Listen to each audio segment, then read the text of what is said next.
Trading in the Zone.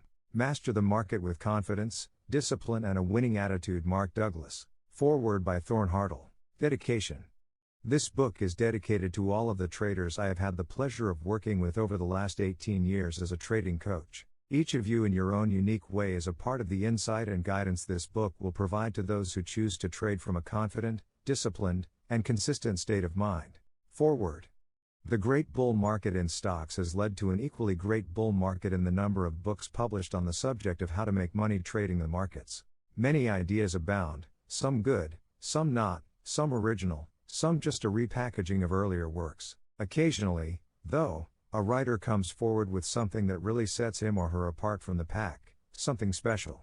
One such writer is Mark Douglas. Mark Douglas, in Trading in the Zone, has written a book that is the accumulation of years of thought and research, the work of a lifetime, and for those of us who view trading as a profession, he has produced a gem. Trading in the Zone is an in-depth look at the challenges that we face when we take up the challenge of trading. To the novice, the only challenge appears to be to find a way to make money. Once the novice learns that tips, broker's advice, and other ways to justify buying or selling do not work consistently, he discovers that he either needs to develop a reliable trading strategy or purchase one. After that, trading should be easy, right? All you have to do is follow the rules, and the money will fall into your lap. At this point, if not before, novices discover that trading can turn into one of the most frustrating experiences they will ever face. This experience leads to the oft-started statistic that 95% of futures traders lose all of their money within the first year of trading. Stock traders generally experience the same results, which is why pundits always point to the fact that most stock traders fail to outperform a simple buy and hold investment scenario. So, why do people, the majority of whom are extremely successful in other occupations, fail so miserably as traders? Are successful traders born and not made? Mark Douglas says no. What's necessary, he says, is that the individual acquire the trader's mindset. It sounds easy, but the fact is, this mindset is very foreign when compared with the way our life experiences teach us to think about the world.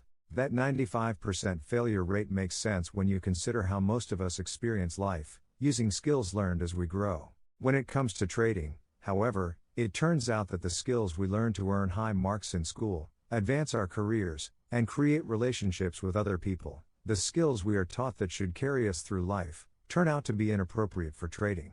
Traders, we find out, must learn to think in terms of probabilities and to surrender all of the skills we have acquired to achieve in virtually every other aspect of our lives. In Trading in the Zone, Mark Douglas teaches us how. He has put together a very valuable book. His sources are his own personal experiences as a trader's coach in Chicago, author, and lecturer in his field of trading psychology.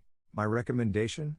Enjoy Douglas's Trading in the Zone and, in doing so, develop a trader's mindset. Preface.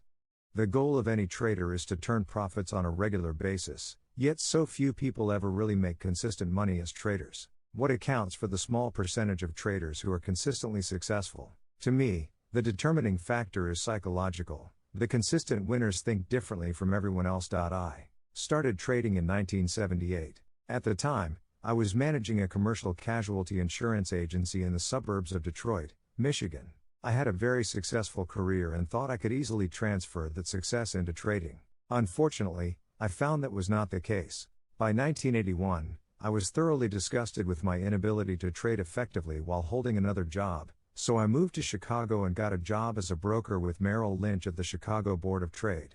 How did I do? Well, within 9 months of moving to Chicago, I had lost nearly everything I owned. My losses were the result of both my trading activities and my exorbitant lifestyle, which demanded that I make a lot of money as a trader. From these early experiences as a trader, I learned an enormous amount about myself, and about the role of psychology in trading. As a result, in 1982, I started working on my first book, The Disciplined Trader, Developing Winning Attitudes. When I began this project, I had no concept of how difficult it was to write a book or explain something that I understood for myself in a manner and form that would be useful to other people. I thought it was going to take me between 6 and 9 months to get the job done. It took 7.5 years and was finally published by Prentice Hall in 1990. In 1983, I left Merrill Lynch to start a consulting firm, Trading Behavior Dynamics, where I presently develop and conduct seminars on trading psychology and act in the capacity of what is commonly referred to as a trading coach. I've done countless presentations for trading companies, clearing firms, brokerage houses, banks, and investment conferences all over the world. I've worked at a personal level, one-on-one, with virtually every type of trader in the business, including some of the biggest floor traders, hedgers, options specialists, and CTAs, as well as neophytes as of this writing. I have spent the last 17 years dissecting the psychological dynamics behind trading so that I could develop effective methods for teaching the proper principles of success. What I've discovered is that, at the most fundamental level, there is a problem with the way we think. There is something inherent in the way our minds work that doesn't fit very well with the characteristics shown by the markets. Those traders who have confidence in their own trades, who trust themselves to do what needs to be done without hesitation, are the ones who become successful. They no longer fear the erratic behavior of the market. They learn to focus on the information that helps them spot opportunities to make a profit, rather than focusing on the information that reinforces their fears. While this may sound complicated, it all boils down to learning to believe that you don't need to know what's going to happen next to make money. Anything can happen, and every moment is unique, meaning every edge and outcome is truly a unique experience. The trade either works or it doesn't. In any case, you wait for the next edge to appear and go through the process again and again.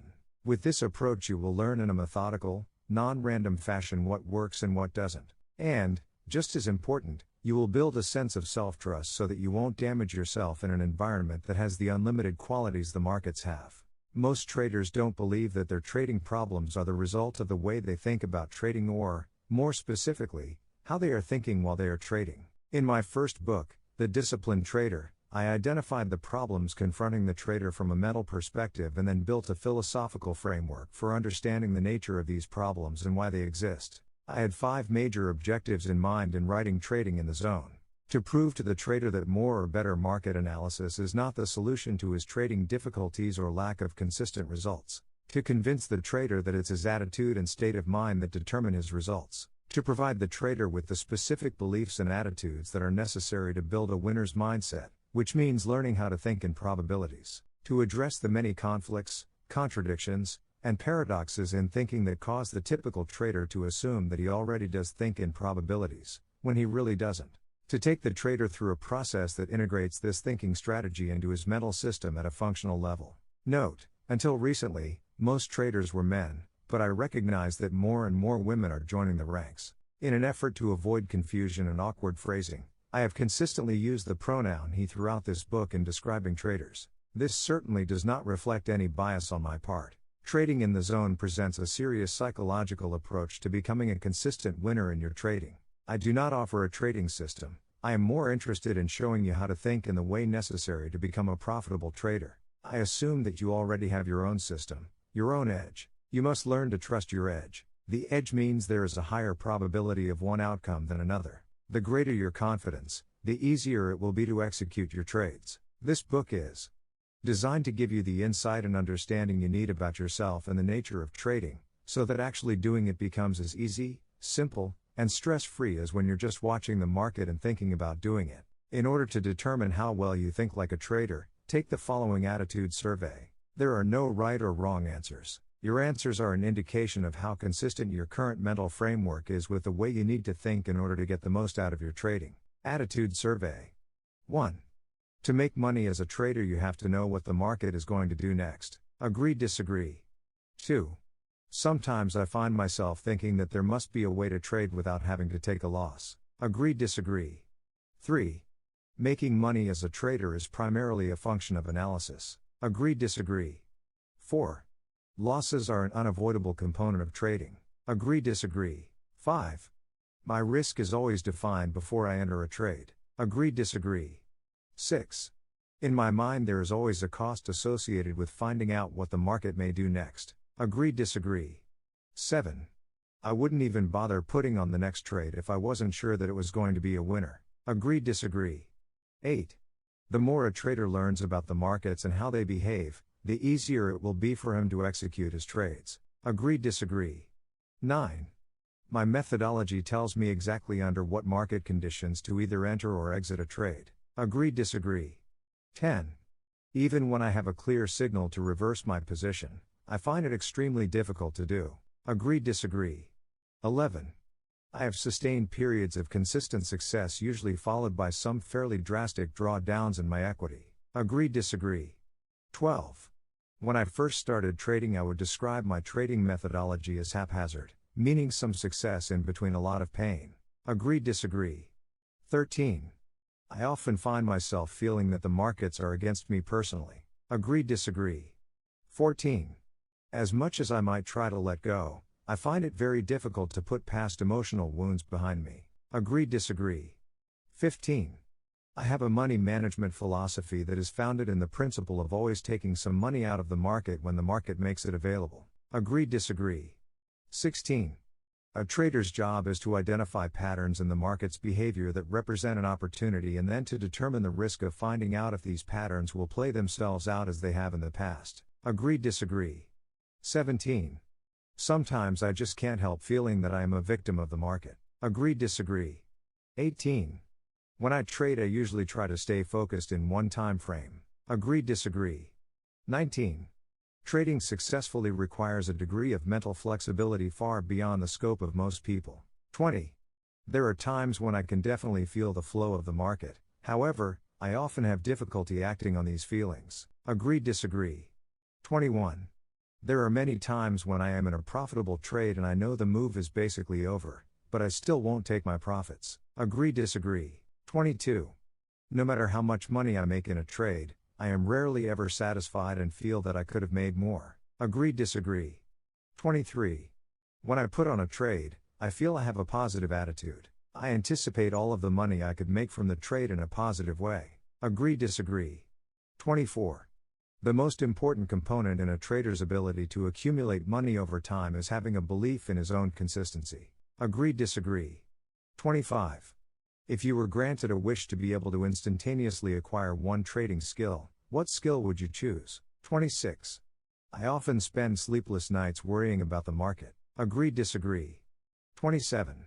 Do you ever feel compelled to make a trade because you are afraid that you might miss out? Yes, no. 28. Although it doesn't happen very often, I really like my trades to be perfect. When I make a perfect call, it feels so good that it makes up for all of the times that I don't. Agree, disagree. 29. Do you ever find yourself planning trades you never execute, and executing trades you never? 30. In a few sentences, explain why most traders either don't make money or aren't able to keep what they make. Set aside your answers as you read through this book. After you've finished the last chapter, take the attitude survey again. It's reprinted at the back of the book. You may be surprised to see how much your answers differ from the first time. Acknowledgements. I would especially like to thank all of the traders who bought the signed limited edition manuscript of the first 7 chapters of this book. Your feedback gave me the inspiration to add the additional 4 chapters. Next, I would like to thank fellow traders Robert St. John, Greg Bieber, Larry Pesavento, and Ted Hearn for their friendship and the special ways in which each of them contributed to the development of this book. I would also like to acknowledge my friend, Eileen Bruno, for editing the original manuscript, and, at Prentice Hall, Ellen Schneid Coleman, Associate Publisher, for her professionalism and help in smoothing the path to publication, and Barry Richardson, Development Editor, for his help in shaping the introduction. His time and talent are greatly appreciated. Chapter 1. Chapter 1. The Road to Success, Fundamental, Technical, or Mental Analysis? In the beginning, fundamental analysis. Who remembers when fundamental analysis was considered the only real or proper way to make trading decisions? When I started trading in 1978, technical analysis was used by only a handful of traders, who were considered by the rest of the market community to be, at the very least, crazy. As difficult as it is to believe now, it wasn't very long ago when Wall Street and most of the major funds and financial institutions thought that technical analysis was some form of mystical hocus pocus. Now, of course, just the opposite is true. Almost all experienced traders use some form of technical analysis to help them formulate their trading strategies. Except for some small, isolated pockets in the academic community, the purely fundamental analyst is virtually extinct. What caused this dramatic shift in perspective? I'm sure it's no surprise to anyone that the answer to this question is very simple. Money. The problem with making trading decisions from a strictly fundamental perspective is the inherent difficulty of making money consistently using this approach. For those of you who may not be familiar with fundamental analysis, let me explain. Fundamental analysis attempts to take into consideration all the variables that could affect the relative balance or imbalance between the supply of and the possible demand for any particular stock, commodity, or financial instrument. Using primarily mathematical models that weigh the significance of a variety of factors, the analyst projects what the price should be at some point in the future. The problem with these models is that they rarely, if ever, factor in other traders as variables. People, expressing their beliefs and expectations about the future, make prices move, not models. The fact that a model makes a logical and reasonable projection based on all the relevant variables is not of much value if the traders who are responsible for most of the trading volume are not aware of the model or don't believe in it. As a matter of fact, many traders, especially those on the floors of the futures exchanges who have the ability to move prices very dramatically in one direction or the other, usually don't have the slightest concept of the fundamental supply and demand factors that are supposed to affect prices. Furthermore, at any given moment, much of their trading activity is prompted by a response to emotional factors that are completely outside the parameters of the fundamental model. In other words, the people who trade don't always act in a rational manner. Ultimately, the fundamental analyst could find that a prediction about where prices should be at some point in the future is correct. But in the meantime, price movement could be so volatile that it would be very difficult, if not impossible, to stay in a trade in order to realize the objective. The shift to technical analysis. Technical analysis has been around for as long as there have been organized markets in the form of exchanges. But the trading community didn't accept technical analysis as a viable tool for making money until the late 1970s or early 1980s. Here's what the technical analyst knew that it took the mainstream market community generations to catch on to. A finite number of traders participate in the markets on any given day, week, or month. Many of these traders do the same lands of things over and over in their attempt to make money. In other words, individuals develop behavior patterns, and a group of individuals, interacting with one another on a consistent basis, form collective behavior patterns. These behavior patterns are observable and quantifiable, and they repeat themselves with statistical reliability. Technical analysis is a method that organizes this collective behavior into identifiable patterns that can give a clear indication of when there is a greater probability of one thing happening over another. In a sense, technical analysis allows you to get into the mind of the market to anticipate what's likely to happen next, based on the kind of patterns the market generated at some previous moment. As a method for projecting future price movement, technical analysis has turned out to be far superior to a purely fundamental approach. It keeps the trader focused on what the market is doing now in relation to what it has done in the past, instead of focusing on what the market should be doing based solely on what is logical and reasonable as determined by a mathematical model. On the other hand, fundamental analysis creates what I call a reality gap between what should be and what is. The reality gap makes it extremely difficult to make anything but very long-term predictions that can be difficult to exploit, even if they are correct. In contrast, technical analysis not only closes this reality gap, but also makes available to the trader a virtually unlimited number of possibilities to take advantage of. The technical approach opens up many more possibilities because it identifies how the same repeatable behavior patterns occur in every time frame, moment to moment, daily, weekly, yearly, and every time span in between. In other words, technical analysis turns the market into an endless stream of opportunities to enrich oneself. The shift to mental analysis. If technical analysis works so well, why would more and more of the trading community shift their focus from technical analysis of the market to mental analysis of themselves, meaning their own individual trading psychology? To answer this question, you probably don't have to do anything more than ask yourself why you bought this book. The most likely reason is that you're dissatisfied with the difference between what you perceive as the unlimited potential to make money and what you end up with on the bottom line. That's the problem with technical analysis, if you want to call it a problem. Once you learn to identify patterns and read the market, you find there are limitless opportunities to make money. But, as I'm sure you already know, there can also be a huge gap between what you understand about the markets, and your ability to transform that knowledge into consistent profits or a steadily rising equity curve. Think about the number of times you've looked at a price chart and said to yourself, it looks like the market is going up, and what you thought was going to happen actually happened.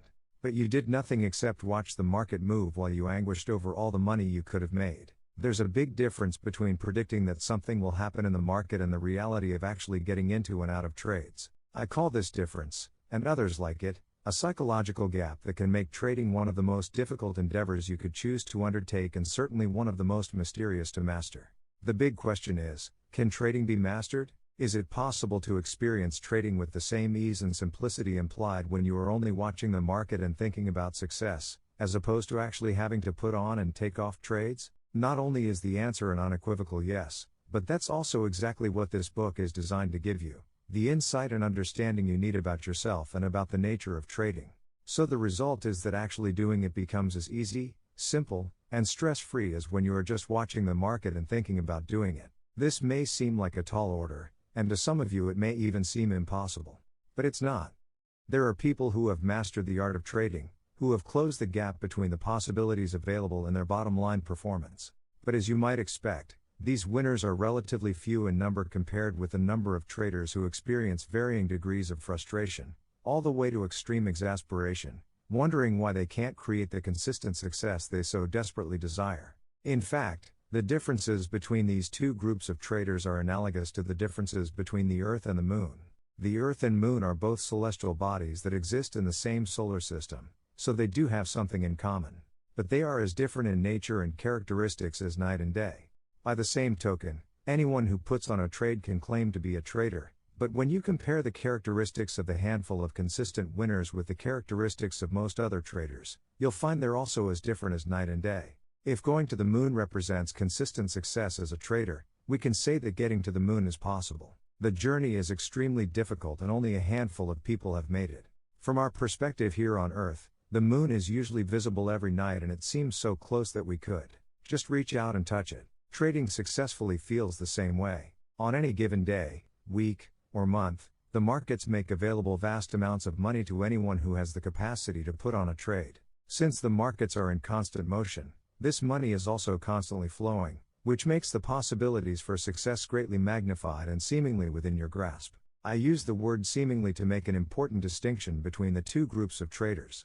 For those who have learned how to be consistent, or have broken through what I call the threshold of consistency, the money is not only within their grasp, they can virtually take it at will. I'm sure that some will find this statement shocking or difficult to believe, but it is true. There are some limitations, but for the most part, money flows into the accounts of these traders with such ease and effortlessness that it literally boggles most people's minds. However, for the traders who have not evolved into this select group, the word seemingly means exactly what it implies. It seems as if the consistency or ultimate success they desire is at hand, or within their grasp, just before it slips away or evaporates before their eyes, time and time again. The only thing about trading that is consistent with this group is emotional pain. Yes, they certainly have moments of elation, but it is not an exaggeration to say that most of the time they are in a state of fear, anger, frustration, anxiety, disappointment, betrayal, and regret. So what separates these two groups of traders? Is it intelligence? Are the consistent winners just plain smarter than everyone else? Do they work harder? Are they better analysts? Or do they have access to better trading systems? Do they possess inherent personality characteristics that make it easier for them to deal with the intense pressures of trading? All of these possibilities sound quite plausible, except when you consider that most of the trading industry's failures are also some of society's brightest and most accomplished people. The largest group of consistent losers is composed primarily of doctors, lawyers, engineers, scientists, CEOs, wealthy retirees, and entrepreneurs. Furthermore, most of the industry's best market analysts are the worst traders imaginable. Intelligence and good market analysis can the road to success certainly contribute to success, but they are not the defining factors that separate the consistent winners from everyone else. Well, if it isn't intelligence or better analysis, then what could it be? Having worked with some of the best and some of the worst traders in the business, and having helped some of the worst become some of the best, I can state without a doubt that there are specific reasons why the best traders consistently outperform everyone else. If I had to distill all of the reasons down to one, I would simply say that the best traders think differently from the rest. I know that doesn't sound very profound, but it does have profound implications if you consider what it means to think differently. To one degree or another, all of us think differently from everyone else. We may not always be mindful of this fact. It seems natural to assume that other people share our perceptions and interpretations of events. In fact, this assumption continues to seem valid until we find ourselves in a basic, fundamental disagreement with someone about something we both experienced. Other than our physical features, The way we think is what makes us unique, probably even more unique than our physical features do. Let's get back to traders. What is different about the way the best traders think as opposed to how those who are still struggling think? While the markets can be described as an arena of endless opportunities, they simultaneously confront the individual with some of the most sustained, adverse psychological conditions you can expose yourself to.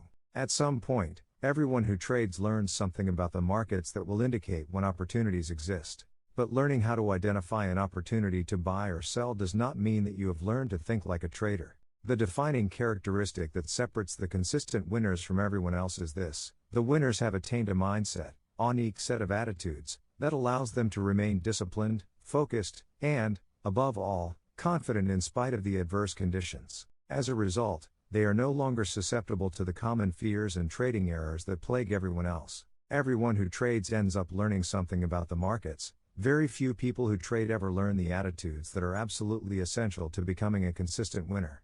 Just as people can learn to perfect the proper technique for swinging a golf club or tennis racket, their consistency, or lack of it, will without a doubt come from their attitude. Traders who make it beyond the threshold of consistency usually experience a great deal of pain before they acquire the land of attitude that allows them to function effectively in the market environment. The rare exceptions are usually those who were born into successful trading families or who started their trading careers under the guidance of someone who understood the true nature of trading, and, just as important, knew how to teach it. Why are emotional pain and financial disaster common among traders? The simple answer is that most of us weren't fortunate enough to start our trading careers with the proper guidance. However, the reasons go much deeper than this. I have spent the last 17 years dissecting the psychological dynamics behind trading so that I could develop effective methods for teaching the principles of success. What I've discovered is that trading is chock full of paradoxes and contradictions in thinking that make it extremely difficult to learn how to be successful.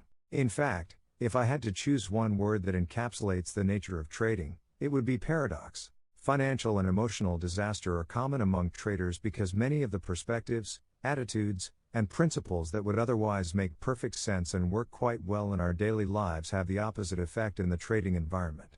They just don't work. Not knowing this, most traders start their careers with a fundamental lack of understanding of what it means to be a trader, the skills that are involved, and the depth to which those skills need to be developed. Here is a prime example of what I am talking about. Trading is inherently risky. To my knowledge, no trade has a guaranteed outcome. Therefore, the possibility of being wrong and losing money is always present. So when you put on a trade, can you consider yourself a risk taker? Even though this may sound like a trick question, it is not. The logical answer to the question is, unequivocally, yes. If I engage in an activity that is inherently risky, then I must be a risk taker. This is a perfectly reasonable assumption for any trader to make. In fact, not only do virtually all traders make this assumption, but most traders take pride in thinking of themselves as risk takers. The problem is that this assumption couldn't be further from the truth. Of course, any trader is taking a risk when you put on a trade, but that doesn't mean that you are correspondingly accepting that risk.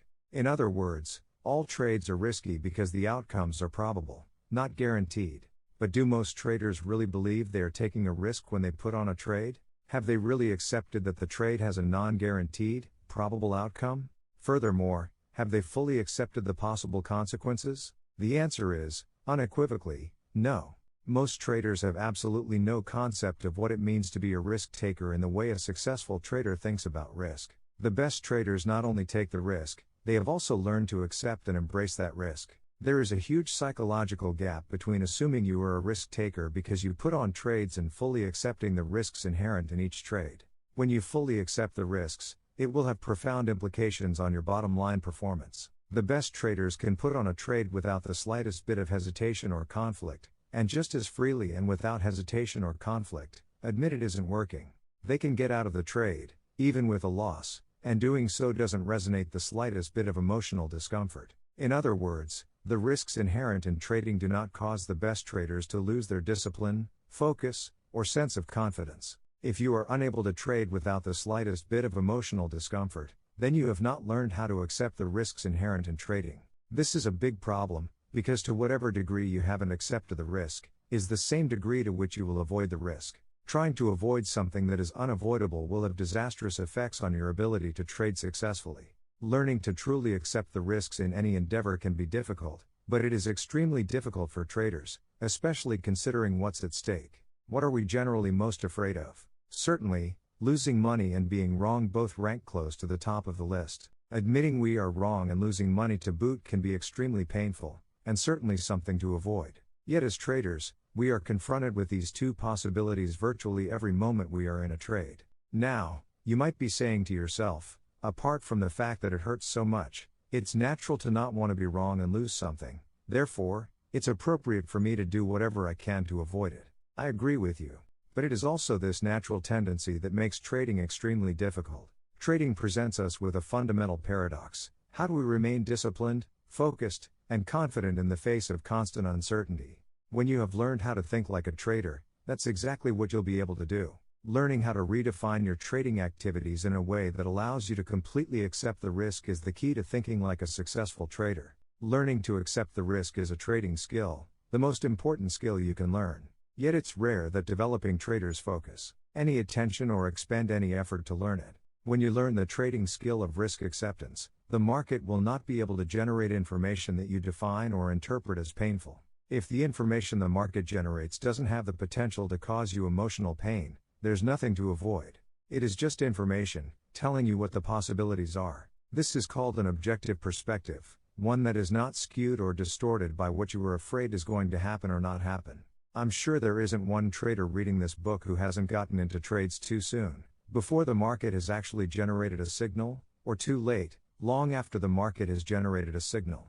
What trader hasn't convinced himself not to take a loss and, as a result, had it turn into a bigger one, or got out of winning trades too soon, or found himself in winning trades but didn't take any profits at all, and then let the trades turn into losers, or move stop losses closer to his entry point, only to get stopped out and have the market go back in his direction. These are but a few of the many errors traders perpetuate upon themselves time and time again. These are not market-generated errors. That is, these errors do not come from the market. The market is neutral, in the sense that it moves and generates information about itself. Movement and information provide each of us with the opportunity to do something, but that's all. The markets don't have any power over the unique way in which each of us perceives and interprets this information, or control of the decisions and actions we take as a result. The errors I already mentioned and many more are strictly the result of what I call faulty trading attitudes and perspectives. Faulty attitudes that foster fear instead of trust and confidence. I don't think I could put the difference between the consistent winners and everyone else more simply than this. The best traders aren't afraid. They aren't afraid because they have developed attitudes that give them the greatest degree of mental flexibility to flow in and out of trades based on what the market is telling them about the possibilities from its perspective. At the same time, the best traders have developed attitudes that prevent them from getting reckless. Everyone else is afraid, to some degree or another. When they're not afraid, they have the tendency to become reckless and to create the kind of experience for themselves that will cause them to be afraid from that point on.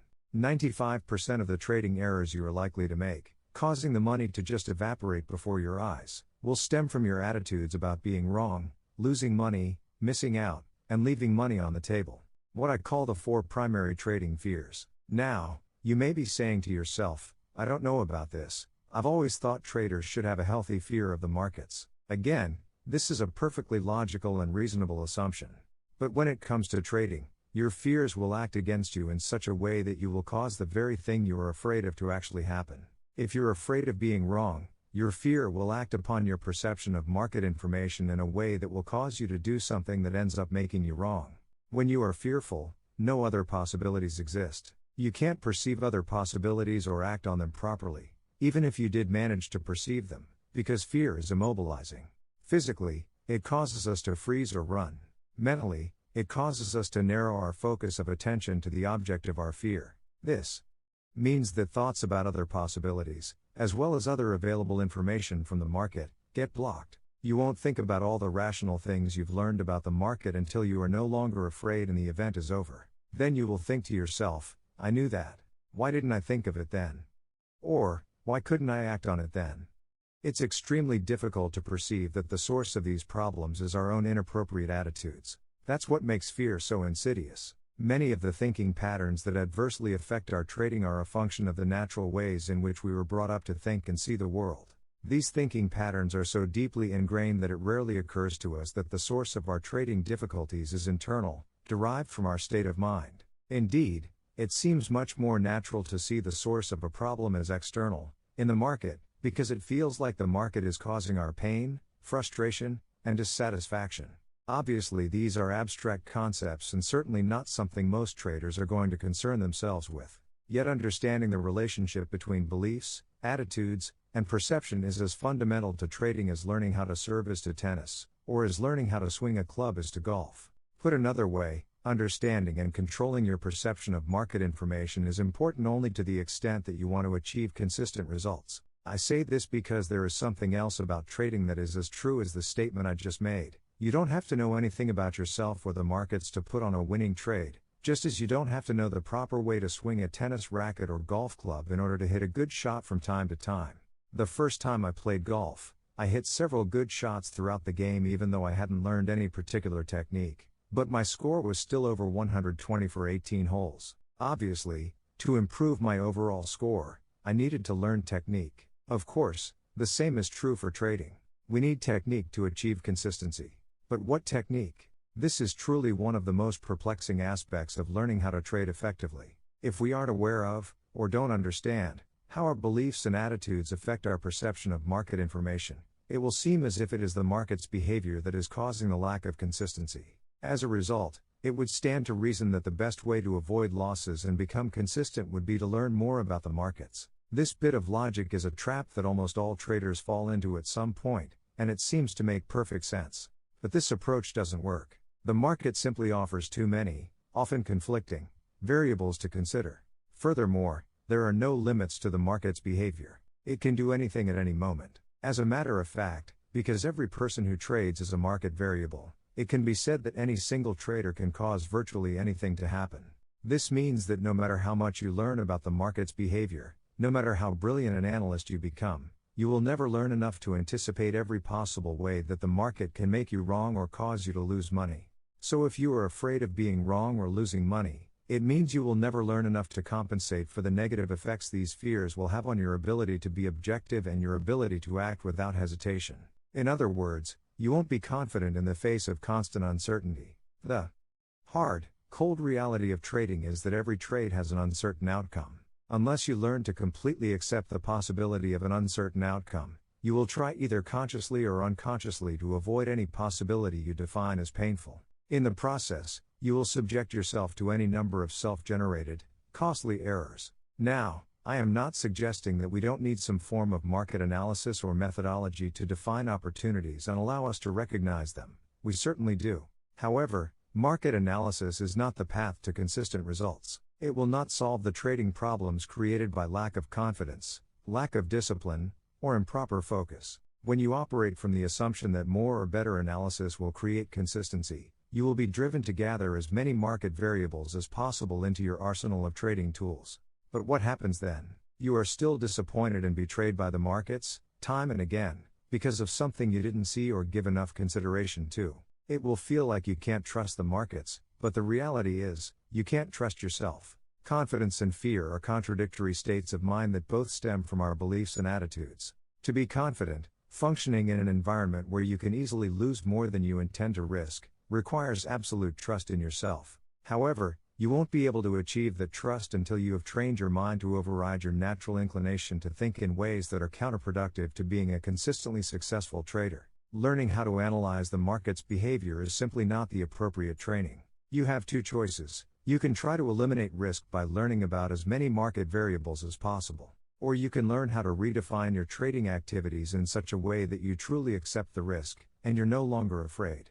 When you've achieved a state of mind where you truly accept the risk, you won't have the potential to define and interpret market information in painful ways. When you eliminate the potential to define market information in painful ways, you also eliminate the tendency to rationalize, hesitate, jump the gun, hope that the market will give you money, or hope that the market will save you from your inability to cut your losses. As long as you are susceptible to the lands of errors that are the result of rationalizing, justifying, hesitating, hoping, and jumping the gun, you will not be able to trust yourself. If you can't trust yourself to be objective and to always act in your own best interests, achieving consistent results will be next to impossible. Trying to do something that looks so simple may well be the most exasperating thing you will ever attempt to do. The irony is that, When you have the appropriate attitude, when you have acquired a trader's mindset and can remain confident in the face of constant uncertainty, trading will be as easy and simple as you probably thought it was when you first started out. So, what is the solution? You will need to learn how to adjust your attitudes and beliefs about trading in such a way that you can trade without the slightest bit of fear, but at the same time keep a framework in place that does not allow you to become reckless. That's exactly what this book is designed to teach you. As you move ahead, I would like you to keep something in mind. The successful trader that you want to become is a future projection of yourself that you have to grow into. Growth implies expansion, learning, and creating a new way of expressing yourself. This is true even if you're already a successful trader and are reading this book to become more successful. Many of the new ways in which you will learn to express yourself will be in direct conflict with ideas and beliefs you presently hold about the nature of trading. You may or may not already be aware of some of these beliefs. In any case, what you currently hold to be true about the nature of trading will argue to keep things just the way they are, in spite of your frustrations and unsatisfying results. These internal arguments are natural. My challenge in this book is to help you resolve these arguments as efficiently as possible. Your willingness to consider that other possibilities exist, possibilities that you may not be aware of or may not have given enough consideration to, will obviously make the learning process faster and easier. Chapter 2. The Lure of Trading. In January 1994, I was asked to speak at a trading conference in Chicago, sponsored by Futures magazine. At one of the luncheons I happened to be sitting next to an editor for one of the major publishers of books about trading. We were having a lively conversation about why so few people become successful at trading, even people who are otherwise very accomplished. At one point, the editor asked me if a possible explanation for this phenomenon might be that people were getting into trading for the wrong reasons. The attraction. I had to pause for a moment to think about this. I agreed that many of the typical reasons people are motivated to trade, the action, euphoria, desire to be a hero, the attention one can draw to himself by winning, or the self-pity that comes from losing, create problems that will ultimately detract from a trader's performance and overall success. But the true underlying attraction to trading is far more fundamental and universal. Trading is an activity that offers the individual unlimited freedom of creative expression, a freedom of expression that has been denied most of us for most of our lives. Of course, the editor asked me what I meant by this. I explained that in the trading environment, we make almost all of the rules. This means there are very few restrictions or boundaries on how we can choose to express ourselves. Of course, there are some formalities such as having to become a member of an exchange to be a floor trader, or meeting the minimum financial requirements to open a brokerage account if you're an off-the-floor trader. But otherwise, once you are in a position to start trading, the possibilities that exist for how you go about doing it are virtually limitless. I went on to give him an example from a seminar I attended several years ago. Someone had calculated that, if you combined bond futures, bond options, and the cash bond markets, there would be over 8 billion possible spread combinations. Now add the timing considerations based on how you read the prevailing market conditions, and the various ways to trade become virtually limitless. The editor paused for a moment and asked, but why would having access to such an unrestricted environment result in fairly consistent failure? I answered, because unlimited possibilities coupled with the unlimited freedom to take advantage of those possibilities present the individual with unique and specialized psychological challenges that very few people are properly equipped to deal with, or have any awareness of for that matter, and people can't exactly work on overcoming something if they don't even know it's a problem. The freedom is great. All of us seem to naturally want it, strive for it, even crave it. But that doesn't mean that we have the appropriate psychological resources to operate effectively in an environment that has few, if any, boundaries and where the potential to do enormous damage to ourselves exists. Almost everyone needs to make some mental adjustments, regardless of their educational background, intelligence, or how successful they've been in other endeavors. The kind of adjustments I'm talking about have to do with creating an internal mental structure that provides the trader with the greatest degree of balance between the freedom to do anything and the potential that exists to experience both the financial and psychological damage that can be a direct result of that freedom. Creating a mental structure can be difficult enough, especially if what you want to instill is in conflict with what you already believe. But for those of us who want to be traders, the difficulty of creating the appropriate structure is invariably compounded by a backlog of mental resistance that starts developing at the very earliest stages of our lives. All of us are born into some sort of social environment. A social environment, whether it's a family, city, state, or country, implies the existence of structure. Social structures consist of rules, restrictions, boundaries, and a set of beliefs that become a code of behavior that limits the ways in which individuals within that social structure can or cannot express themselves. Furthermore, most of the limitations of social structure were established before we are born. In other words, by the time any of us get here, most of the social structure governing our individual expression is in place and well entrenched. It's easy to see why a society's need for structure and the individual's need for self-expression can conflict. Every person who wants to master the art of trading faces just such a fundamental conflict. I'd like you to ask yourself what one characteristic is common to every child born on this planet, regardless of the location, culture, or social situation the child is born into. The answer is curiosity. Every child is curious. Every child is eager to learn. They can be described as little learning machines. Consider the nature of curiosity. At its most fundamental level, it is a force. More specifically, it is an inner directed force, which means there's no necessity to motivate a child to learn something. Left on their own, children will naturally explore their surroundings. What is more, this inner directed force also seems to have its own agenda. In other words, even though all children are curious, not all children are naturally curious about the same things. There's something inside each of us that directs our awareness. Even infants seem to know what they want and don't want. When adults encounter this unique display of individuality expressed by an infant, they're usually surprised. They assume that infants have nothing inside of them that makes them uniquely who they are. How else would infants express their individuality than by what in their environment attracts or repels them? I call this inner directed guidance the force of natural attractions. Natural attractions are simply those things about which we feel a natural or passionate interest. Ours is a big and diverse world, and it offers each of us a great deal to learn about and experience. But that doesn't mean each of us has a natural or passionate interest in learning about or experiencing all there is. There's some internal mechanism that makes us naturally selective. If you think about it, I'm sure you could list many things to do or be that you have absolutely no interest in. I know I could. You could also make another list of the things you are only marginally interested in. Finally, you could list everything you have a passionate interest in. Of course, the lists get smaller as the interest levels rise. Where does passionate interest come from? My personal view is that it comes from the deepest level of our being, at the level of our true identity. It comes from the part of us that exists beyond the characteristics and personality traits we acquire as a result of our social upbringing. The dangers. It is at the deepest level of our being that the potential for conflict exists. The social structure that we're born into may or may not be sensitive to these inner directed needs and interests. For example, you may have been born into a family of extremely competitive athletes, but feel a passionate interest in classical music or art. You may even have natural athletic ability, but no real interest in participating in athletic events. Is there any potential for conflict here? In a typical family, most members would put a great deal of pressure on you to follow in the footsteps of your brothers, sisters, or parents. They do everything possible to teach you their ways and how to get the most out of your athletic ability. They discourage you from seriously pursuing any other interests. You go along with what they want, because you don't want to be ostracized, but at the same time, doing what they want you to do just doesn't feel right, although everything you've learned and been taught argues in favor of becoming an athlete. The problem is, it doesn't feel like who you are. The conflicts that result from what we're taught about who we're supposed to be and the feeling that resonates at the deepest levels of our being is not at all uncommon.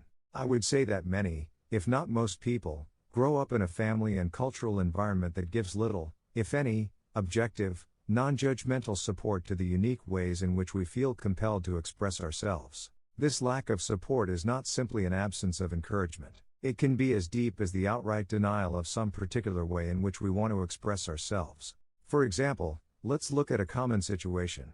A toddler, who for the first time in his life, notices this thing, which we call a vase, on the coffee table.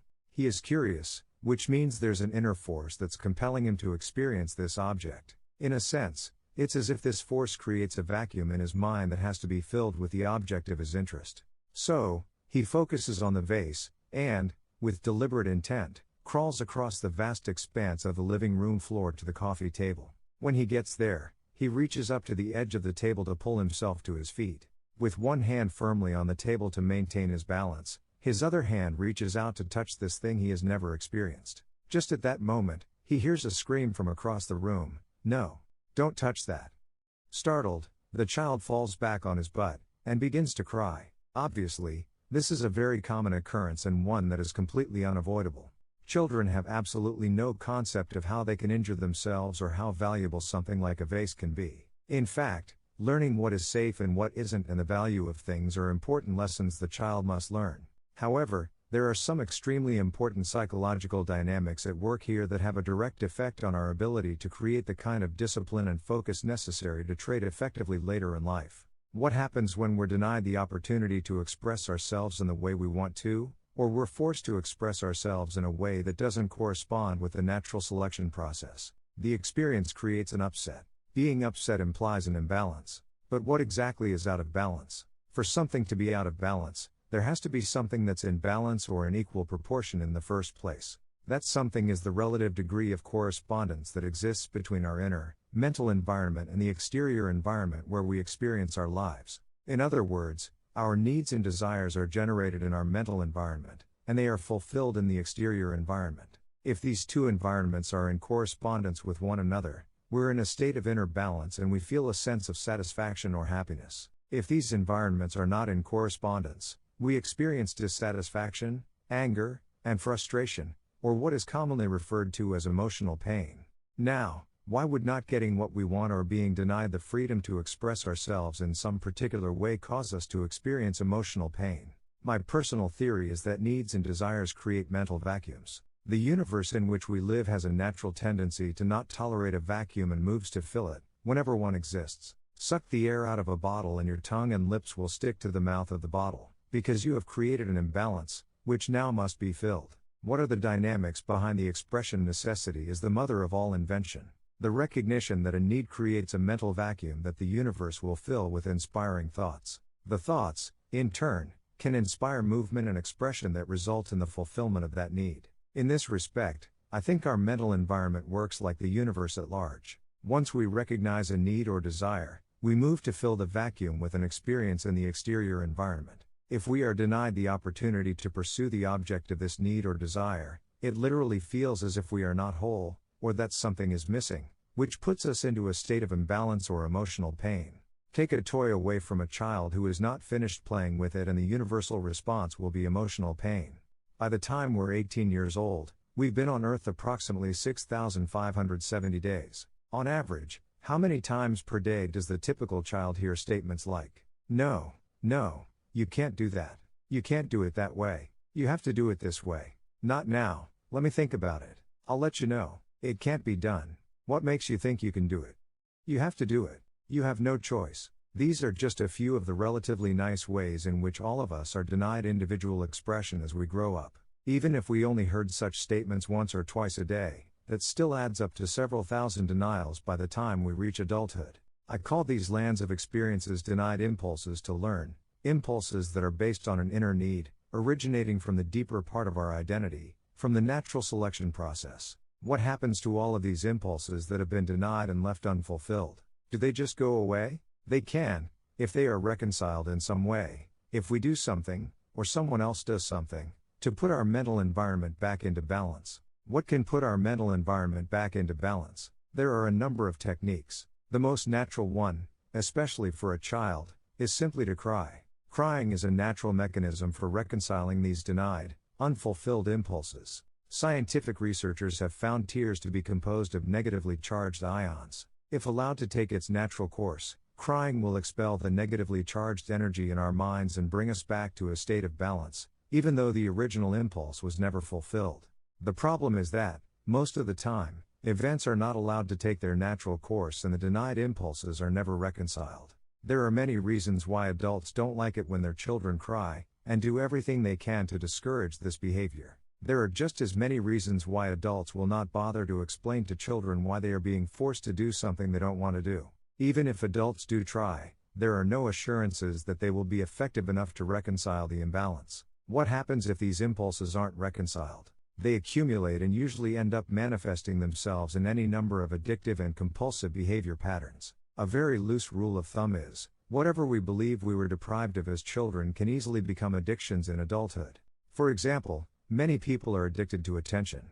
I am referring to people who will do most anything to draw attention to themselves. The most common reason for this is that they believe they either didn't get enough attention when they were young, or didn't get it when it was important to them. In any case, the deprivation becomes unresolved emotional energy that compels them to behave in ways that will satisfy the addiction. What's important for us to understand about these unreconciled, denied impulses is how they affect our ability to stay focused and take a disciplined, consistent approach to our trading. The safeguards. To operate effectively in the trading environment, we need rules and boundaries to guide our behavior. It is a simple fact of trading that the potential exists to do enormous damage to ourselves, damage that can be way out of proportion to what we may think is possible. There are many kinds of trades in which the risk of loss is unlimited. To prevent the possibility of exposing ourselves to damage, we need to create an internal structure in the form of specialized mental discipline and a perspective that guides our behavior so that we always act in our own best interests. This structure has to exist within each of us, because unlike society, the market doesn't provide it. The markets provide structure in the form of behavior patterns that indicate when an opportunity to buy or sell exists. But that's where the structure ends, with a simple indication. Otherwise, from each individual's perspective, there are no formalized rules to guide your behavior. There aren't even any beginnings, middles, or endings as there are in virtually every other activity we participate in. This is an extremely important distinction with profound psychological implications. The market is like a stream that is in constant motion. It doesn't start, stop, or wait. Even when the markets are closed, prices are still in motion. There is no rule that the opening price on any day must be the same as the closing price the day before. Nothing we do in society properly prepares us to function effectively in such a boundary-less environment. Even gambling games have built-in structures that make them much different from trading, and a lot less dangerous. For example, if we decide to play blackjack, the first thing we have to do is decide how much we are going to wager or risk. This is a choice we are forced to make by the rules of the game. If we don't make the choice, we don't get to play. In trading, no one is going to force you to decide in advance what your risk is. In fact, what we have is a limitless environment, where virtually anything can happen at any moment and only the consistent winners define their risk in advance of putting on a trade. For everyone else, defining the risk in advance would force you to confront the reality that each trade has a probable outcome, meaning that it could be a loser. Consistent losers do almost anything to avoid accepting the reality that, no matter how good a trade looks, it could lose. Without the presence of an external structure forcing the typical trader to think otherwise, he is susceptible to any number of justifications, rationalizations, and the kind of distorted logic that will allow him to get into a trade believing that it can't lose, which makes determining the risk in advance irrelevant. All gambling games have specified beginnings, middles, and endings, based on a sequence of events that determine the outcome of the game. Once you decide you are going to participate, you can't change your mind, you're in for the duration. That's not true of trading. In trading, prices are in constant motion, nothing begins until you decide it should, it lasts as long as you want, and it doesn't end until you want it to be over. Regardless of what you may have planned or wanted to do, any number of psychological factors can come into play, causing you to become distracted, change your mind, become scared or overconfident. In other words, causing you to behave in ways that are erratic and unintended. Because gambling games have a formal ending, they force the participant to be an active loser. If you're on a losing streak, you can't keep on losing without making a conscious decision to do so. The end of each game causes the beginning of a new game, and you have to actively subject more of your assets to further risk by reaching into your wallet or pushing some chips to the center of the table. Trading has no formal ending. The market will not take you out of a trade, unless you have the appropriate mental structure to end a trade in a manner that is always in your best interest. You can become a passive loser. This means that, once you're in a losing trade, you don't have to do anything to keep on losing. You don't even have to watch. You can just ignore the situation, and the market will take everything you own, and more. One of the many contradictions of trading is that it offers a gift and a curse at the same time. The gift is that, perhaps for the first time in our lives, we're in complete control of everything we do. The curse is that there are no external rules or boundaries to guide or structure our behavior. The unlimited characteristics of the trading environment require that we act with some degree of restraint and self-control, at least if we want to create some measure of consistent success. The structure we need to guide our behavior has to originate in your mind, as a conscious act of free will. This is where the many problems begin. Problem: the willingness to create rules. I have not yet encountered a person interested in trading who didn't resist the notion of creating a set of rules. The resistance isn't always overt. Quite the contrary, it's usually very subtle. We agree on the one hand that rules make sense, but we really have no intention of doing whatever is being suggested. This resistance can be intense, and it has a logical source. Most of the structure in our minds was given to us as a result of our social upbringing and based on choices made by other people. In other words, it was instilled in our minds, but did not originate in our minds. This is a very important distinction. In the process of instilling structure, many of our natural impulses to move, express, and learn about the nature of our existence through our own direct experience were denied. Many of these denied impulses were never reconciled and still exist inside of us as frustration, anger, disappointment, guilt, or even hatred. The accumulation of these negative feelings acts as a force inside our mental environment, causing us to resist anything that denies us the freedom to do and be whatever we want, when we want. In other words, the very reason we are attracted to trading in the first place, the unlimited freedom of creative expression, is the same reason we feel a natural resistance to creating the kinds of rules and boundaries that can appropriately guide our behavior. It's as if we have found a utopia in which there is complete freedom, and then someone taps us on the shoulder and says, "Hey, you have to create rules, and not only that, you also have to have the discipline to abide by them." The need for rules may make perfect sense, but it can be difficult to generate the motivation to create these rules when we've been trying to break free of them most of our lives. It usually takes a great deal of pain and suffering to break down the source of our resistance to establishing and abiding by a trading regime that is organized, consistent, and reflects prudent money management guidelines. Now, I'm not implying that you have to reconcile all of your past frustrations and disappointments to become a successful trader, because that's not the case. And you certainly don't have to suffer. I've worked with many traders who have achieved their objectives of consistency and haven't done anything to reconcile their backlog of denied impulses. However, I am implying that you can't take for granted how much effort and focus you may have to put into building the kind of mental structure that compensates for the negative effect denied impulses can have on your ability to establish the skills that will assure your success as a trader. Problem: failure to take responsibility. Trading can be characterized as a pure, unencumbered personal choice with an immediate outcome. Remember, nothing happens until we decide to start, it lasts as long as we want, and it doesn't end until we decide to stop. All of these beginnings, middles, and endings are the result of our interpretation of the information available and how we choose to act on our interpretation. Now, we may want the freedom to make choices, but that doesn't mean we are ready and willing to accept the responsibility for the outcomes. Traders who are not ready to accept responsibility for the outcomes of their interpretations and actions will find themselves in a dilemma. How does one participate in an activity that allows complete freedom of choice, and at the same time avoid taking responsibility if the outcome of one's choices are unexpected and not to one's liking? The hard reality of trading is that, if you want to create consistency, you have to start from the premise that no matter what the outcome, you are completely responsible. This is a level of responsibility few people have aspired to before they decide to become traders. The way to avoid responsibility is to adopt a trading style that is, to all intents and purposes, random. I define random trading as poorly planned trades or trades that are not planned at all. It is an unorganized approach that takes into consideration an unlimited set of market variables, which do not allow you to find out what works on a consistent basis and what does not. Randomness is unstructured freedom without responsibility. When we trade without well-defined plans and with an unlimited set of variables, it's very easy to take credit for the trades that turn out to our liking. At the same time, it's very easy to avoid taking responsibility for the trades that didn't turn out the way we wanted. If the market's behavior were truly random, then it would be difficult if not impossible to create consistency. If it's impossible to be consistent, then we really don't have to take responsibility. The problem with this logic is that our direct experience of the markets tells us something different. The same behavior patterns present themselves over and over again. Even though the outcome of each individual pattern is random, the outcome of a series of patterns is consistent. This is a paradox, but one that is easily resolved with a disciplined, organized, and consistent approach. I've worked with countless traders who would spend hours doing market analysis and planning trades for the next day. Then, instead of putting on the trades they planned, they did something else. The trades they did put on were usually ideas from friends or tips from brokers. I probably don't have to tell you that the trades they originally planned, but didn't act on, were usually the big winners of the day.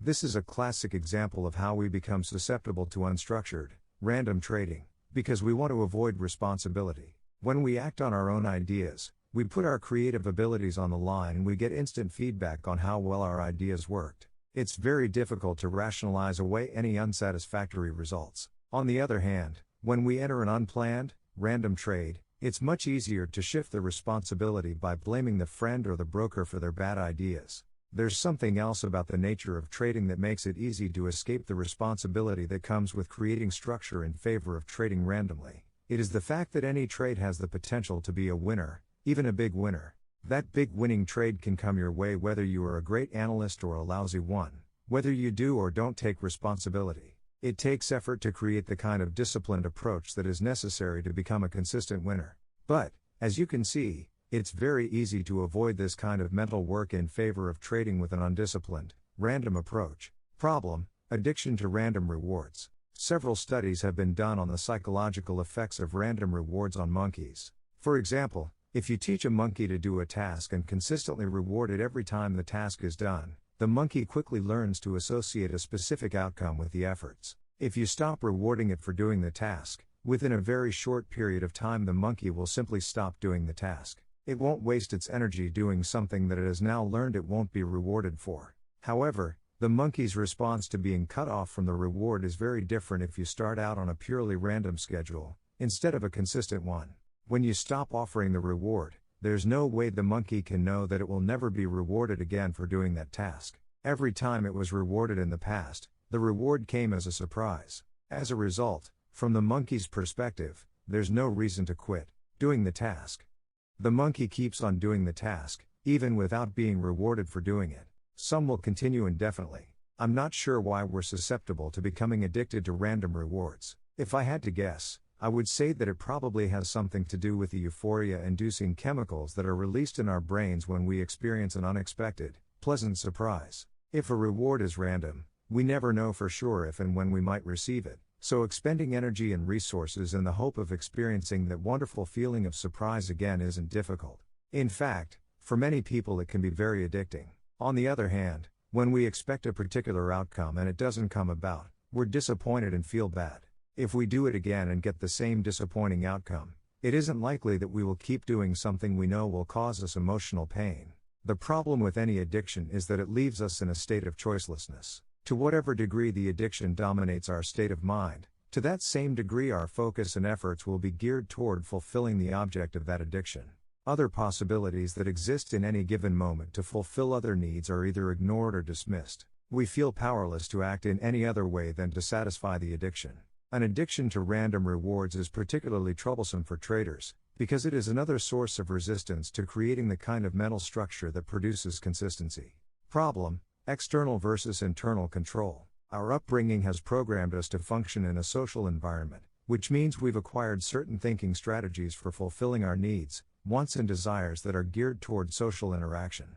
Not only have we learned to depend on each other to fulfill the needs, wants and desires we cannot fulfill completely on our own, but in the process we've acquired many socially based controlling and manipulating techniques for assuring that other people behave in a manner that is consistent with what we want. The markets may seem like a social endeavor because there are so many people involved, but they're not. If, in today's modern society, we have learned to depend on each other to fulfill basic needs, then the market environment can be characterized as a psychological wilderness, where it's truly every man or woman for himself or herself. Not only can we not depend on the market to do anything for us, but it is extremely difficult, if not impossible, to manipulate or control anything that the market does. Now, if we've become effective at fulfilling our needs, wants and desires by learning how to control and manipulate our environment, but suddenly find ourselves, as traders, in an environment that does not know, care, or respond to anything that is important to us, where does that leave us? You're right if you set up the proverbial creek without a paddle.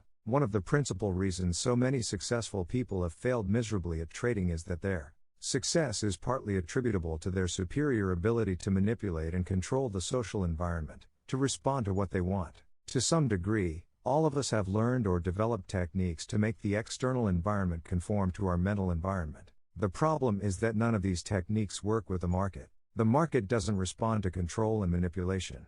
However, we can control our perception and interpretation of market information, as well as our own behavior. Instead of controlling our surroundings so they conform to our idea of the way things should be, we can learn to control ourselves. Then we can perceive information from the most objective perspective possible, and structure our mental environment so that we always behave in a manner that is in our own best interest. Chapter 3.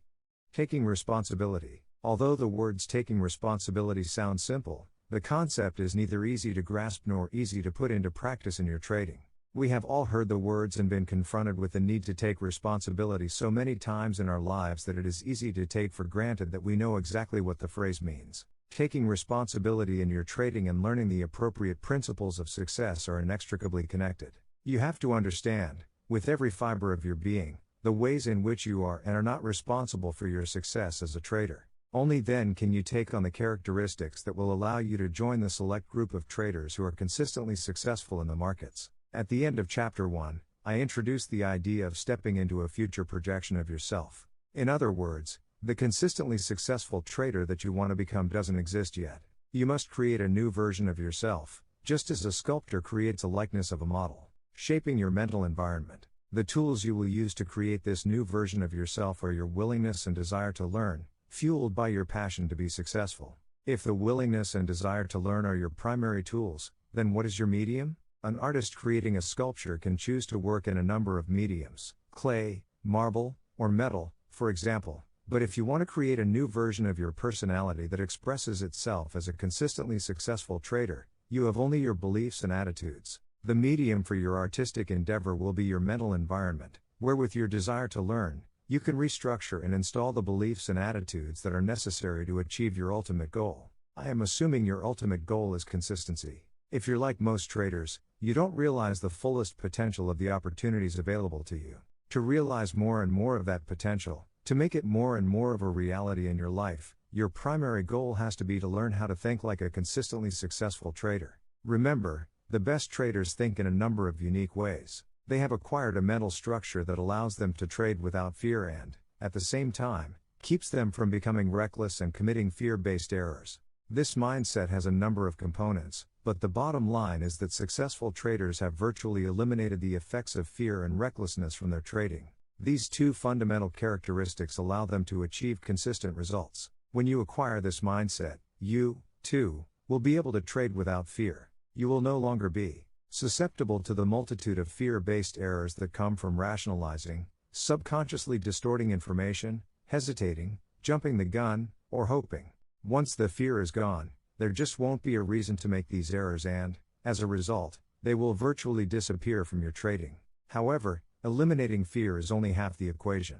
The other half is the need to develop restraint. Excellent traders have learned that it is essential to have internal discipline or a mental mechanism to counteract the negative effects of euphoria or the overconfidence that comes from a string of winning trades. For a trader, winning is extremely dangerous if you haven't learned how to monitor and control yourself. If we start from the premise that to create consistency, traders must focus their efforts on developing a trader's mindset, then it is easy to see why so many traders don't succeed. Instead of learning to think like traders, they think about how they can make more money by learning about the markets. It's almost impossible not to fall into this trap. There are a number of psychological factors that make it very easy to assume that it's what you don't know about the markets that causes your losses and lack of consistent results. However, that's just not the case. The consistency you seek is in your mind, not in the markets. It's attitudes and beliefs about being wrong, losing money, and the tendency to become reckless, when you're feeling good, that cause most losses, not technique or market knowledge. For example, if you could choose one of the following two traders to manage your money, which one would you pick? The first trader uses a simple, possibly even mediocre trading technique, but possesses a mindset that is not susceptible to subconsciously distorting market information, hesitating, rationalizing, hoping, or jumping the gun.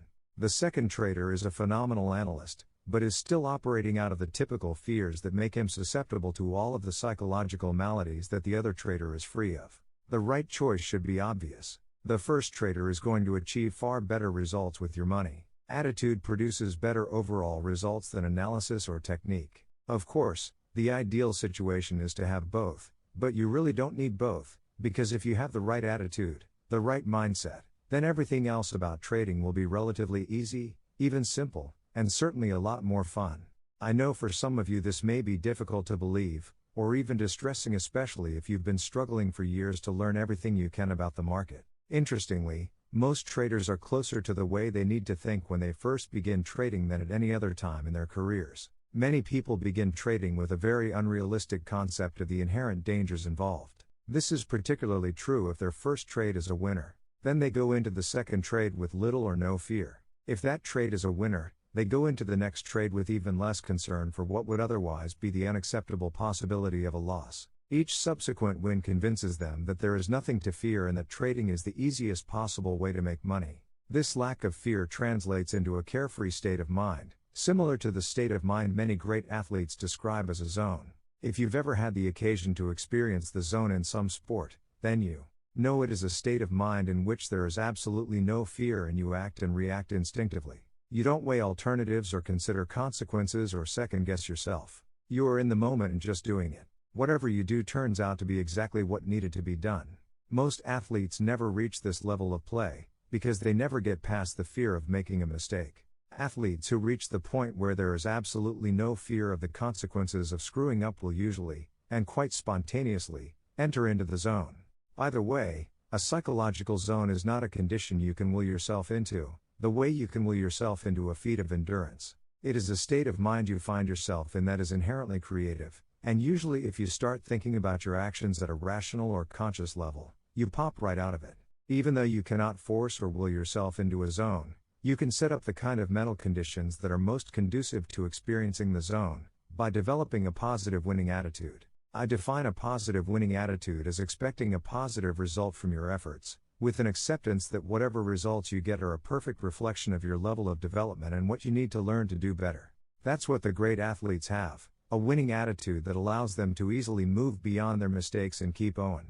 Others get bogged down in negative self-criticism, regret, and self-pity. Not many people ever develop a positive winning attitude. The curious anomaly of trading is that, if you start with a winning trade, you will automatically experience the kind of carefree mindset that is a byproduct of a winning attitude, without having developed the attitude itself. I know this may sound a bit confusing, but it has some profound implications. If a few winning trades can cause you to enter into the kind of carefree state of mind that is an essential component to your success, but is not founded on the appropriate attitudes, then what you have is a prescription for extreme misunderstanding about the nature of trading that inevitably results in both emotional and financial disaster. Putting on a few winning trades does not mean you have become a trader, but that's the way it feels, because it taps us into a state of mind that only the most accomplished people experience on a consistent basis. The fact is, you don't need the slightest bit of skill to put on a winning trade, and if it's possible to put on one winning trade without the slightest bit of skill, it is certainly possible to put on another and another. I know of several people who started their trading careers with fairly substantial strings of winning trades. When you're feeling confident and unencumbered by fears and worries, it isn't difficult to put on a string of winning trades because it's easy to get into a flow, a kind of natural rhythm, where what you need to do seems obvious or self-evident. It's almost as if the market screams at you when to buy and when to sell, and you need very little in the way of analytical sophistication. And, of course, because you have no fear, you can execute your trades with no internal argument or conflict. The point I am making is that winning in any endeavor is mostly a function of attitude. Many people are certainly aware of this, but at the same time, most people don't understand the significant part attitude plays in their results. In most sports or other competitive activities, participants must develop physical skills as well as mental skills in the form of strategies. If opponents are not evenly matched in the skills department, the one with superior skills usually wins. When an underdog beats a superior opponent, what's the determining factor? When two opponents are evenly matched, what's the factor that tips the balance one way or the other? In both cases, the answer is attitude. What makes trading so fascinating and, at the same time, difficult to learn is that you really don't need lots of skills, you just need a genuine winning attitude. Experiencing a few or more winning trades can make you feel like a winner, and that feeling is what sustains the winning streak. This is why it is possible for a novice trader to put on a string of winning trades, when many of the industry's best market analysts would give their right arms for a string of winning trades. The analysts have the skills, but they don't have the winning attitude. They're operating out of fear. The novice trader experiences the feeling of a winning attitude because he's not afraid. But that doesn't mean he has a winning attitude. It only means he hasn't experienced any pain from his trading activities to make him afraid. Eventually, our novice trader will experience a loss in being wrong, regardless of how positive he's feeling. Losing and being wrong are inevitable realities of trading. The most positive attitude imaginable coupled with the best analytical skills can't prevent a trader from eventually experiencing a losing trade. The markets are just too erratic and there are too many variables to consider for any trader to be right every time. What happens when the novice trader finally does lose? What effect will it have on his carefree state of mind? The answers will depend on his expectations going into the trade and how he interprets the experience. And how he interprets the experience is a function of his beliefs and attitudes. What if he is operating out of a belief that there's no possible way to avoid a loss, because losing is a natural consequence of trading, no different from, let's say, a restaurant owner incurring the expense of having to buy food. Furthermore, suppose that he has completely accepted the risk, meaning that he has considered and accounted for all of what would otherwise be the unacceptable possibilities in the market's behavior, both financially and emotionally. With these beliefs and expectations, it is unlikely that he would experience a deterioration of his attitude, and would simply go on to the next trade.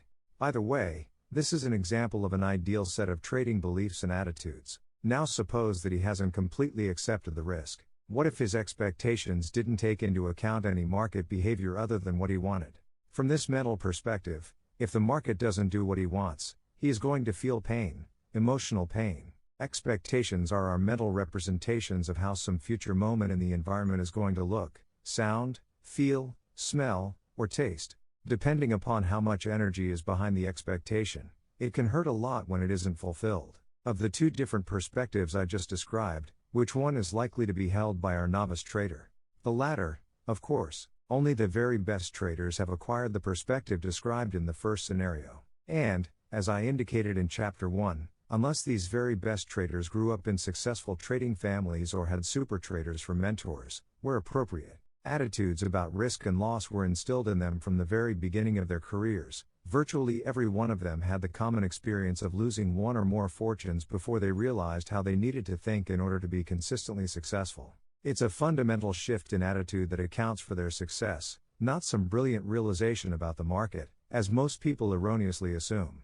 This erroneous assumption is prevalent among traders simply because very few of them really understand, at the deepest levels, just how critical a component attitude is in determining one's success. We can safely assume that after a loss, our novice trader will be in a state of emotional pain. As a result, his trading will take on a whole new quality. He'll definitely lose that carefree state of mind, but more important, he will feel that the market did this to him. The market caused him to feel the pain he is experiencing. The market took away his winning feeling by subjecting him to a loss. Notice how our trader is blaming the markets for losing or what he didn't get. Notice, too, how natural it is to feel the way he does. Think about how many times in our lives, especially as children, we were doing something we really enjoyed, like playing with a toy or with our friends, and someone with more power and authority forced us to stop what we were doing and do something we didn't want to do. All of us have lost things, had things taken away from us, been denied things we wanted or believed we deserved, been prevented from continuing an activity we were in the middle of, or been blocked from pursuing an idea we were passionate about. The point is that in many of these situations, we did not need to take personal responsibility for what happened to us or for the pain we experienced, because we were powerless to do anything about it. We didn't choose to be forced out of a state of joy and happiness, into a state of emotional pain. The decision was out of our hands, against our will, and usually quite abrupt. Even though we may have been told we were responsible for what was happening to us, we may not have believed it or understood what it meant. What's tangible, and what we can most easily relate to, is that we were having fun, and someone or something took us out of that fun and into pain. It wasn't our choice. The cause of our pain came to us from the outside. Therefore, whatever force acted upon us in that moment was to blame. We learned not only that feeling good can instantly be replaced with feeling bad through no fault of our own, we also learned about betrayal. We felt betrayed because many of these situations were completely unexpected or unanticipated, meaning, we were unprepared for how some people in our lives had the potential to behave. If their behavior caused us to flip into a state of emotional pain, then we quite naturally would have felt betrayed. As a side note, I feel it is important to say that many of our past, emotionally painful experiences were the result of well-meaning parents, teachers and friends, many of whom were only doing what they k/li7qh of ho fimo 97 oct vv to the power of ctfc or nc trip nn less than tpyamrtal is a child playing with a toy that is inherently dangerous. Take the toy away, and the child will cry to express the emotional pain he is experiencing. And, if we are dealing with a very young or immature child, in all likelihood he will not listen to anything reasonable that we say about why he cannot play with that toy. But, at the same time, many people are born to immature and unreasonable parents, or encounter emotionally disturbed teachers, coaches, and employees who subconsciously or intentionally inflict their personal problems on anyone they perceive as having less power. What's even worse is many of the people who have a tendency toward victimizing others are also clever enough to do it in a way that makes their victims believe they caused their own pain.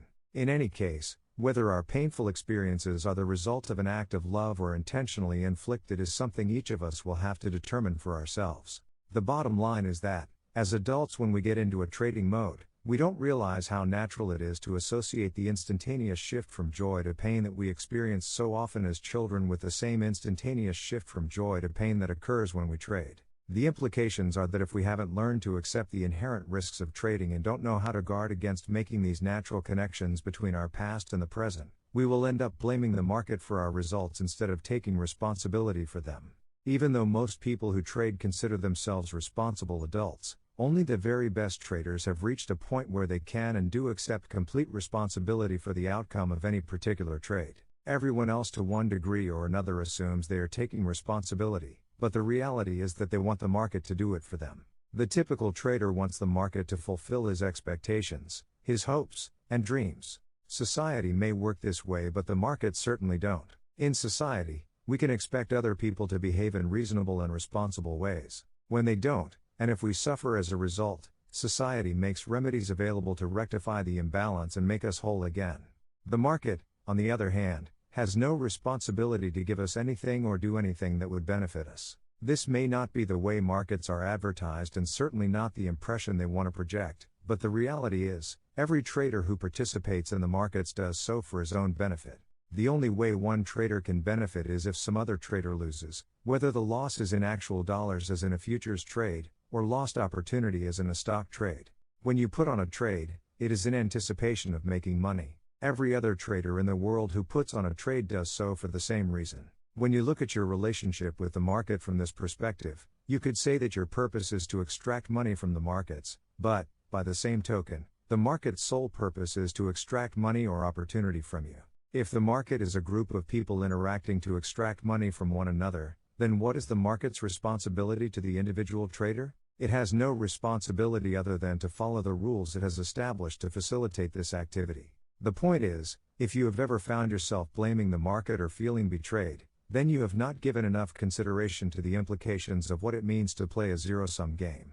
Any degree of blaming means you have not accepted the reality that the market owes you nothing, regardless of what you want or think or how much effort you put into your trading. In the market, typical social values of exchange do not come into play. If you don't understand this and find a way to reconcile the differences between the social norms you grew up with and the way the market works, you will continue to project your hopes, dreams, and desires onto the market believing it's going to do something for you. When it doesn't, you'll feel angry, frustrated, emotionally distraught, and betrayed. Taking responsibility means acknowledging and accepting, at the deepest part of your identity, that you, not the market, are completely responsible for your success or failure as a trader. Granted, the market's purpose is to separate you from your money, but in the process of doing so, it also provides you with an endless stream of opportunities for you to take money from it. When prices move, that movement represents the collective actions of everyone participating at that moment. The market also generates information about itself, and makes it extremely easy to enter and exit trades. From the individual's perspective, price movement, information, and the ability to enter and exit trades represent opportunities to see something and to act on what you perceive. During each moment the markets are open, you have an opportunity to enter a position, lighten up a position, add to a position, or exit a position. These are all opportunities to enrich yourself by taking profits or, at least, cutting your losses. Let me pose a question. Do you feel responsible for fulfilling some other trader's expectations, hopes, dreams, and desires? Of course you don't. It sounds absurd to even ask. However, if you ever find yourself blaming the market and feeling betrayed, that is essentially what you are doing. You are expecting the collective actions of everyone participating in the market to make the market act in a way that gives you what you want. You have to learn for yourself how to get what you want out of the markets. The first major step in this learning process is taking complete and absolute responsibility. Taking responsibility means believing that all of your outcomes are self-generated, that your results are based on your interpretations of market information, the decisions you make and the actions you take as a result. Taking anything less than complete responsibility sets up two major psychological obstacles that will block your success. First, you will establish an adversarial relationship with the market that takes you out of the constant flow of opportunities. Second, you will mislead yourself into believing that your trading problems and lack of success can be rectified through market analysis. Let's consider the first obstacle. When you project any degree of responsibility onto the market for giving you money or cutting your losses, the market can all too easily take on the quality of an adversary or enemy. Losing will tap you into the same childlike feelings of pain, anger, resentment, and powerlessness that all of us felt when someone took something away from us, didn't give us what we wanted, or wouldn't let us do what we wanted. No one likes to feel denied, especially if we believe that getting what we want will make us happy. In each of these situations, something or someone outside of us prevented us from expressing ourselves in some particular way. In other words, some outside force was acting against the inner force of our desires and expectations. As a result, it feels natural to assign the market the power of an outside force that either gives or takes away. But consider the fact that the market presents its information from a neutral perspective. That means the market doesn't know what you want or expect, nor does it care, unless, of course, you trade the kind of position that can have a major impact on prices. Otherwise, each moment, each bid, and each offer gives you the opportunity to do something. You can put on a trade, take profits, or take off a loser. This is also true for those of you who are floor traders and are personally known to other floor traders, who may also know your position and, to your detriment, purposely take advantage of that knowledge. It just means that you have to be faster and more focused, or take whatever limitations you have in these areas into consideration and trade accordingly. From the market's perspective, each moment is neutral. To you, the observer, every moment and price change can have meaning. But where do these meanings exist? The meanings are based on what you've learned, and exist inside your mind, not in the market. The market doesn't attach meanings or interpret the information it generates about itself. Furthermore, the market doesn't know how you define an opportunity or a loss. The market doesn't know whether you perceive it as an endless stream of opportunities to enter and exit trades for both profits and losses at each and every moment, or whether you perceive it as a greedy monster ready and willing in any given moment to devour your money. If you perceive the endless stream of opportunities to enter and exit trades without self-criticism and regret, then you will be in the best frame of mind to act in your own best interest and learn from your experiences. On the other hand, if what you perceive in market information is painful in some way, then you will naturally try to avoid that pain by either consciously or subconsciously blocking that information from your awareness. In the process of blocking that information, you'll systematically cut yourself off from any number of opportunities to enrich yourself. In other words, you cut yourself off from the opportunity flow. Furthermore, it will feel like the market is against you, but only if you expect it to do something for you, or if you believe that it owes you something. If someone or something is against you and causes you pain, how are you likely to respond? You'll feel compelled to fight, but what exactly are you fighting? The market is certainly not fighting you. Yes, the market wants your money, but it also provides you with the opportunity to take as much as you can. Although it may feel as if you are fighting the market, or it is fighting you, the reality is you are simply fighting the negative consequences of not fully accepting that the market owes you nothing, and that you need to take advantage of the opportunities it presents by yourself, 100% and not 1 degree less. The way to take maximum advantage of a situation where you are being offered unlimited opportunities to do something for yourself is to get into the flow. The market does have a flow. It is often erratic, especially in the shorter time frames, but it does display symmetrical patterns that repeat themselves over and over again. Obviously, it's a contradiction to flow with something you are against. If you want to start sensing the flow of the market, your mind has to be relatively free of fear, anger, regret, betrayal, despair, and disappointment. You won't have a reason to experience these negative emotions when you assume absolute responsibility. Earlier, I said that when you don't take responsibility, one of the major psychological obstacles that can block your success is that you will mislead yourself into believing that your trading problems and lack of consistency can be rectified through market analysis. To illustrate this point, let's go back to our novice trader who started out with a carefree state of mind until he experienced his first loss. After winning with such ease and effortlessness, the abrupt shift to emotional pain can be quite shocking, Not shocking enough, however, to quit trading.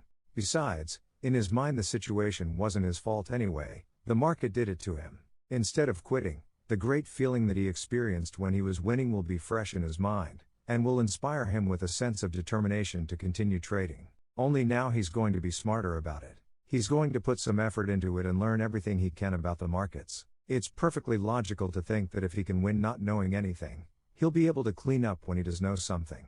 But there's a big problem here that very few, if any, traders will have any awareness of until long after the damage is done. Learning about the markets is fine and doesn't cause a problem in itself. It's the underlying reason for learning about the market that will ultimately prove to be his undoing. As I said a moment ago, the sudden shift from joy to pain usually creates quite a psychological shock. Very few people ever learn how to reconcile these kinds of experiences in a healthy way. Techniques are available, but they aren't widely known. The typical response in most people, especially in the type of person attracted to trading, is revenge. For traders, the only way to extract that revenge is to conquer the market, and the only way to conquer the market is through market knowledge, or so they think. In other words, the underlying reason for why the novice trader is learning about the market is to overcome the market, to prove something to it and himself, and most important, to prevent the market from hurting him again. He is not learning the market simply as a means to give himself a systematic way of winning, but rather as a way to either avoid pain or prove something that has absolutely nothing to do with looking at the market from an objective perspective. He doesn't realize it, but as soon as he made the assumption that knowing something about the market can prevent him from experiencing pain or can help satisfy his desire for revenge or to prove something, he sealed his fate to become a loser. In effect, what he has done is set up an irreconcilable dilemma. He is learning how to recognize and understand the market's collective behavior patterns, and that's good. It even feels good. He's inspired because he assumes he's learning about the market in order to become a winner. As a result, he will typically go on a knowledge quest, learning about trend lines, chart patterns, support and resistance, candlesticks, market profiles, point and line charts, Elliott waves, Fibonacci retracements, oscillators, relative strength, stochastics, and many more technical tools too numerous to mention. Curiously, even though his knowledge has increased, he now finds that he's developed problems executing his trades. He hesitates, second-guesses himself, or doesn't put on a trade at all, in spite of any number of clear signals to do so. It's all frustrating, even maddening, because what's happened doesn't make sense. He did what he was supposed to do, he learned, only to find that the more he learned, the less he took advantage of. He would never believe that he did anything wrong by devoting himself to learning. He simply did it for the wrong reasons. He won't be able to trade effectively if he is trying to prove something or anything for that matter. If you have to win, if you have to be right, if you can't lose or can't be wrong, you will cause yourself to define and perceive categories of market information as painful. In other words, you will view as painful any information the market generates that is in opposition to what will make you happy. The dilemma is that our minds are wired to avoid both physical and emotional pain, and learning about the markets will not compensate for the negative effects our pain avoidance mechanisms have on our trading. Everybody understands the nature of avoiding physical pain. Accidentally set your hand on a hot burner, and your hand moves away from the heat automatically. It's an instinctive reaction.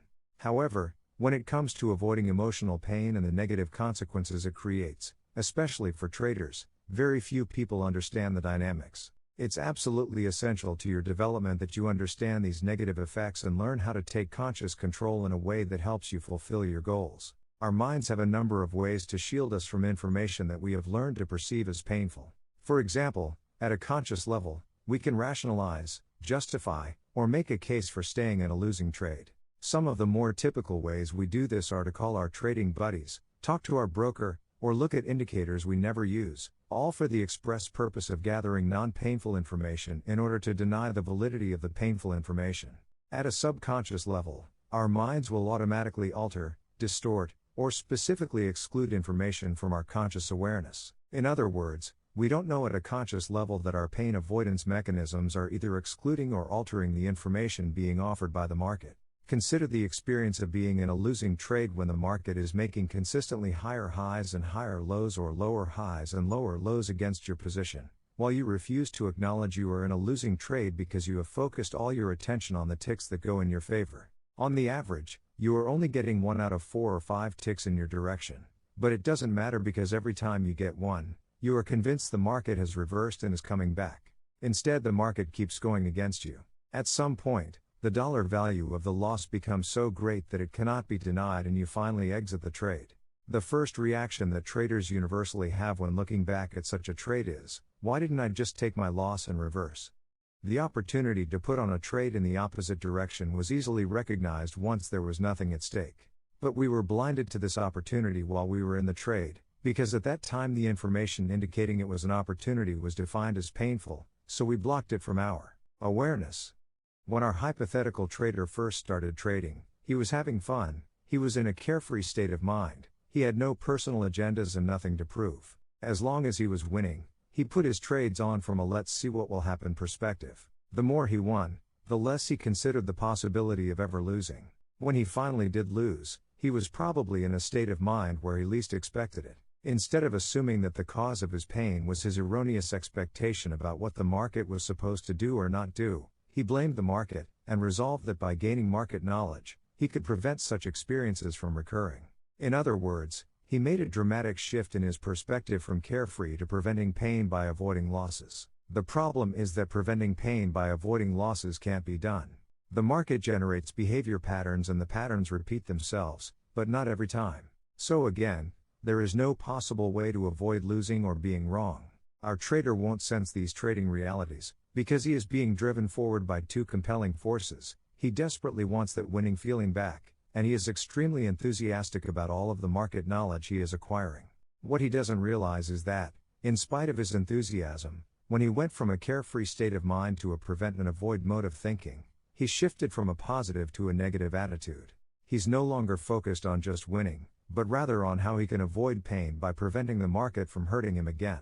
This kind of negative perspective isn't any different from the tennis player or golfer who is focused on trying not to make a mistake. The more he tries not to make a mistake, the more mistakes he makes. However, this mode of thinking is much easier to recognize in sports because there's a more discernible connection between one's focus and one's results. With trading, the connection can be obscured and more difficult to recognize as a result of the positive feelings being generated from discovering new relationships in market data and behavior. Since he is feeling good, there's no reason to suspect that anything is wrong, except that the degree to which his focus is weighted toward pain avoidance is the same degree by which he will create the very experiences he is trying to avoid. In other words, the more he has to win and not lose, the less tolerance he will have for any information that might indicate he is not getting what he wants. The more information that he has the potential to block, the less he will be able to perceive an opportunity to act in his own best interests. Learning more and more about the markets only to avoid pain will compound his problems because the more he learns, the more he will naturally expect from the markets, making it all the more painful when the markets don't do their part. He has unwittingly created a vicious cycle where the more he learns, the more debilitated he becomes. The more debilitated he becomes, the more he feels compelled to learn. The cycle will continue until he either quits trading in disgust or recognizes that the root cause of his trading problems is his perspective, not his lack of market knowledge. Winners, losers, boomers, and busters. It takes some time before most traders either throw in the towel or find out the true source of their success. In the meantime, some traders manage to get enough right about trading to enter into what is commonly referred to as the boom and bust cycle. Contrary to what some of you may have inferred from the example of the novice trader, not everyone has an inherently negative attitude and is therefore doomed to lose consistently. Yes, it is true that some traders do consistently lose, often until they lose everything or quit trading because they can't tolerate any more emotional pain. However, there are also many traders who are tenacious students of the market and have a sufficiently winning attitude going into trading so that, in spite of the many difficulties, they eventually learn how to make money. But, and I want to emphasize this, they learn how to make money only on a limited basis. They haven't yet learned how to counteract the negative effects of euphoria or how to compensate for the potential for self-sabotage. Euphoria and self-sabotage are two powerful psychological forces that will have an extremely negative effect on your bottom line. But, they are not forces you have to concern yourself with until you start winning, or start winning on a consistent basis, and that's a big problem. When you're winning, you are least likely to concern yourself with anything that might be a potential problem, especially something that feels as good as euphoria. One of the primary characteristics of euphoria is that it creates a sense of supreme confidence where the possibility of anything going wrong is virtually inconceivable. Conversely, Errors that result from self-sabotage have their root in any number of conflicts that traders have about deserving the money or deserving to win. It's when you're winning that you are most susceptible to making a mistake, overtrading, putting on too large a position, violating your rules, or generally operating as if no prudent boundaries on your behavior are necessary. You may even go to the extreme of thinking you are the market. However, the market rarely agrees, and when it disagrees, you'll get hurt. The loss and the emotional pain are usually significant. You will experience a boom, followed by the inevitable bust. If I were to classify traders based on the kind of results they achieve, I would put them into three broad categories. The smallest group, probably fewer than 10% of the active traders, are the consistent winners. They have a steadily rising equity curve with relatively minor drawdowns. The drawdowns they do experience are the type of normal losses that any trading methodology or system incurs. Not only have they learned how to make money, but they are no longer susceptible to the psychological forces that cause the boom and bust cycle. The next group, which consists of between 30 and 40% of the active traders, are consistent losers. Their equity curves are mirror images of the consistent winners' curves, but in the opposite direction.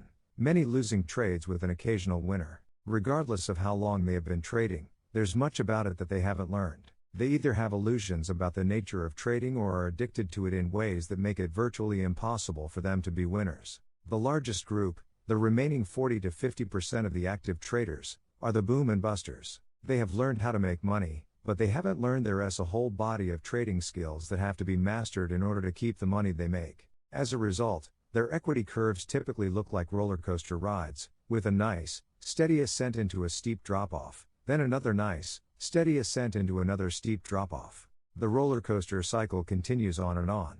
I have worked with many experienced traders who have put together incredible winning streaks, sometimes going months without a losing day. Having 15 or 20 winning trades in a row is not unusual for them.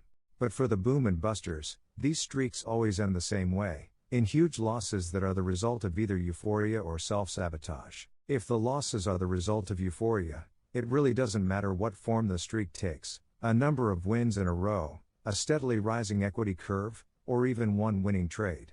Everyone seems to have a different threshold for when overconfidence or euphoria starts to take hold of the thinking process. However, the moment euphoria takes hold, the trader is in deep trouble. In a state of overconfidence or euphoria, you can't perceive any risk because euphoria makes you believe that absolutely nothing can go wrong.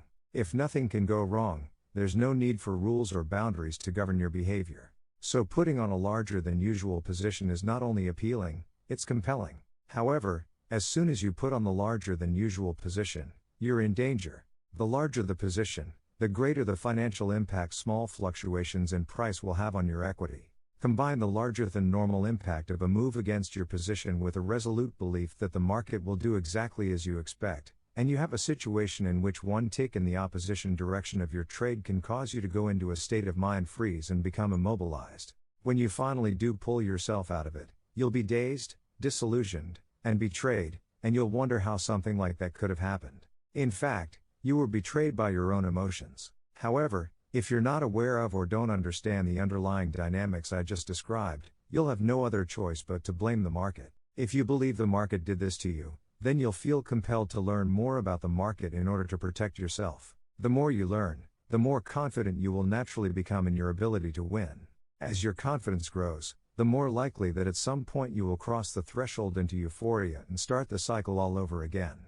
Losses that result from self-sabotage can be just as damaging, but they're usually more subtle in nature. Making errors like putting in a sell for a buy or vice versa, or indulging yourself in some distracting activity at the most inopportune time are typical examples of how traders make sure they don't win. Why wouldn't someone want to win? It's really not a question of what someone wants, because I believe that all traders want to win. Yet, there are often conflicts about winning. Sometimes these conflicts are so powerful that we find our behavior is in direct conflict with what we want. These conflicts could stem from religious upbringing, work ethic, or certain types of childhood trauma. If these conflicts exist, it means that your mental environment is not completely aligned with your goals. In other words, not all parts of you would argue for the same outcome. Therefore, you can't assume that you have the capacity to give yourself an unlimited amount of money just because you have learned how to trade and the money is there for the taking. A futures broker at one of the major brokerage firms once commented that when it comes to his customers, he lives by the motto that all commodity traders are terminal, and it is his job to keep them happy until they're gone. He said this facetiously, but there is a lot of truth to his statement. Obviously, if you lose more money than you make, you can't survive. What's less obvious, and one of the mysteries of being successful, is that if you win, you may still be terminal. That is, if you win and you haven't learned how to create a healthy balance between confidence and restraint, or you haven't learned how to recognize and compensate for any potential you have to self-destruct, you will sooner or later lose. If you are among those in the boom and bust cycle, consider this. If you could redo every losing trade that was the result of an error or recklessness, how much money would you have now? Based on these recalculated results, what would your equity curve look like? I'm sure many of you would fall into the category of consistent winners. Now think about how you responded to your losses when they occurred. Did you assume complete responsibility for them? Did you try to identify how you might change your perspective, attitude, or behavior? Or did you look to the market and wonder what you might learn about it to prevent such a thing from happening again? Obviously, the market has nothing to do with your potential for recklessness, nor does it have anything to do with the errors you make as a result of some internal conflict about deserving the money. Probably one of the hardest concepts for traders to effectively assimilate is that the market doesn't create your attitude or state of mind, it simply acts as a mirror reflecting what's inside back to you.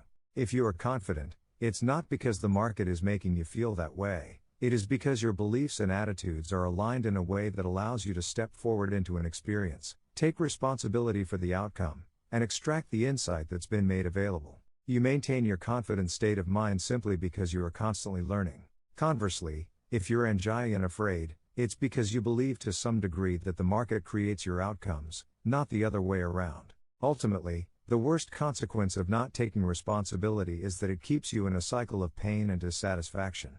Think about it for a moment. If you're not responsible for your results, then you can assume there's nothing for you to learn, and you can stay exactly as you are. You won't grow and you won't change. As a result, you will perceive events in exactly the same way, and therefore respond to them in the same way, and get the same dissatisfying results. Or, you might also assume the solution to your problems is to gain more market knowledge. It is always virtuous to learn, but in this case if you don't take responsibility for your attitudes and perspective, then ivor learning something valuable FNRWR and NRR that will cause you to use what you've learned in inappropriate ways. Without realizing it, you'll be using your knowledge to avoid the responsibility of taking risks. In the process, you end up creating the very things you are trying to avoid, keeping you in a cycle of pain and dissatisfaction. However, there is one tangible benefit to be gained from blaming the market for what you wanted and didn't get. You can temporarily shield yourself from your own harsh self-criticism.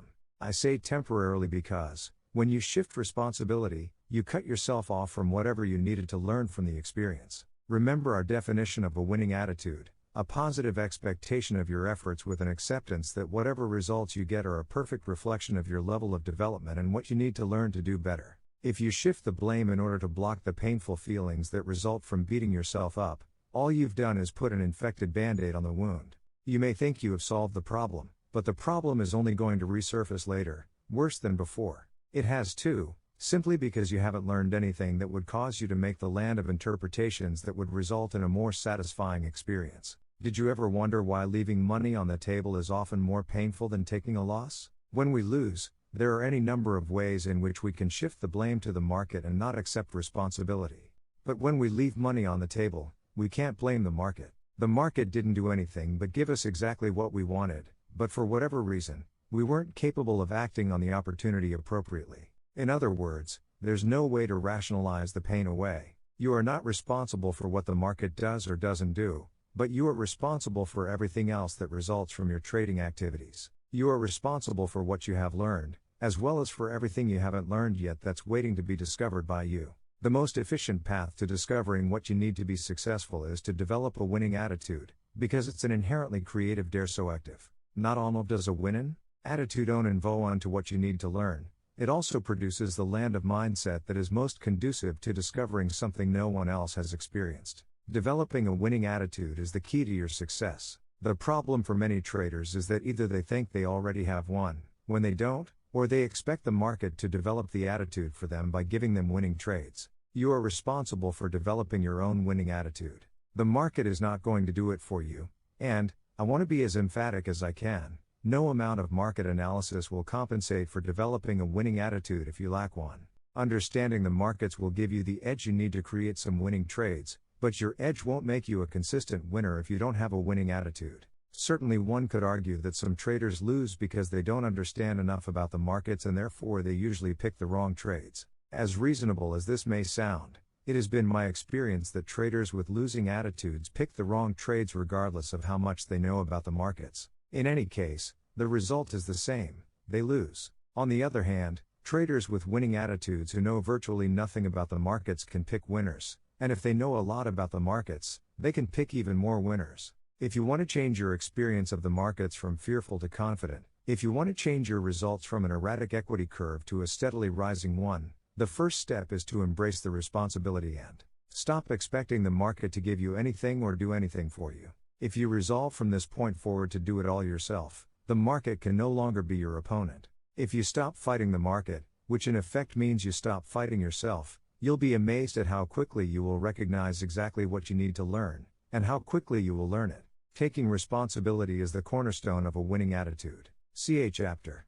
Chapter 4. 4. Consistency, a state of mind. I hope that after reading the first 3 chapters you are getting the idea that just because you are acting in the capacity of a trader, doesn't mean that you've learned the appropriate ways to think about what you do. As I have already stressed several times, what separates the best traders from everyone else is not what they do or when they do it, but rather how they think about what they do and how they're thinking when they do it. If your goal is to trade like a professional and be a consistent winner, then you must start from the premise that the solutions are in your mind and not in the market. Consistency is a state of mind. DIAT has at its core certain fundamental thinking strategies that are unique to trading. Experiencing a few or more winning trades can convince almost anyone that trading is easy. Recall your own experiences. Think back to those trades that brought a stream of money flowing into your account when all you had done was make a simple decision to buy or sell. Now, combine the extremely positive feeling you get from winning and getting money with no effort, and it's almost impossible not to conclude that making money as a trader is easy. But if that's the case, if trading is so easy, then why is it so difficult to master? Why are so many traders at their wits' end, grappling with the obvious contradiction? If it is true that trading is easy, and traders know it is because they've had the direct experience of how easy and effortless it is, then how can it also be possible that they can't make what they've learned about the markets work for them over and over again? In other words, how do we account for the contradiction between what we believe about trading and our actual trading results over time? Thinking about trading. The answers are all in the way you think about it. The irony is that trading can be as much fun and as effortless as your experience of it has been on occasion, but experiencing these qualities consistently is a function of your perspective, your beliefs, your attitudes, or your mindset. Choose the term you are most comfortable with. They all refer to the same thing. Winning and consistency are states of mind in the same way that happiness, having fun, and satisfaction are states of mind. Your state of mind is a byproduct of your beliefs and attitudes. You can try to create consistency without having the appropriate beliefs and attitudes, but your results won't be any different than if you need to be happy when you're not having fun. When you're not having fun, it can be very difficult to change your perspective to one where you, all of a sudden, start enjoying yourself. Of course, the circumstances of your situation could suddenly shift in a way that causes you to experience joy. But then your state of mind would be the result of an external shift in conditions, not a result of an internal shift in your attitude. If you depend on outside conditions and circumstances to make you happy, then it is extremely unlikely that you will experience happiness on a consistent basis. However, you can greatly increase the possibility of your being happy by developing fun-type attitudes and, more specifically, by working on neutralizing the beliefs and attitudes that prevent you from having fun or enjoying yourself. Creating consistent success as a trader works the same way. You can't rely on the market to make you consistently successful, any more than you can rely on the outside world to make you consistently happy. People who are truly happy don't have to do anything in order to be happy. They are happy people who do things. Traders who are consistently successful are consistent as a natural expression of who they are. They don't have to try to be consistent, they are consistent. This may seem like an abstract distinction, but it is vitally important that you understand the difference. Being consistent is not something you can try to be, because the very act of trying will negate your intent by mentally taking you out of the opportunity flow, making it less likely that you will win and more likely you will lose. Your very best trades were easy and effortless. You didn't have to try to make them easy, they were easy. There was no struggle. You saw exactly what you needed to see, and you acted on what you saw. You were in the moment, a part of the opportunity flow. When you're in the flow, you don't have to try, because everything you know about the market is available to you.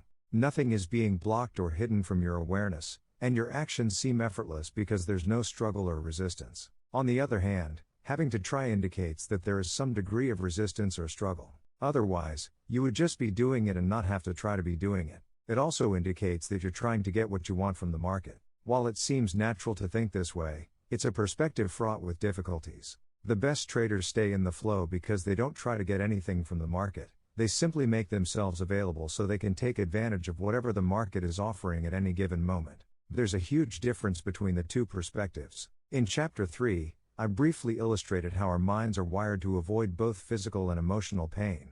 If you trade from the perspective of trying to get what you want or what you expect from the markets, what happens when the market doesn't behave in a way that will fulfill your expectations? Your mental defense mechanisms kick in to compensate for the difference between what you want and what you're not getting, so that you don't experience any emotional pain. Our minds are designed to automatically block threatening information or find a way to obscure that information, in order to shield us from the emotional discomfort we naturally feel when we don't get what we want. You won't realize it in the moment, but you will pick and choose information that is consistent with what you expect, so that you can maintain a pain-free state of mind. However, in the process of trying to maintain a pain-free state of mind, you also take yourself out of the opportunity flow and enter the realm of the could have, the should have, the would have, and the if only. Everything that you could have, should have, or would have recognized in the moment appeared invisible. Then all becomes painfully evident after the fact, after the opportunity is long gone. To be consistent, you have to learn to think about trading in such a way that you're no longer susceptible to conscious or subconscious mental processes that cause you to obscure, block, or pick and choose information on the basis of what will make you happy, give you what you want, or avoid pain. The threat of pain generates fear, and fear is the source of 95% of the errors you are likely to make. Certainly, you can't be consistent or experience the flow if you're consistently making errors, and you will make errors, as long as you're afraid that what you want or what you expect won't happen.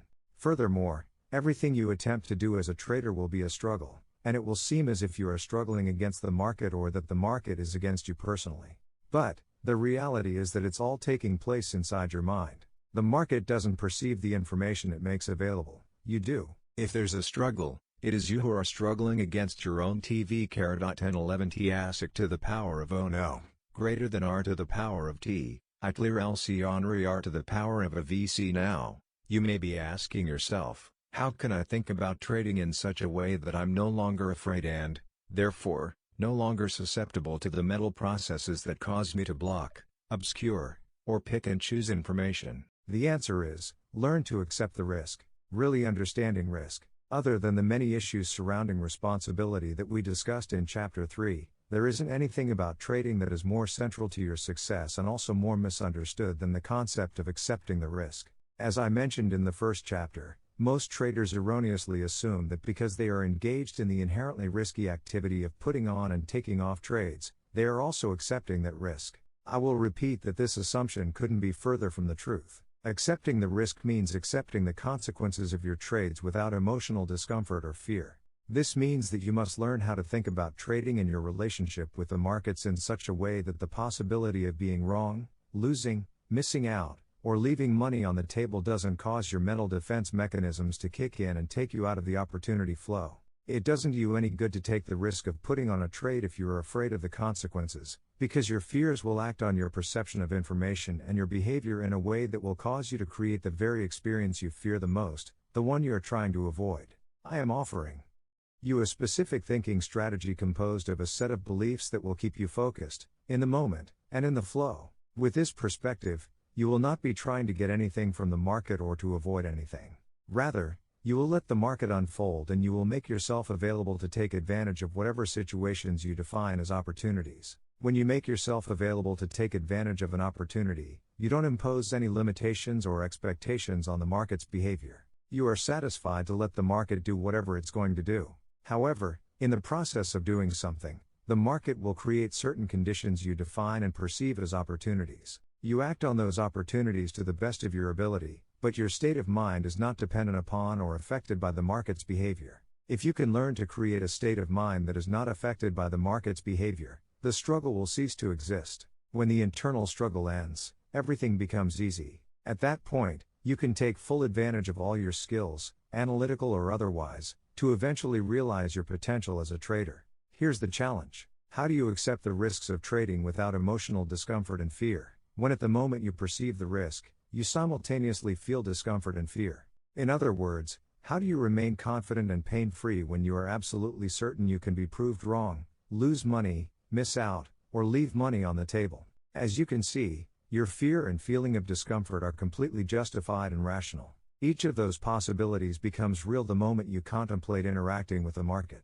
However, as true as all of these possibilities are for every trader, what isn't true or the same for every trader is what it means to be wrong, lose, miss out, or leave money on the table. Not everyone shares the same beliefs and attitudes about these possibilities and, therefore, we don't share the same emotional sensitivities. In other words, not everyone is afraid of the same things. This may seem obvious, but I assure you it is not. When we're afraid, the emotional discomfort we feel in the moment is so real that it's beyond question, and it's natural to assume that everyone shares our reality. I will give you a perfect example of what I am talking about. I recently worked with a trader who was deathly afraid of snakes. As far as he was concerned, he had always been afraid of snakes because he couldn't recall a time when he wasn't. Now he is married and has a 3-year-old daughter. One evening, while his wife was out of town, his daughter and he were invited to a friend's house for dinner. Unbeknownst to my client, his friend's child had a pet snake. When the friend's child brought out the snake for everyone to see, my client freaked and practically leapt to the other side of the room to get as far away from the snake as possible. His daughter, on the other hand, was completely enthralled with the snake, and wouldn't leave it alone. When he related this story to me, he said that he was not only shocked by the unexpected confrontation with the snake, but that he was just as shocked by his daughter's reaction. She wasn't afraid and he assumed that she would be. I explained to him that his fear was so intense and his attachment to his daughter was so great that it was inconceivable to him that his daughter would not automatically share his reality about snakes. But then I pointed out, there really wasn't any way she could have shared his experience, unless he specifically taught her to be afraid of snakes or she had had her own painful, frightening experience. Otherwise, without anything to the contrary in her mental system, the most likely reaction to her first encounter with a living snake would be pure, unadulterated fascination. Just as my client assumed that his daughter would be afraid of snakes, most traders assume the best traders, like themselves, are also afraid of being wrong, losing, missing out, and leaving money on the table. They assume that the best traders somehow neutralize their fears with an inordinate amount of courage, nerves of steel, and self-control. Like many other things about trading, what seems to make sense just isn't the case. Certainly, any one or all of these characteristics may be present in any top trader. But what is not true is that these characteristics play any role in their superior performance. Needing courage, nerves of steel, or self-control would imply an internal conflict where one force is being used to counteract the effects of another. Any degree of struggle, trying, or fear associated with trading will take you out of the moment and flow and, therefore, diminish your results. This is where professional traders really separate themselves from the crowd. When you accept the risk the way the pros do, you won't perceive anything that the market can do as threatening. If nothing is threatening, there's nothing to fear. If you're not afraid, you don't need courage. If you're not stressed, why would you need nerves of steel? And if you're not afraid of your potential to get reckless, because you have the appropriate monitoring mechanisms in place, then you have no need for self-control. As you contemplate the implications of what I am saying, I want you to keep something in mind. Very few people who go into trading start out with the appropriate beliefs and attitudes about responsibility and risk. There are some who do, but it's rare. Everyone else goes through the same cycle I've described in the example of the novice trader. We start out carefree, then become scared, and our fears continually diminish our potential. The traders who break through the cycle and ultimately make it are the ones who eventually learn to stop avoiding and start embracing the responsibility and the risk. Most of those who successfully break the cycle don't make the shift in thinking until they have experienced so much pain from large losses that it has the positive effect of stripping away their illusions about the nature of trading. With respect to your development, the how of their transformation is not that important, because in most cases it happened inadvertently. In other words, They weren't completely aware of the shifts that were taking place inside their mental environment until they experienced the positive effects their new perspective had on the ways in which they interacted with the market. This is why very few top traders can really explain what accounts for their success, except to speak in axioms like cut your losses and go with the flow. What is important is that you understand it is completely possible to think the way the professionals do and to trade without fear, even though your direct experience as a trader would argue otherwise. Aligning your mental environment. Now we're going to start zeroing in on exactly how you can align your mental environment in order to accept the risk and function like a professional trader. Most of what I've discussed up to this point was designed to get you ready to do the real work. I'm going to teach you a thinking strategy that has, at its core, a firm belief in probabilities and edges. With this new thinking strategy, you'll learn how to create a new relationship with the market, one that disassociates your trading from what it typically means to be wrong or to lose, and that precludes you from perceiving anything about the market as threatening. When the threat of pain is gone, the fear will correspondingly disappear, as will the fear-based errors you are susceptible to. You will be left with a mind that is free to see what is available and to act on what you see. Getting to this carefree, fearless state of mind, in spite of being burned over and over again, will take some work, but it's not going to be so difficult as you may think. In fact, by the time you've finished reading this book, most of you will be amazed at how simple the solutions to your problems really are. In many respects, a state of mind or perspective is like software code. You could have several thousand lines of perfectly written code, with only one flawed line, and in that one flawed line there might be only one character out of place. Depending on the purpose of the software and where that flaw is in relation to everything else, that one misplaced character could ruin the performance of an otherwise perfectly written system. You see, the solution was simple. Fix the misplaced character, and everything runs smoothly. However, finding the error or even knowing it exists in the first place can take considerable expertise. When it comes to the ideal trading mentality, everybody is a certain psychological distance away. In other words, virtually everyone starts out with flawed software code. I use terms like clicks or degrees to indicate psychological distance, but these terms don't imply a specific distance. So, for example, many of you will find that you are only, let's say, one click away in perspective from the ideal mindset. That one click could represent one or two erroneous or misplaced assumptions you have about the nature of trading. As you reflect upon some of the ideas presented in this book, your perspective may shift. To use the analogy of software code, that shift would be equivalent to finding the flawed line in your mental system and replacing it with something that works properly. People normally describe this kind of internal mental shift as an aha experience, or the moment when the light goes on. Everyone has had these kinds of experiences, and there are some common qualities associated with them. First, we usually feel different. The world even seems different, as if it had suddenly changed. Typically, we might say at the moment of the breakthrough something like, "Why didn't you tell me this before?" Or, "It was right in front of me the whole time, but I just didn't see it," or, "It's so simple, why couldn't I see it?"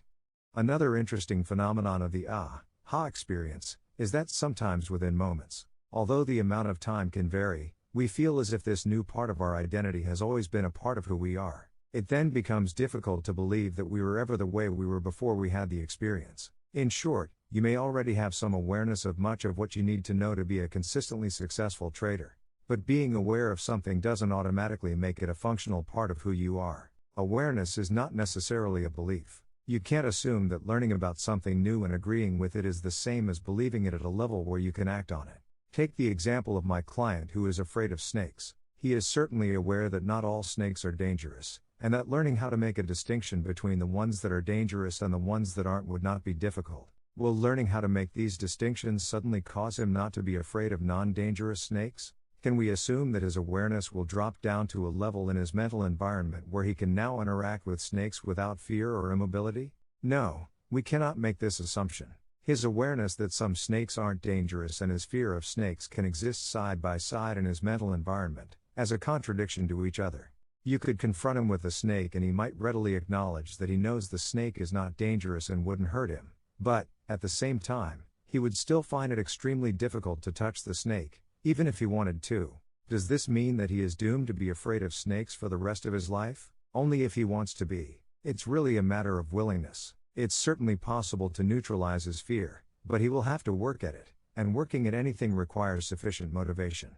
Many of us have what we know to be irrational fears and simply choose to live with the contradiction because we don't want to go through the emotional work that is necessary to overcome the fear. In this example, the contradiction is obvious. However, in my many years of working with traders, I have uncovered several typical contradictions and conflicts surrounding the issues of risk and responsibility, where holding two or more conflicting beliefs can easily cancel out your positive intentions, no matter how motivated you are to be successful.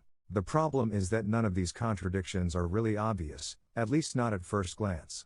Contradictory beliefs, however, aren't the only problems. What about assertions like "I'm a risk taker," that traders typically assume have dropped down to the functional level of a belief when, in fact, the underlying dynamics of the way they perceive the market indicates they are doing everything possible to avoid risk. Contradictory beliefs and non-functional awareness represent flawed mental software code that destroys your ability to stay focused and accomplish your goals, code that makes it seem as if you simultaneously have one foot on the accelerator and the other on the brake, code that gives learning how to trade a mysterious quality that will be challenging in a fun way at first, but usually turns into pure, unadulterated exasperation. When I was in college in the late 1960s, one of my favorite movies was Cool Hand Luke, starring Paul Newman. It was a very popular movie back then, so I'm sure some of you have seen it on late-night TV. Luke was in a Georgia chain gang. After he escaped and was caught for the second time, the warden and guards were determined not to let Luke make fools of them a third time. So while forcing him to do an inordinate amount of work with no rest and giving him intermittent beatings, they kept asking, "Have you got your mind right yet, Luke?" Eventually, after considerable suffering, Luke finally told the prison bosses that he had his mind right. They said that if he didn't, and tried to escape again, they'd kill him for sure. Of course, Luke attempted another escape, and true to their word, the guards killed him. Like Luke, many traders, whether they realize it or not, are trying to have it their way by beating the market. As a result, they get financially and emotionally killed. There are easier, infinitely more satisfying ways of getting what you want from the market, but first you have to be willing to get your mind right. Chapter 5. The Dynamics of Perception. One of the primary objectives of this book is to teach you how to take the threat of pain out of market information. The market doesn't generate happy or painful information. From the market's perspective, it's all simply information. It may seem as if the market is causing you to feel the way you do at any given moment, but that's not the case. It's your own mental framework that determines how you perceive the information, how you feel, and, as a result, whether or not you are in the most conducive state of mind to spontaneously enter the flow and take advantage of whatever the market is offering. Professionals don't perceive anything about the markets as painful, therefore, no threat exists for them. If there's no threat, there's nothing to defend against. As a result, there isn't any reason for their conscious or subconscious defense mechanisms to kick in. That's why professionals can see and do things that mystify everyone else. They're in the flow, because they're perceiving an endless stream of opportunities, and when they're not in the flow, the very best of the best can recognize that fact and then compensate by either scaling back or not trading at all. If your goal is to be able to trade like the professionals, you must be able to see the market from an objective perspective, without distortion. You must be able to act without resistance or hesitation, but with the appropriate amount of positive restraint to counteract the negative effects of overconfidence or euphoria. In essence, your objective is to be able to create a unique state of mind, a trader's mentality. When you've accomplished this, everything else about your success as a trader will fall into place. To help you achieve that objective, I'm going to give you a way to redefine your relationship to market information so that there will be little or no potential to perceive any of it as threatening. By redefine, I mean to change your perspective and operate out of a mental framework that keeps you focused on the opportunities available instead of tapping you into emotional pain. Debugging your mental software. In other words, we want to get the bugs out of our mental software code and get our minds right. Doing this effectively will require an understanding of the nature of mental energy and how you can use that energy to change a perspective that is generating an unwanted, negative, emotional response to market information. There's much to learn, but I think you will be amazed at how some simple changes can make a huge difference in your trading results. The process of trading starts with perceiving an opportunity. Without the perception of an opportunity, we wouldn't have a reason to trade. So I think it is only fitting that we start our examination of mental energy by breaking down the process of perception. What are the underlying dynamics of perception? What factors determine how we perceive information or what we perceive in relationship to what is available? How is perception connected with what we experience at any given moment? Probably the easiest way to understand the dynamics of perception and answer these questions is to think of everything, and I do tie in of forces that generate information about the properties, characteristics, and traits that make them uniquely what they are. Everything that exists outside of our bodies, all plants and all categories of life, all planetary phenomena in the form of weather conditions, earthquakes, and volcanic eruptions, all active and inert physical matter, and all non-corporeal phenomena such as light, sound waves, microwaves, and radiation, generates information about the nature of its existence. That information has the potential to act as a force on one of our 5 physical senses. Before we go any further, notice that I use the verb generate in an all-inclusive way, implying that everything is in an active state of expression, including inanimate objects. To illustrate why I do that, let's look at something as simple as a rock. It's an inanimate object, composed of unique atoms and molecules expressing themselves as a rock. I can use the active verb expressing because the atoms and molecules that make up the rock are in constant motion. So, even though the rock doesn't appear active except in the most abstract sense, it has characteristics and properties that will act as forces on our senses, causing us to experience and make distinctions about the nature of its existence. For example, a rock has texture, and that texture acts as a force on our sense of touch if we run our fingers across the rock surface. A rock has shape and color, which act as a force on our vision. The rock takes up space that no other object can occupy, so that we see it instead of an empty space or some other object. A rock can also have an odor that acts as a force on our sense of smell, or taste like something, although I haven't licked any rocks lately to find out. When we encounter anything in the environment that expresses its properties and characteristics, an exchange of energy takes place. Energy from the outside, in the form of whatever is expressing itself, gets transformed by our nervous system into electrical impulses and then gets stored in our inner, mental environment. To be more specific, whatever we are seeing, hearing, tasting, smelling, or feeling through our senses gets transformed into electrical impulses of energy and stored in our mental environment as a memory and/or dis. I think all of this is fairly self-evident to most people, but there are some profound implications here that aren't self-evident, and we typically take them completely for granted. First of all, there's a cause and effect relationship that exists between ourselves and everything else that exists in the external environment. As a result, our encounters with external forces create what I'm going to call energy structures inside our minds. The memories, distinctions, and, ultimately, the beliefs we acquire throughout our lives exist in our mental environment in the form of structured energy. Structured energy is an abstract concept. You might be asking yourself, how does energy take shape or form? Before I answer this question, an even more fundamental question needs to be addressed. How do we know that memories, distinctions, and beliefs exist in the form of energy in the first place? I don't know if it's been scientifically proven or completely accepted by the scientific community, but ask yourself, in what other form could these mental components exist? Here's what we know for sure. Anything composed of atoms and molecules takes up space and, therefore, can be observed. If memories, distinctions, and beliefs existed in some physical form, then we should be able to observe them. To my knowledge, no such observations have been made.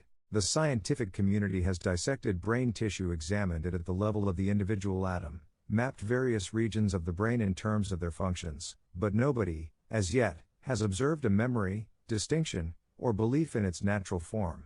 By in its natural form I mean that although a scientist can observe the individual brain cells that contain certain memories, he can't experience those memories firsthand. He can only experience them if the person to whom the memories belong is alive and chooses to express them in some way. If memories, distinctions, and beliefs don't exist as physical matter, then there really isn't any alternative way for them to exist except as some form of energy. If this is in fact the case, can this energy take on a specific shape? Can it be structured in a way that reflects the external forces that caused it to come into existence? Most definitely. Is there anything in the environment that is analogous to energy having shape? Thoughts are energy. Because you think in a language, your thoughts are structured by the limitations and rules that govern the particular language in which you think. When you express those thoughts aloud, you create sound waves, which are a form of energy. The sound waves created by the interaction of your vocal cords and tongue are structured by the content of your message. Microwaves are energy. Many phone calls are relayed by microwaves, which means that the microwave energy has to be structured in a way that reflects the message it is carrying. Laser light is energy. and if you've ever witnessed a demonstration of a laser light show, or laser art, what you've seen is pure energy taking a shape that reflects the creative desires of the artists. All of these are good examples of how energy can take shape, form, and structure. Of course, there are many more, but there is one more example that illustrates the point in the most graphic way. At the most fundamental level, what are dreams? I am not asking you what dreams mean or what you think their purpose is, but rather, what are they? What are their properties? If we assume that dreams take place within the confines of our skulls, then they can't be composed of atoms and molecules, because there wouldn't be enough space for all of the things that exist and take place in our dreams. Dream experiences seem to have the same proportions and dimensions as the things we perceive when we are awake and experiencing life through our five senses. The only way this could be possible is if dreams were a form of structured energy, because energy can take on any size or dimension, but, in doing so, doesn't actually take up any space. Now, if it hasn't already occurred to you, there's something here that's really profound. If the memories, distinctions, and beliefs we've acquired as a result of our encounters with the external environment represent what we've learned about that environment and how it works, and if these memories, distinctions, and beliefs exist in our mental environment as energy, and if energy doesn't take up any space, then it also could be said that we have an unlimited capacity for learning. Well, not only do I think it could be said, I'm saying it. Consider the development of human consciousness and what to know to function effectively compared to just 100 years ago. There is absolutely nothing to indicate that we don't have an unlimited capacity to learn. The difference between what we are aware of now and what we can do as a result of this expanded awareness would boggle the mind of anyone living 100 years ago. Perception and learning. However, we must be careful not to equate storage capacity with learning capacity. Learning, and becoming aware of what is available to be learned, is not just a function of storage capacity. If it were, then what would stop us from knowing everything? And if we knew everything, then what would stop us from perceiving every possible characteristic, property, or trait of everything that is expressing itself in any given moment? What stops us now? These questions get to the very heart of why you have to understand that mental components like memories, distinctions, and beliefs exist as energy. Anything that is energy has the potential to act as a force expressing its form, and that is exactly what our memories, distinctions, and beliefs do. They act as a force on our senses from the inside, expressing their form and content, and, in the process of doing so, they have a profoundly limiting effect on the information we perceive in any given moment, making much of the information that is available from the environment's perspective, and the possibilities inherent within that information, literally invisible. I am saying here that, in any given moment, the environment is generating an enormous amount of information about its properties, characteristics, and traits. Some of that information is beyond the physiological range of our senses. For example, our eyes can't see every wavelength of light, nor can our ears hear every frequency of sound the environment produces, so there's definitely a range of information that is beyond the physiological capabilities of our senses. What about the rest of the information the environment is generating about itself? Do we see, hear, taste, smell, or feel through our senses every possible distinction, trait, and characteristic being senses? Absolutely not. The energy that's inside of us will categorically limit and block our awareness of much of this information by working through the same sensory mechanisms the external environment works through. Now, if you take a moment and think about it, some of what I just said should be self-evident. For example, there are many ways in which the external environment can express itself that we don't perceive simply because we haven't learned about them yet. This is easy to illustrate. Think back to the first time you ever looked at a price chart. What did you see? Exactly what did you perceive? With no previous exposure, I'm sure, like everyone else, you saw a bunch of lines that had no meaning. Now, if you're like most traders, when you look at a price chart, you see characteristics, traits, and behavior patterns that represent the collective actions of all the traders who participated in those particular trades. Initially, the chart represented undifferentiated information.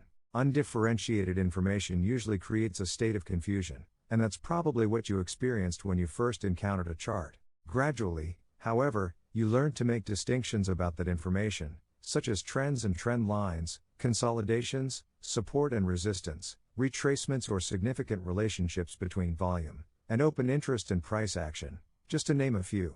You learned that each of these distinctions in the market's behavior represented an opportunity to fulfill some personal need, goal, or desire. Each distinction now had a meaning and some relative degree of significance or importance attached to it.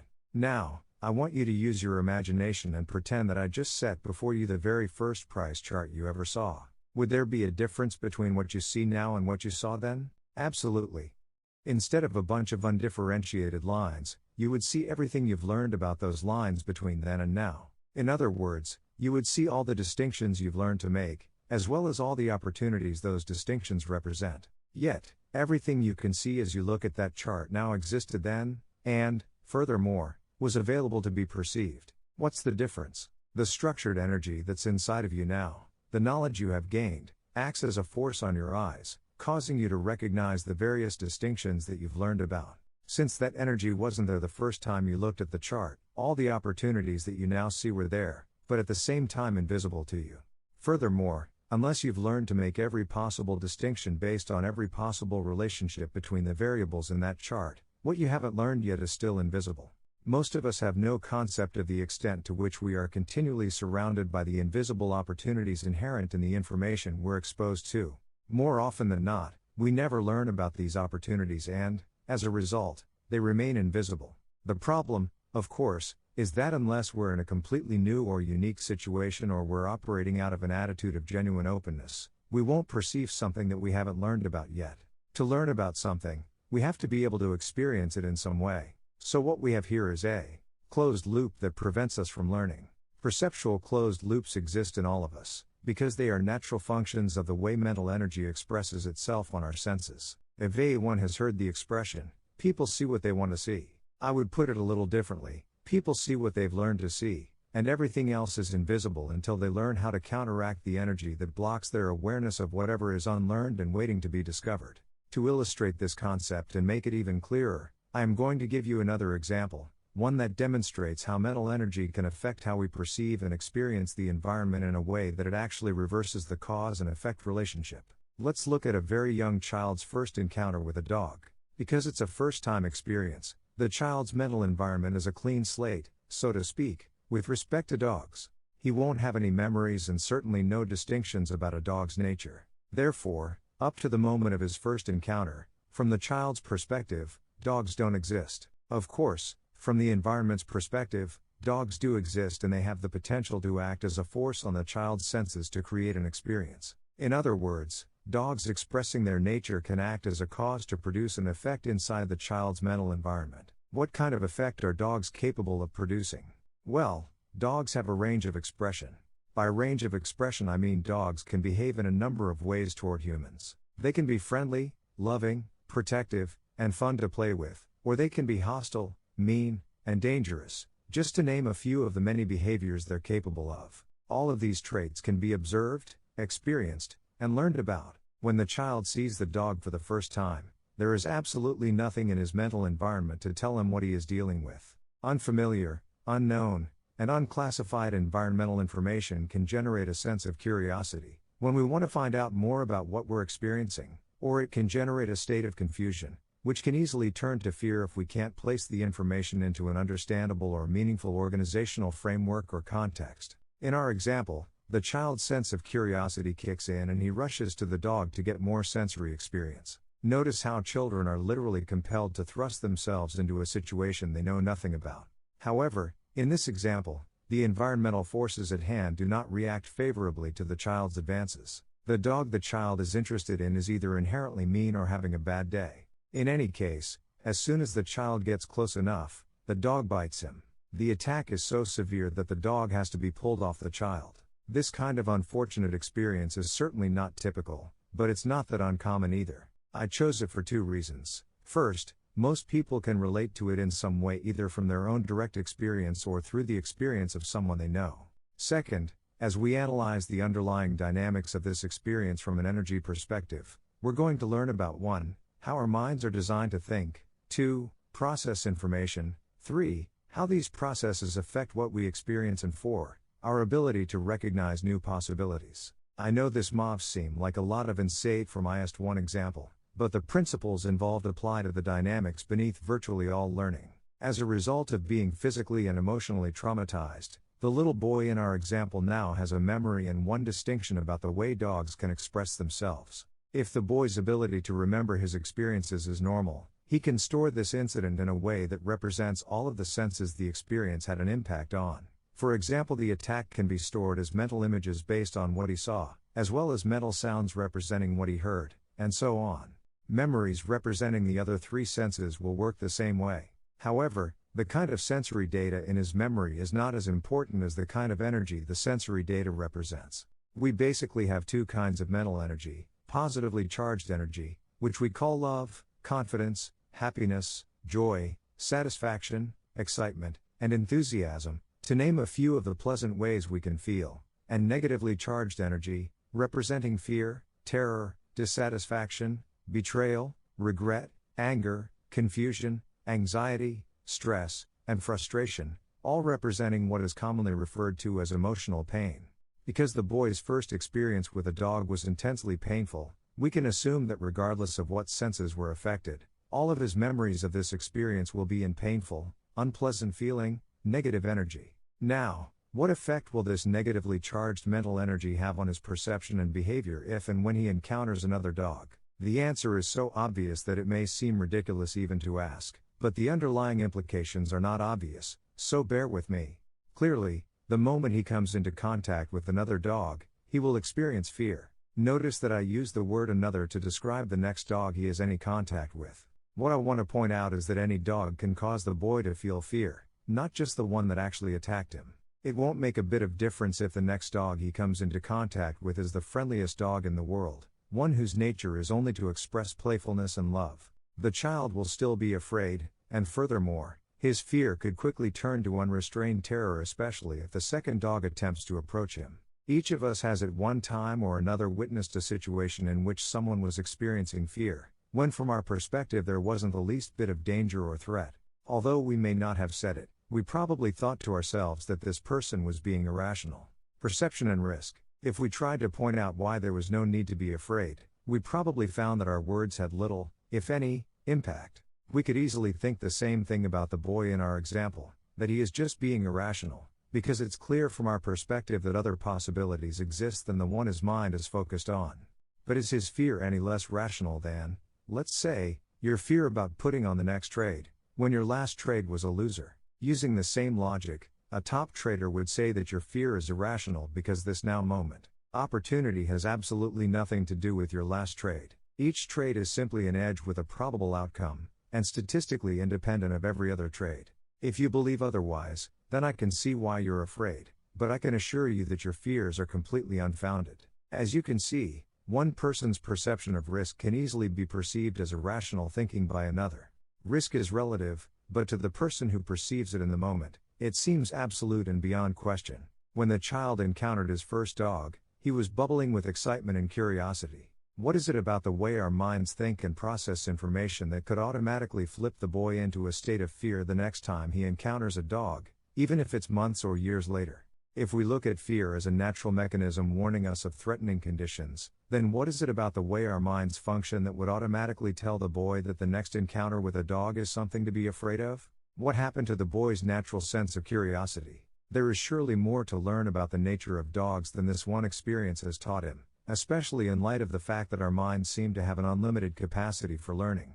And why would it be virtually impossible to talk the boy out of his fear? The power of association. As complex as these questions may seem at first glance, most of them can be answered quite easily. I'm sure many of you already know the answer. Our minds have an inherent design characteristic that causes us to associate and link anything that exists in the external environment that is similar in quality, characteristics, properties, or traits to anything that already exists in our mental environment as a memory or distinction. In other words, in the example of the child being afraid of dogs, the second dog or any other dog he encounters thereafter doesn't have to be the dog that attacked in order for him to experience emotional pain. There just has to be enough of a likeness or similarity for his mind to make a connection between the two. This natural tendency for our minds to associate is an unconscious mental function that occurs automatically. It's not something we have to think about or make a decision about. An unconscious mental function would be analogous to an involuntary physical function such as a heartbeat. Just as we don't have to consciously think about the process of making our hearts beat, we don't have to think about linking experiences and our feelings about them. It's simply a natural function of the way our minds process information, And, like a heartbeat, it's a function that has a profound effect on the way we experience our lives. I'd like you to try and visualize the two-way flow of energy that reverses the cause and effect relationship that will make it difficult for the boy to perceive any other possibilities than the one that's in his mind. To help you, I'm going to break this process down into its smallest parts, and go through what happens step by step. All of this may seem a bit abstract, but understanding this process plays a big part in unlocking your potential to achieve consistent success as a big trader. First, let's get right down to the basics. There's structured energy on the outside of the boy and structured energy on the inside of the boy. The outside energy is positively charged in the form of a friendly dog that wants to express itself by playing. The inside energy is a negatively charged memory in the form of mental images and sounds that represent the boy's first experience with a dog. Both the inside and the outside energy have the potential to make themselves felt on the boy's senses and, as a result, create two different kinds of situations for him to experience. The outside energy has the potential to act as a force on the boy in a way that he could find very enjoyable. This particular dog expresses behavior characteristics like playfulness, friendliness, and even love. But keep in mind that these are characteristics that the child still has not experienced in a dog, so from his perspective they don't exist. Just as in the price chart example I presented earlier, the child won't be able to perceive what he hasn't yet learned about, unless he is in a state of mind that is conducive to learning. The inside energy also has potential and is just waiting, so to speak, to express itself. But it will act on the boy's eyes and ears in a way that causes him to feel threatened. This in turn will create an experience of emotional pain, fear, and possibly even terror. From the way I've set this up, it may seem as if the boy has a choice between experiencing fun or experiencing fear, but that's really not the case, at least not in the moment.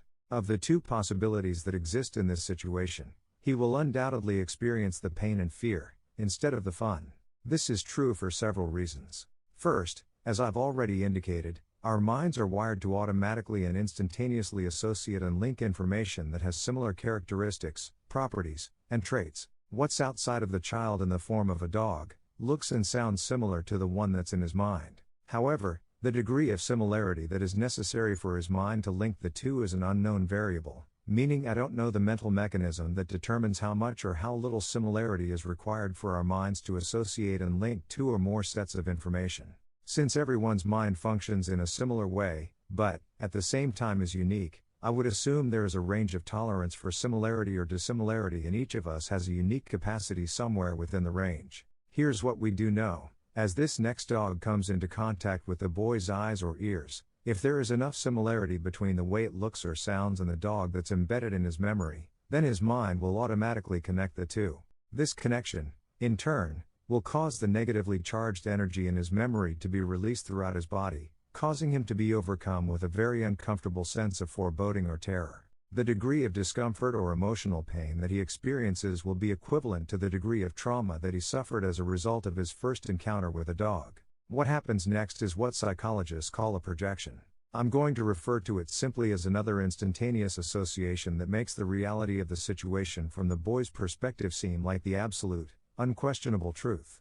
The boy's body is now filled with negatively charged energy. At the same time, he is in sensory contact with the dog. Next, his mind associates whatever sensory information his eyes or ears perceive with the painful energy he's experiencing inside himself, which makes it seem as if the source of his pain and fear is the dog he is seeing or hearing in that moment. Psychologists call the dynamics of what I just described a projection because, in a sense, the boy is projecting the pain he is experiencing in the moment onto the dog. That painful energy then gets reflected back to him, so that he perceives a dog that is threatening, painful, and dangerous. This process makes the second dog identical in character, properties, and traits to the one that is in the boy's memory bank, even though the information the second dog is generating about its behavior is not identical, or even similar, to the behavior of the dog that actually attacked the boy. Since the two dogs, the one in the boy's mind and the one outside of the boy's mind, feel exactly the same, it's extremely unlikely the boy will be able to make any type of distinctions in the second dog's behavior that would suggest to him that it is any different than the one in his mind.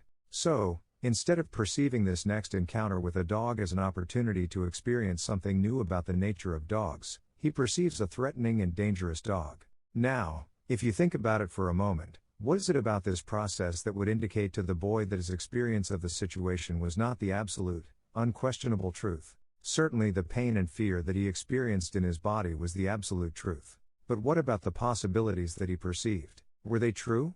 From our perspective, they weren't. However, from the boy's perspective, how could they be anything but the true reality of the situation? What alternatives did he have? First, he can't perceive possibilities that he hasn't learned about yet. And it is extremely difficult to learn anything new if you're afraid, because, as you already well know, fear is a very debilitating form of energy. It causes us to withdraw, to get ready to protect ourselves, to run, and to narrow our focus of attention, all of which makes it very difficult, if not impossible, to open ourselves in a way that allows us to learn something new. Second, as I have already indicated, as far as Die Boy is concerned, the dog is the source of his pain, and in a sense this is true. The second dog did cause him to tap into the pain that was already in his mind, but it was not the true source of that pain. This was a positively charged dog that got connected to the boy's negatively charged energy by an automatic, involuntary mental process, functioning at speeds faster than it takes to blink an eye. So as far as he's concerned, why would he be afraid if what he perceived about the dog wasn't the absolute truth? As you can see, it wouldn't make any difference how the dog was acting, or what someone might say to the contrary about why the boy shouldn't be afraid, because he will perceive whatever information the dog is generating about itself from a negative perspective. He will not have the slightest notion that his experience of pain, fear, and terror was completely self-generated. Now, if it's possible for the boy to self-generate his own pain and terror and, at the same time, be firmly convinced that his negative experience was coming from the environment, is it also possible for traders to self-generate their own experiences of fear and emotional pain as they interact with market information and be thoroughly convinced that their pain and fear was completely justified by the circumstances? The underlying psychological dynamics work in exactly the same way. One of your basic objectives as a trader is to perceive the opportunities available, not the threat of pain. To learn how to stay focused on the opportunities, you need to know and understand in no uncertain terms the source of the threat. It's not the market. The market generates information about its potential to move from a neutral perspective. At the same time, it provides you with an unending stream of opportunities to do something on your own behalf. If what you perceive at any given moment causes you to feel fear, ask yourself this question: is the information inherently threatening, or are you simply experiencing the effect of your own state of mind reflected back to you? I know this is a difficult concept to accept, so I'll give you another example to illustrate the point. Let's set up a scenario where your last 2 or 3 trades were losers. You are watching the market, and the variables you used to indicate that an opportunity exists are now present. Instead of immediately executing the trade, you hesitate. The trade feels very risky, so risky, in fact, that you start questioning whether this is really a signal. As a result, you start gathering information to support why this trade probably won't work. This is information you normally wouldn't consider or pay attention to, and it's certainly not information that is part of your trading methodology. In the meantime, the market is moving. Unfortunately, it is moving away from your original entry point, the point at which you would have gotten into the trade if you hadn't hesitated. Now you are conflicted, because you still want to get in. The thought of missing a winning trade is painful. At the same time, as the market moves away from your entry point, the dollar value of the risk to participate increases. The tug of war inside your mind intensifies. You don't want to miss out, but you don't want to get whipsawed either. In the end, you do nothing, because you are paralyzed by the conflict. You justify your state of immobility by telling yourself that it's just too risky to chase the market, while you agonize over every tick the market moves in the direction of what would have been a nice winning trade. If this scenario sounds familiar, I want you to ask yourself whether, at the moment you hesitated, were you perceiving what the market was making available, or perceiving what was in your mind reflected back to you? The market gave you a signal, but you didn't perceive the signal from an objective or positive perspective. You didn't see it as an opportunity to experience the positive feeling you would get from winning or making money, but that's exactly what the market was making available to you. Think about this for a moment. If I changed the scenario so that your last 2 or 3 trades were winners instead of losers, would you have perceived the signal any differently? Would you have perceived it more as an opportunity to win than you did in the first scenario? If you were coming off 3 winners in a row, would you have hesitated to put that trade on? Very unlikely. In fact, if you're like most traders, you probably would have been giving very strong consideration to loading up. In each situation, the market generated the same signal. But your state of mind was negative and fear-based in the first scenario, and that caused you to focus on the possibility of failure, which in turn caused you to hesitate. In the second scenario, you hardly perceived any risk at all. You may even have thought the market was making a dream come true. That, in turn, would make it easy, if not compelling, to financially overcommit yourself. If you can accept the fact that the market doesn't generate positively or negatively charged information as an inherent characteristic of the way it expresses itself, then the only other way information can take on a positive or negative charge is in your mind, and that is a function of the way the information is processed. In other words, the market doesn't cause you to focus on failure and pain, or on winning and pleasure. What causes the information to take on a positive or negative quality is the same unconscious mental process that caused the boy to perceive the second dog as threatening and dangerous, when all the dog was offering was playfulness and friendship. Our minds constantly associate what's outside of us with something that's already in our mind, making it seem as if the outside circumstances and the memory, distinction, or belief these circumstances are associated with are exactly the same.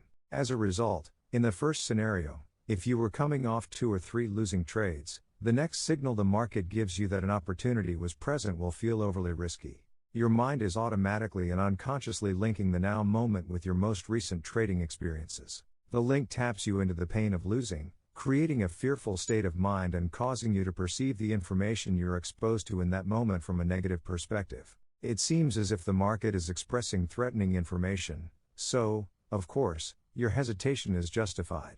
In the second scenario, the same process causes you to perceive the situation from an overly positive perspective, because you are coming off 3 winners in a row.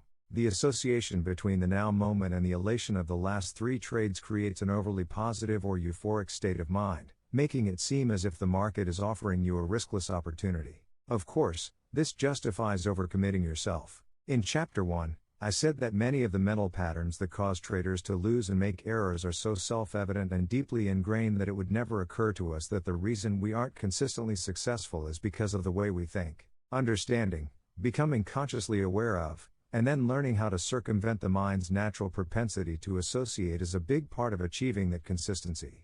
Developing and maintaining a state of mind that perceives the opportunity flow of the market, without the threat of pain or the problems caused by overconfidence, will require that you take conscious control of the association process. Chapter 6.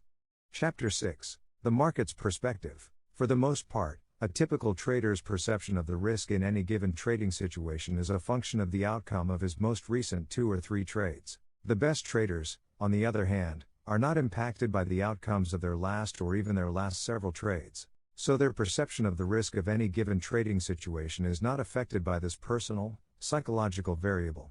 There's a huge psychological gap here that might lead you to believe that the best traders have inherent design qualities in their minds that account for this gap, but I can assure you this is not the case. Every trader I've worked with over the last 18 years has had to learn how to train his mind to stay properly focused in the now moment opportunity flow. This is a universal problem, and has to do both with the way our minds are wired and our common social upbringing.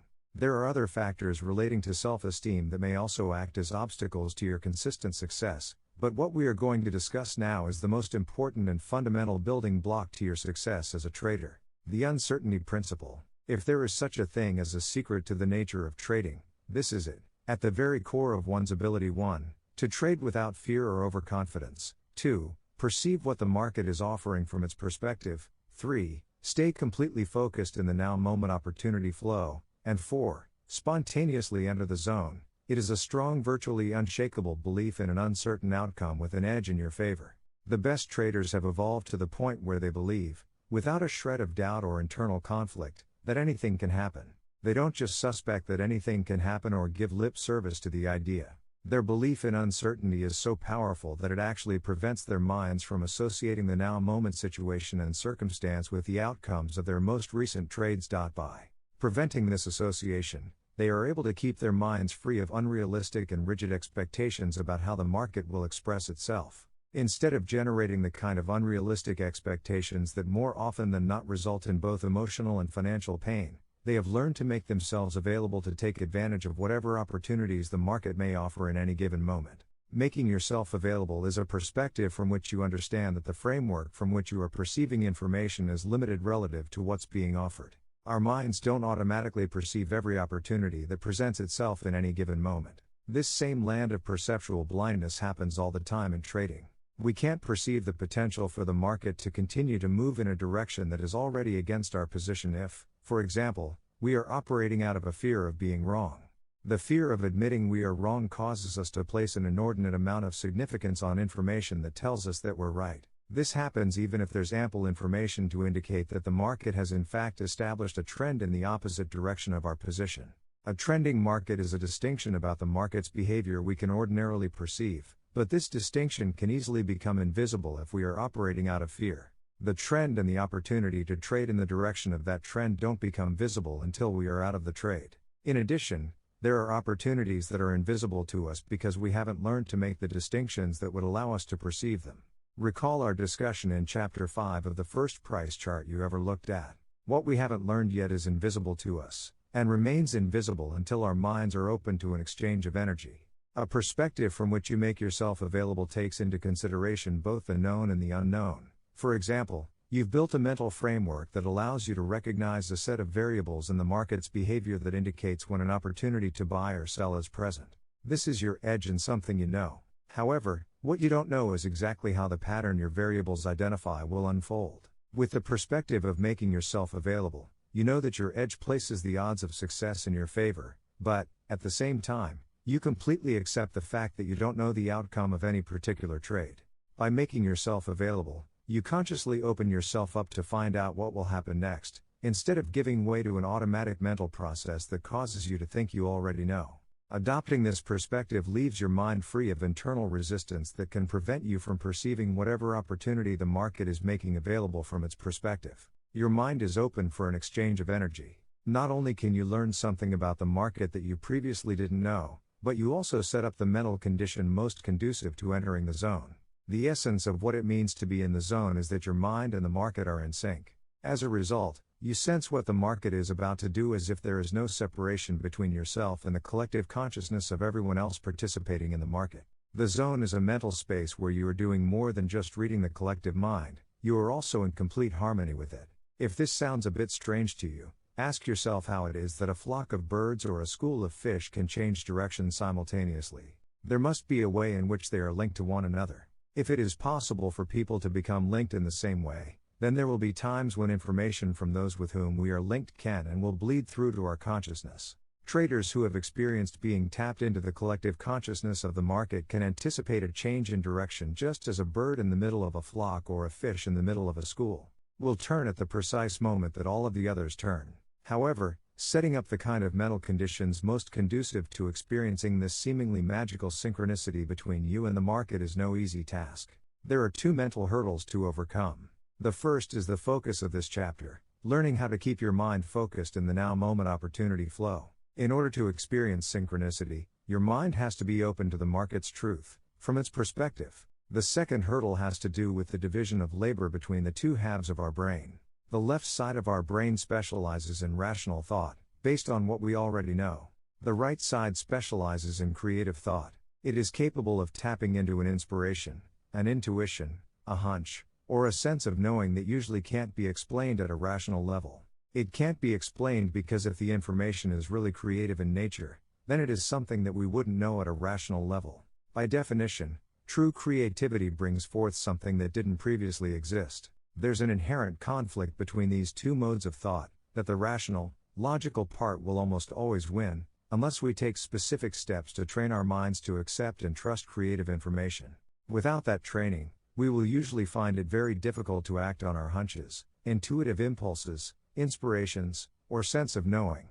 Acting appropriately on anything requires belief and clarity of intent, which keeps our minds and senses focused on the purpose at hand. If the source of our actions is creative in nature, and our rational mind hasn't been properly trained to trust this source, then at some point in the process of acting on this information, our rational brain will flood our consciousness with conflicting and competing thoughts. Of course, all of these thoughts will be sound and reasonable in nature, because they will be coming from what we already know at a rational level, but they will have the effect of flipping us out of the zone or any other creative state of mind. There are few things in life more frustrating than recognizing the possibilities evident from a hunch, intuition, or an inspired idea, and not taking advantage of that potential because we talked ourselves out of it. I realize that what I've just said is still much too abstract to implement on a practical basis. So, I'm going to take you step by step through what it means to be completely focused in the now moment opportunity flow. My objective is that by the time you've read this chapter and chapter 7, you will understand without a shred of doubt why your ultimate success as a trader cannot be realized until you develop a resolute, unshakable belief in uncertainty. The first step on the road toward getting your mind and the market in sync is to understand and completely accept the psychological realities of trading. This step is where most of the frustrations, disappointments, and mysteriousness associated with trading begin. Very few people who decide to trade ever take the time or expend the effort to think about what it means to be a trader. Most people who go into trading think that being a trader is synonymous with being a good market analyst. As I have mentioned, this couldn't be further from the truth. Good market analysis can certainly contribute to and play a supporting role in one's success, but it doesn't deserve the attention and importance most traders mistakenly attach to it. Beneath the market behavior patterns that are so easy to become fixated on are some very unique psychological characteristics. It's the nature of these psychological characteristics that determines how one needs to be in order to operate effectively in the market environment. Operating effectively in an environment that has qualities, traits, or characteristics that are different from what we're used to requires making some adjustments or changes in the way we normally think about things. For example, if you were to travel to an exotic place with certain objectives or goals to accomplish, the first thing you would do is familiarize yourself with the local traditions and customs. By doing so, you would learn about the various ways in which you would have to adapt in order to function successfully in that environment. Traders frequently ignore the fact that they may have to adapt in order to become consistently successful traders. There are two reasons for this. The first is that you need absolutely no skill of any kind to put on a winning trade. For most traders, it usually takes years of pain and suffering before they figure out or finally admit to themselves that there's more to being consistent than the ability to pick an occasional winner. The second reason is that you don't have to travel anywhere to trade. All you need is access to a phone. You don't even have to roll out of bed in the morning. Even traders who normally trade from an office don't have to be in the office to put on or take off their trades. Because we can access and interact with the market from personal environments that we are intimately familiar with, it seems as if trading won't require any special adaptations in the way we think. To some degree, you are probably already aware of many of the fundamental truths about the nature of trading. But having an awareness or an understanding of some principle, insight, or concept doesn't necessarily equate to acceptance and belief. When something has been truly accepted, it isn't in conflict with any other component of our mental environment. When we believe in something, we operate out of that belief as a natural function of who we are, without struggle or extra effort. To whatever degree there is a conflict with any other component of our mental environment, to the same degree there is a lack of acceptance. It isn't difficult, therefore, to understand why so few people make it as traders. They simply don't do the mental work necessary to reconcile the many conflicts that exist between what they've already learned and believe, and how that learning contradicts and acts as a source of resistance to implementing the various principles of successful trading. Getting into and taking advantage of the kind of free-flowing states of mind that are ideal for trading requires that those conflicts be thoroughly resolved. Market's most fundamental characteristic. The market can do virtually anything at any time. This seems obvious enough, especially for anybody who has experienced a market that has displayed erratic and volatile price swings. The problem is that all of us have the tendency to take this characteristic for granted, in ways that cause us to make the most fundamental trading errors over and over again. The fact is that if traders really believed that anything could happen at any time, there would be considerably fewer losers and more consistent winners. How do we know that virtually anything can happen? This fact is easy to establish. All we have to do is dissect the market into its component parts and look at how the parts operate. The most fundamental component of any market is its traders. Individual traders act as a force on prices, making them move by either bidding a price up or offering it lower. Why do traders bid a price up or offer it lower? To answer this question, we have to establish the reasons why people trade. There are many reasons and purposes behind a person's motivation to trade in any given market. However, for the purposes of this illustration, we don't have to know all the underlying reasons that compel any individual trader to act, because ultimately they all boil down to one reason and one purpose: to make money. We know this because there are only two things a trader can do, and there are only two possible outcomes for every trade. Therefore, I think we can safely assume that regardless of one's reasons for trading, the bottom line is that everyone is looking for the same outcome: profits. And there are only two ways to create those profits: either buy low and sell high, or sell high and buy low. If we assume that everyone wants to make money, then there's only one reason why any trader would bid a price up to the next highest level: because he believes he can sell whatever he's buying at a higher price at some point in the future. The same is true for the trader who's willing to sell something at a price that is less than the last posted price. He does it because he believes he can buy back whatever he's selling at a lower price at some point in the future. If we look at the market's behavior as a function of price movement, and if price movement is a function of traders who are willing to bid prices up or offer them lower, then we can say that all price movement is a function of what traders believe about the future. To be more specific, all price movement is a function of what individual traders believe about what is high and what is low. The underlying dynamics of market behavior are quite simple. Only three primary forces exist in any market: traders who believe the price is low, traders who believe the price is high, and traders who are watching and waiting to make up their minds about whether the price is low or high. Technically, the third group constitutes a potential force. The reasons that support any given trader's belief that something is high or low are usually irrelevant, because most people who trade act in an undisciplined, unorganized, haphazard, and random manner. So, their reasons wouldn't necessarily help anyone gain a better understanding of what is going on. But, understanding what's going on isn't that difficult, if you remember that all price movement or lack of movement is a function of the relative balance or imbalance between two primary forces: traders who believe the price is going up, and traders who believe the price is going down. If there's balance between the two groups, prices will stagnate, because each side will absorb the force of the other side's actions. If there is an imbalance, prices will move in the direction of the greater force, or the traders who have the stronger convictions in their beliefs about in what direction the price is going. Now, I want you to ask yourself, what's going to stop virtually anything from happening at any time, other than exchange-imposed limits on price movement? There's nothing to stop the price of an issue from going as high or low as whatever some trader in the world believes is possible, if, of course, the trader is willing to act on that belief. So the range of the market's behavior in its collective form is limited only by the most extreme beliefs about what is high and what is low held by any given individual participating in that market. I think the implications are self-evident. There can be an extreme diversity of beliefs present in any given market in any given moment, making virtually anything possible. When we look at the market from this perspective, it's easy to see that every potential trader who is willing to express his belief about the future becomes a market variable. On a more personal level, this means that it only takes one other trader, anywhere in the world, to negate the positive potential of your trade. Put another way, it takes only one other trader to negate what you believe about what is high or what is low. That's all, only one. Here's an example to illustrate this point. Several years ago, a trader came to me for help. He was an excellent market analyst. In fact, he was one of the best I've ever met. But after years of frustration during which he lost all his money and a lot of other people's money, he was finally ready to admit that, as a trader, he left a lot to be desired. After talking to him for a while, I determined that a number of serious psychological obstacles were preventing him from being successful. One of the most troublesome obstacles was that he was a know-it-all and extremely arrogant, making it impossible for him to achieve the degree of mental flexibility required to trade effectively. It didn't matter how good an analyst he was. When he came to me, he was so desperate for money and help that he was willing to consider anything.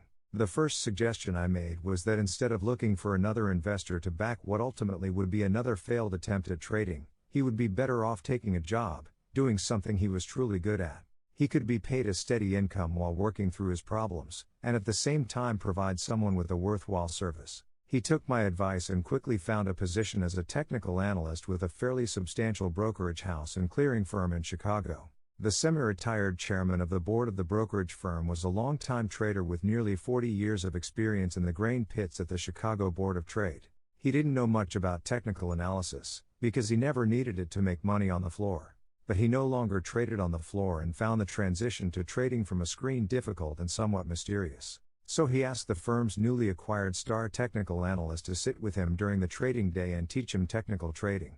The new hire jumped at the opportunity to show off his abilities to such an experienced and successful trader. The analyst was using a method called point and line, developed by Charlie Drummond. One day, as the two of them were watching the soybean market together, the analyst had projected major support and resistance points and the market happened to be trading between these 2 points. As the technical analyst was explaining to the chairman the significance of these 2 points, he stated in very emphatic, almost absolute terms that if the market goes up to resistance, it will stop and reverse, and if the market goes down to support, it will also stop and reverse. Then he explained that if the market went down to the price level he calculated as support, his calculations indicated that would also be the low of the day. As they sat there, the bean market was slowly trending down to the price the analyst said would be the support, or low, of the day. When it finally got there, the chairman looked over to the analyst and said, "This is where the market is supposed to stop and go higher, right?"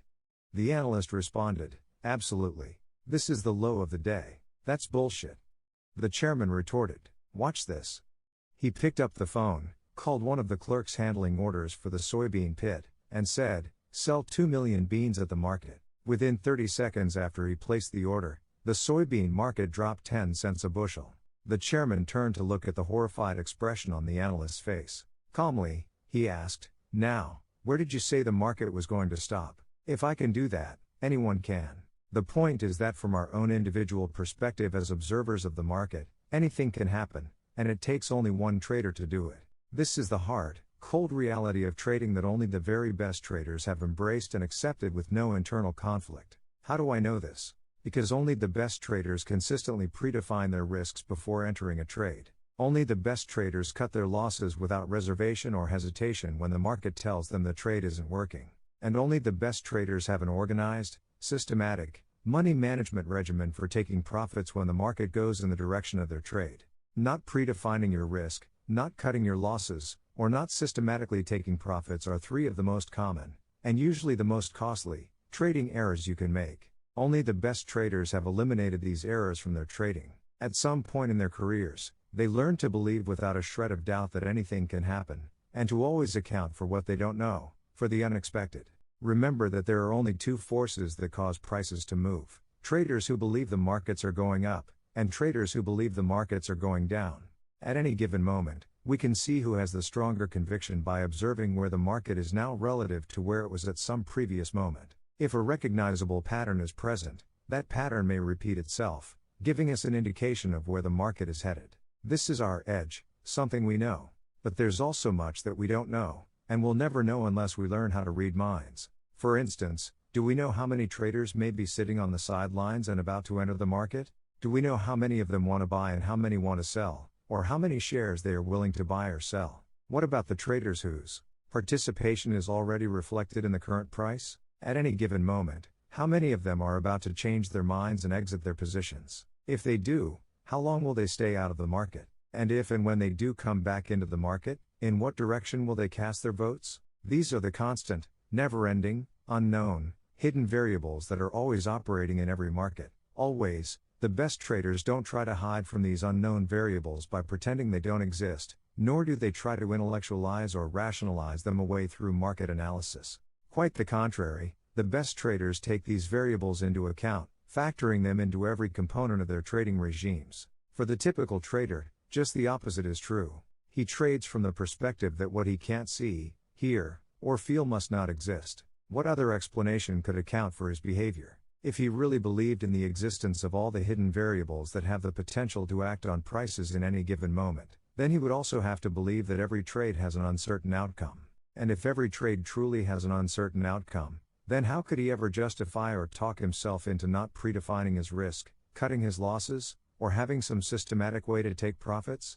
Given the circumstances, not adhering to these 3 fundamental principles is the equivalent of committing financial and emotional suicide. Since most traders don't adhere to these principles, are we to assume that their true underlying motivation for trading is to destroy themselves? It's certainly possible. But I think the percentage of traders who either consciously or subconsciously want to rid themselves of their money or hurt themselves in some way is extremely small. So, if financial suicide is not the predominant reason, then what could keep someone from doing something that would otherwise make absolute, perfect sense? The answer is quite simple. The typical trader doesn't predefine his risk, cut his losses, or systematically take profits because the typical trader doesn't believe it's necessary. The only reason why he would believe it isn't necessary is that he believes he already knows what's going to happen next, based on what he perceives as happening in any given now moment. If he already knows, then there's really no reason to adhere to these principles.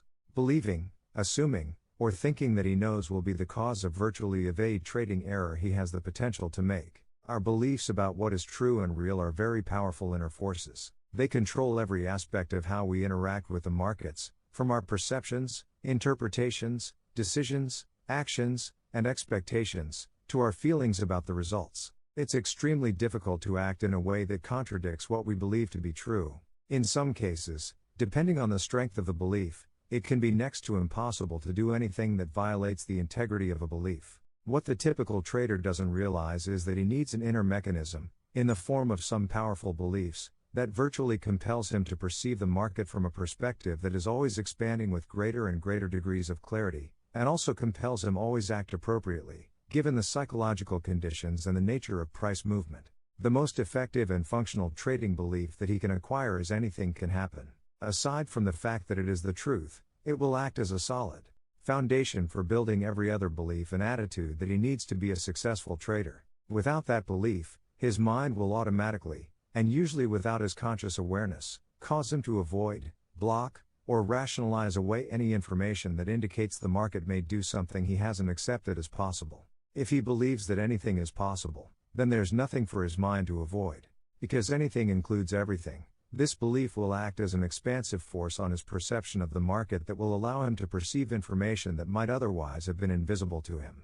In essence, he will be making himself available to perceive more of the possibilities that exist from the market's perspective. Most important, by establishing a belief that anything can happen, he will be training his mind to think in probabilities. This is by far the most essential as well as the most difficult principle for people to grasp and to effectively integrate into their mental systems. Chapter 7.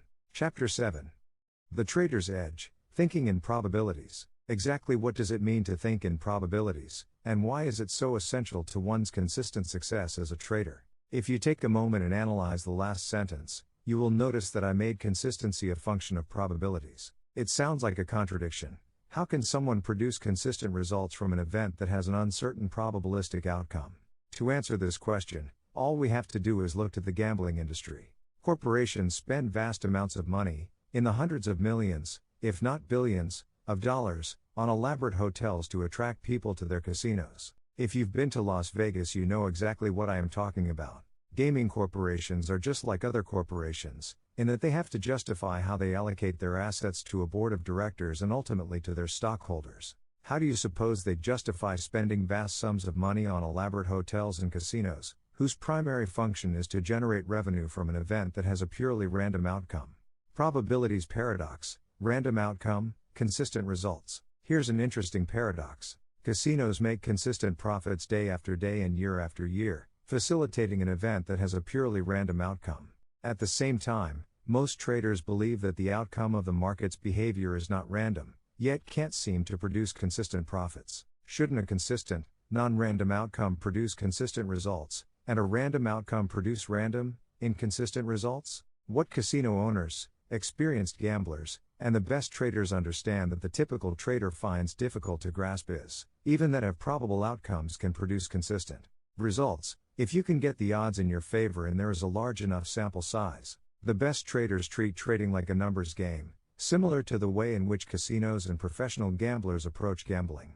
To illustrate, let's look at the game of blackjack. In blackjack, the casinos have approximately a 4.5% edge over the player, based on the rules they require players to adhere to. This means that, over a large enough sample size, the casino will generate net profits of 4.5 cents on every dollar wagered on the game.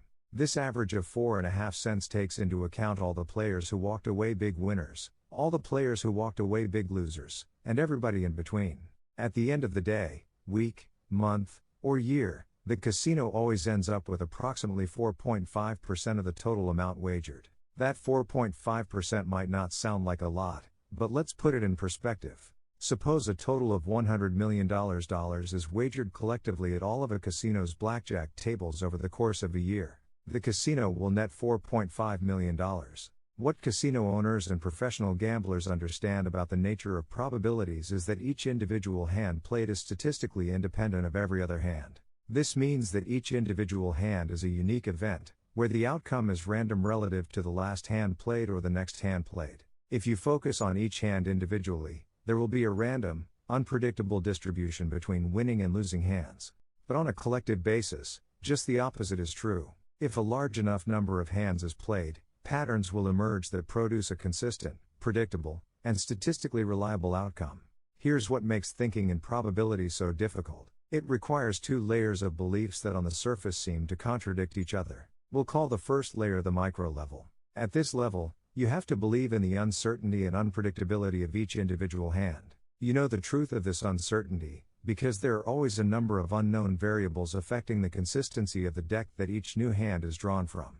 For example, you can't know in advance how any of the other participants will decide to play their hands, since they can either take or decline additional cards. Any variables acting on the consistency of the deck that can't be controlled or known in advance will make the outcome of any particular hand both uncertain and random in relationship to any other hand. The second layer is the macro level. At this level, you have to believe that the outcome over a series of hands played is relatively certain and predictable. The degree of certainty is based on the fixed or constant variables that are known in advance and specifically designed to give an advantage to one side or the other. The constant variables I am referring to are the rules of the game. So, even though you don't or couldn't know in advance the sequence of wins to losses, you can be relatively certain that if enough hands are played, whoever has the edge will end up with more wins than losses. The degree of certainty is a function of how good the edge is. It's the ability to believe in the unpredictability of the game at the micro level and simultaneously believe in the predictability of the game at the macro level that makes the casino and the professional gambler effective and successful at what they do. Their belief in the uniqueness of each hand prevents them from engaging in the pointless endeavor of trying to predict the outcome of each individual hand. They have learned and completely accepted the fact that they don't know what's going to happen next. More important, they don't need to know in order to make money consistently.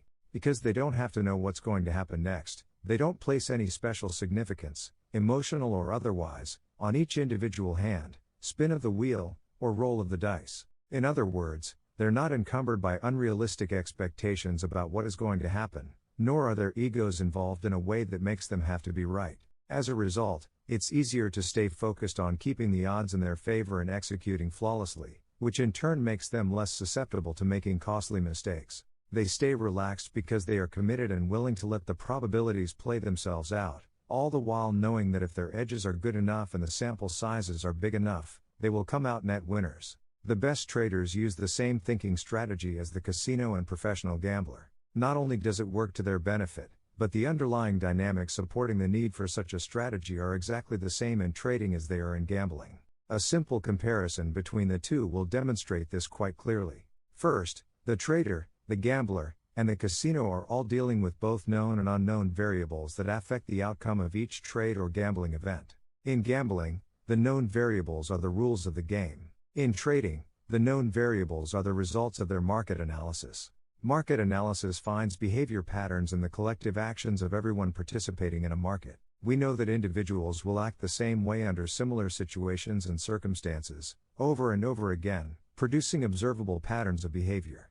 By the same token, groups of individuals interacting with one another, day after day, week after week, also produce behavior patterns that repeat themselves. These collective behavior patterns can be discovered in sub less than equals NFLV identified Bayesian and analytical tools such as trend lines, moving averages, oscillators, or retracements, just to name a few of the thousands that are available to any trader. Each analytical tool uses a set of criteria to define the boundaries of each behavior pattern identified. The set of criteria and the boundaries identified are the trader's known market variables. They are to the individual trader what the rules of the game are to the casino and gambler.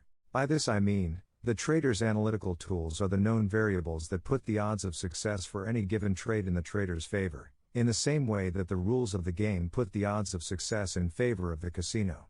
Second, we know that in gambling a number of unknown variables act on the outcome of each game. In blackjack, the unknowns are the shuffling of the deck and how the players choose to play their hands. In craps, it's how the dice are thrown. And in roulette, it's the amount of force applied to spin the wheel. All these unknown variables act as forces on the outcome of each individual event, in a way that causes each event to be statistically independent of any other individual event, thereby creating a random distribution between wins and losses. Trading also involves a number of unknown variables that act on the outcome of any particular behavior pattern a trader may identify, and use as his edge. In trading, The unknown variables are all other traders who have the potential to come into the market to put on or take off a trade. Each trade contributes to the market's position at any given moment, which means that each trader, acting on a belief about what is high and what is low, contributes to the collective behavior pattern that is displayed at that moment. If there is a recognizable pattern, and if the variables used to define that pattern conform to a particular trader's definition of an edge, then we can say that the market is offering the trader an opportunity to buy low or sell high, based on the trader's definition. Suppose the trader seizes the opportunity to take advantage of his edge and puts on a trade. What factors will determine whether the market unfolds in the direction of his edge or against it?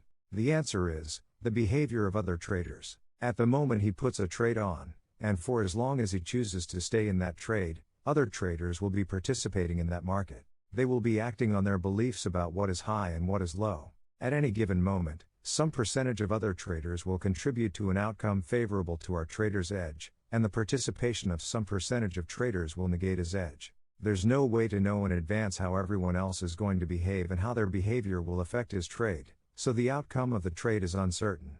The fact is, the outcome of every trade that anyone decides to make is affected in some way by the subsequent behavior of other traders participating in that market, making the outcome of all trades uncertain. Since all trades have an uncertain outcome, then like gambling, each trade has to be statistically independent of the next trade, the last trade, or any trades in the future, even though the trader may use the same set of known variables to identify his edge for each trade. Furthermore, if the outcome of each individual trade is statistically independent of every other trade, there must also be a random distribution between wins and losses in any given string or set of trades, even though the odds of success for each individual trade may be in the trader's favor. Third, casino owners don't try to predict or know in advance the outcome of each individual event. Aside from the fact that it would be extremely difficult, given all the unknown variables operating in each game, it isn't necessary to create consistent results. Casino operators have learned that all they have to do is keep the odds in their favor and have a large enough sample size of events so that their edges have ample opportunity to work. Trading in the moment. Traders who have learned to think in probabilities approach the markets from virtually the same perspective. At the micro level, they believe that each trade or edge is unique. What they understand about the nature of trading is that at any given moment, the market may look exactly the same on a chart as it did at some previous moment, and the geometric measurements and mathematical calculations used to determine each edge can be exactly the same from one edge to the next, but the actual consistency of the market itself from one moment to the next is never the same. For any particular pattern to be exactly the same now as it was in some previous moment would require that every trader who participated in that previous moment be present. What's more, each of them would also have to interact with one another in exactly the same way over some period of time to produce the exact same outcome to whatever pattern was being observed. The odds of that happening are non-existent. It is extremely important that you understand this phenomenon because the psychological implications for your trading couldn't be more important. We can use all the various tools to analyze the market's behavior and find the patterns that represent the best edges, and from an analytical perspective, these patterns can appear to be precisely the same in every respect, both mathematically and visually. But, if the consistency of the group of traders who are creating the pattern now is different by even one person from the group that created the pattern in the past, then the outcome of the current pattern has the potential to be different from the past pattern. It takes only one trader, somewhere in the world, with a different belief about the future to change the outcome of any particular market pattern and negate the edge that pattern represents. The most fundamental characteristic of the market's behavior is that each now-moment market situation, each now-moment behavior pattern, and each now-moment edge is always a unique occurrence with its own outcome, independent of all others. Uniqueness implies that anything can happen, either what we know, or what we don't know. A constant flow of both known and unknown variables creates a probabilistic environment where we don't know for certain what will happen next. This last statement may seem quite logical, even self-evident, but there's a huge problem here that is anything but logical or self-evident. Being aware of uncertainty and understanding the nature of probabilities does not equate with an ability to actually function effectively from a probabilistic perspective. Thinking in probabilities can be difficult to master, because our minds don't naturally process information in this manner. Quite the contrary, our minds cause us to perceive what we know, and what we know is part of our past, whereas, in the market, every moment is new and unique, even though there may be similarities to something that occurred in the past. This means that unless we train our minds to perceive the uniqueness of each moment, Uniqueness will automatically be filtered out of our perception. We will perceive only what we know, minus any information that is blocked by our fears. Everything else will remain invisible. The bottom line is that there is some degree of sophistication to thinking in probabilities, which can take some people a considerable amount of effort to integrate into their mental systems as a functional thinking strategy. Most traders don't fully understand this. As a result, they mistakenly assume they are thinking in probabilities, because they have some degree of understanding of the concepts. I've worked with hundreds of traders who mistakenly assumed they thought in probabilities, but didn't. Here is an example of a trader I worked with whom I'll call Bob. Bob is a certified trading advisor who manages approximately $50 million in investments. He's been in the business for almost 30 years. He came to one of my workshops because he was never able to produce more than a 12 to 18% annual return on the accounts he managed. This was an adequate return, but Bob was extremely dissatisfied because his analytical abilities suggested that he should be achieving an annual return of 150 to 200%. I would describe Bob as being well versed in the nature of probabilities. In other words, he understood the concepts, but he didn't function from a probabilistic perspective. Shortly after attending the workshop, he called to ask me for some advice. Here is the entry from my journal written immediately after that phone conversation. September 28, 1995. Bob called with a problem. He put on a belly trade and put his stop in the market. The market traded about a third of the way to his stop and then went back to his entry point, where he decided to bail out of the trade. Almost immediately after he got out, the bellies went 500 points in the direction of this trade, but of course he was out of the market. He didn't understand what was going on. First, I asked him what was at risk. He didn't understand the question. He assumed that he had accepted the risk because he put in a stop. I responded that just because he put in a stop it didn't mean that he had truly accepted the risk of the trade. There are many things that can be at risk: losing money, being wrong, not being perfect, etc., depending on one's underlying motivation for trading. I pointed out that a person's beliefs are always revealed by their actions. We can assume that he was operating out of a belief that to be a disciplined trader one has to define the risk and put a stop in. And so he did. But a person can put in a stop and at the same time not believe that he is going to be stopped out or that the trade will ever work against him, for that matter. By the way he described the situation, it sounded to me as if this is exactly what happened to him. When he put on the trade, he didn't believe he would be stopped out, nor did he believe the market would trade against him. In fact, he was so adamant about this, that when the market came back to his entry point, he got out of the trade to punish the market with an "I'll show you" attitude for even going against him by one tick. After I pointed this out to him, he said this was exactly the attitude he had when he took off the trade. He said that he had been waiting for this particular trade for weeks, and when the market finally got to this point, he thought it would immediately reverse. I responded by reminding him to look at the experience as simply pointing the way to something that he needs to learn. A prerequisite for thinking in probabilities is that you accept the risk, because if you don't, you will not want to face the possibilities that you haven't accepted, if and when they do present themselves.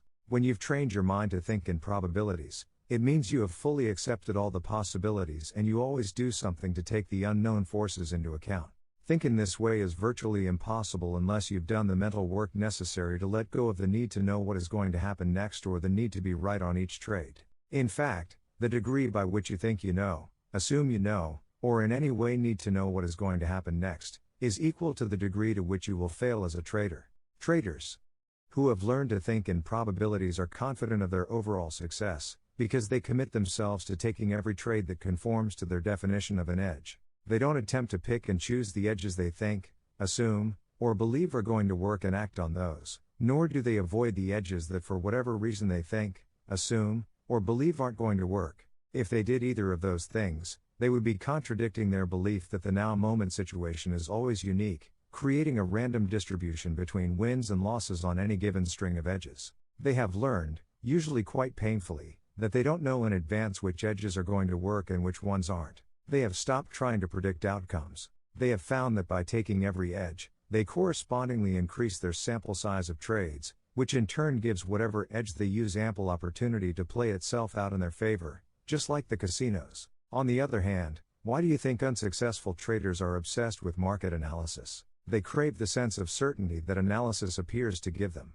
Although few would admit it, the truth is that the typical trader wants to be right on every single trade. He is desperately trying to create certainty where it just doesn't exist. The irony is that if he completely accepted the fact that certainty doesn't exist, he would create the certainty he craves. He would be absolutely certain that certainty doesn't exist. When you achieve complete acceptance of the uncertainty of each edge and the uniqueness of each moment, your frustration with trading will end. Furthermore, you will no longer be susceptible to making all the typical trading errors that detract from your potential to be consistent and destroy your sense of self-confidence.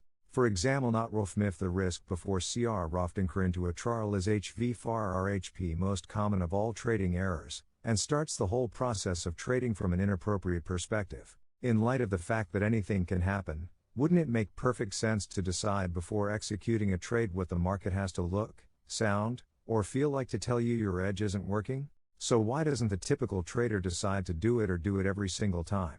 I have already given you the answer in the last chapter. But there's more to it and there's also some tricky logic involved, but the answer is simple. The typical trader won't predefine the risk of getting into a trade because he doesn't believe it's necessary. The only way he could believe it isn't necessary is if he believes he knows what's going to happen next. The reason he believes he knows what's going to happen next is because he won't get into a trade until he is convinced that he's right. At the point where he's convinced the trade will be a winner, it's no longer necessary to define the risk. Typical traders go through the exercise of convincing themselves that they're right before they get into a trade, because the alternative is simply unacceptable.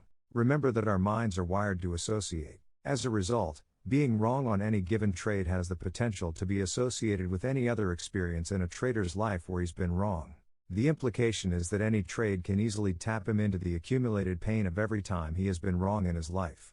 Given the huge backlog of unresolved, negative energy surrounding what it means to be wrong that exists in most people, it's easy to see why each and every trade can literally take on the significance of a life or death situation. So, for the typical trader, determining what the market would have to look, sound, or feel like to tell him that a trade isn't working would create an irreconcilable dilemma. On one hand, he desperately wants to win and the only way he can do that is to participate, but the only way he will participate is if he's sure the trade will win. On the other hand, if he defines his risk, he is willfully gathering evidence that would negate something he has already convinced himself of. He will be contradicting the decision-making process he went through to convince himself that the trade will work. If he exposed himself to conflicting information, it would surely create some degree of doubt about the viability of the trade. If he allows himself to experience doubt, it's very unlikely he will participate. If he doesn't put the trade on and it turns out to be a winner, he will be in extreme agony. For some people, nothing hurts more than an opportunity recognized but missed because of self-doubt. For the typical trader, the only way out of this psychological dilemma is to ignore the risk and remain convinced that the trade is right. If any of this sounds familiar, consider this. When you're convincing yourself that you're right, what you're saying to yourself is, I know who's in this market and who's about to come into this market. I know what they believe about what is high or what is low. Furthermore, I know each individual's capacity to act on those beliefs. And with this knowledge, I am able to determine how the actions of each of these individuals will affect price movement in its collective form a second, a minute, an hour, a day, or a week from now. Looking at the process of convincing yourself that you're right from this perspective, it seems a bit absurd, doesn't it? For the traders who have learned to think in probabilities, there is no dilemma. Predefining the risk doesn't pose a problem for these traders because they don't trade from a right or wrong perspective. They have learned that trading doesn't have anything to do with being right or wrong on any individual trade. As a result, they don't perceive the risks of trading in the same way the typical trader does. Any of the best traders could have just as much negative energy surrounding what it means to be wrong as the typical trader. But as long as they legitimately define trading as a probability game, their emotional responses to the outcome of any particular trade are equivalent to how the typical trader would feel about flipping a coin, calling heads, and seeing the coin come up tails. A wrong call, but for most people being wrong about predicting the flip of a coin would not tap them into the accumulated pain of every other time in their lives they had been wrong. Why? Most people know that the outcome of a coin toss is random. If you believe the outcome is random, then you naturally expect a random outcome. Randomness implies at least some degree of uncertainty. So when we believe in a random outcome, there is an implied acceptance that we don't know what that outcome will be. When we accept in advance of an event that we don't know how it will turn out, that acceptance has the effect of keeping our expectations neutral and open-ended. Now we're getting down to the very core of what ails the typical trader. Any expectation about the market's behavior that is specific, well-defined, or rigid, instead of being neutral and open-ended, is unrealistic and potentially damaging.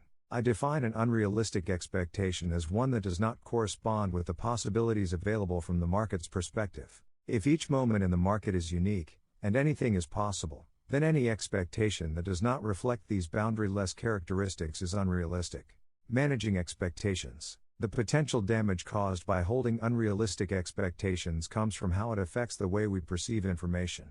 Expectations are mental representations of what some future moment will look, sound, taste, smell, or feel like. Expectations come from what we know. This makes sense, because we can't expect something that we have no knowledge or awareness of. What we know is synonymous with what we have learned to believe about the ways in which the external environment can express itself. What we believe is our own personal version of the truth. When we expect something, we are projecting out into the future what we believe to be true. We are expecting the outside environment a minute, an hour, a day, a week, or a month from now to be the way we have represented it in our minds. We have to be careful about what we project out into the future, because nothing else has the potential to create more unhappiness and emotional misery than an unfulfilled expectation.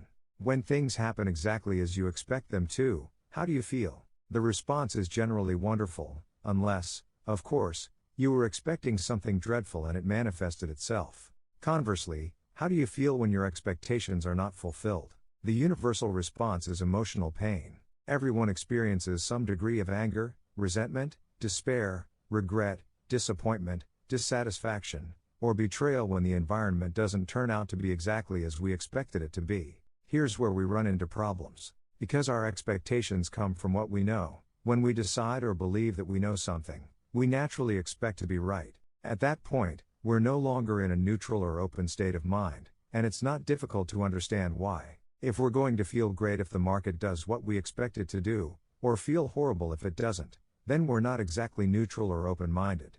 Quite the contrary, the force of the belief behind the expectation will cause us to perceive market information in a way that confirms what we expect, and our pain avoidance mechanisms will shield us from information that doesn't confirm what we expect. As I've already indicated, our minds are designed to help us avoid pain, both physical and emotional. These pain avoidance mechanisms exist at both conscious and subconscious levels. For example, if an object is coming toward your head, you react instinctively to get out of the way. Ducking does not require a conscious decision-making process. On the other hand, if you clearly see the object and have time to consider the alternatives, you may decide to catch the object, bat it away with your hand, or duck. These are examples of how we protect ourselves from physical pain.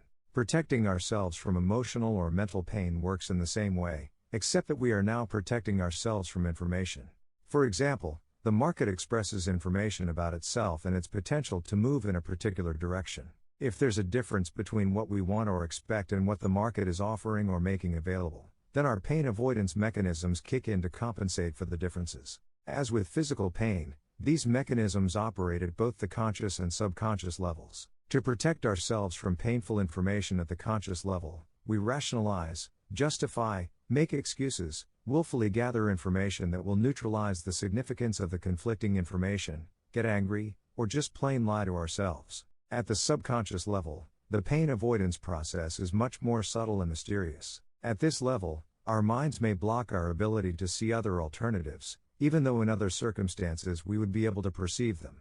Now, because they are in conflict with what we want or expect, our pain avoidance mechanisms can make them disappear. To illustrate this phenomenon, the best example is one I have already given you. We are in a trade where the market is moving against us. In fact, the market has established a trend in the opposite direction to what we want or expect. Ordinarily, we would have no problem identifying or perceiving this pattern if it weren't for the fact that the market was moving against our position.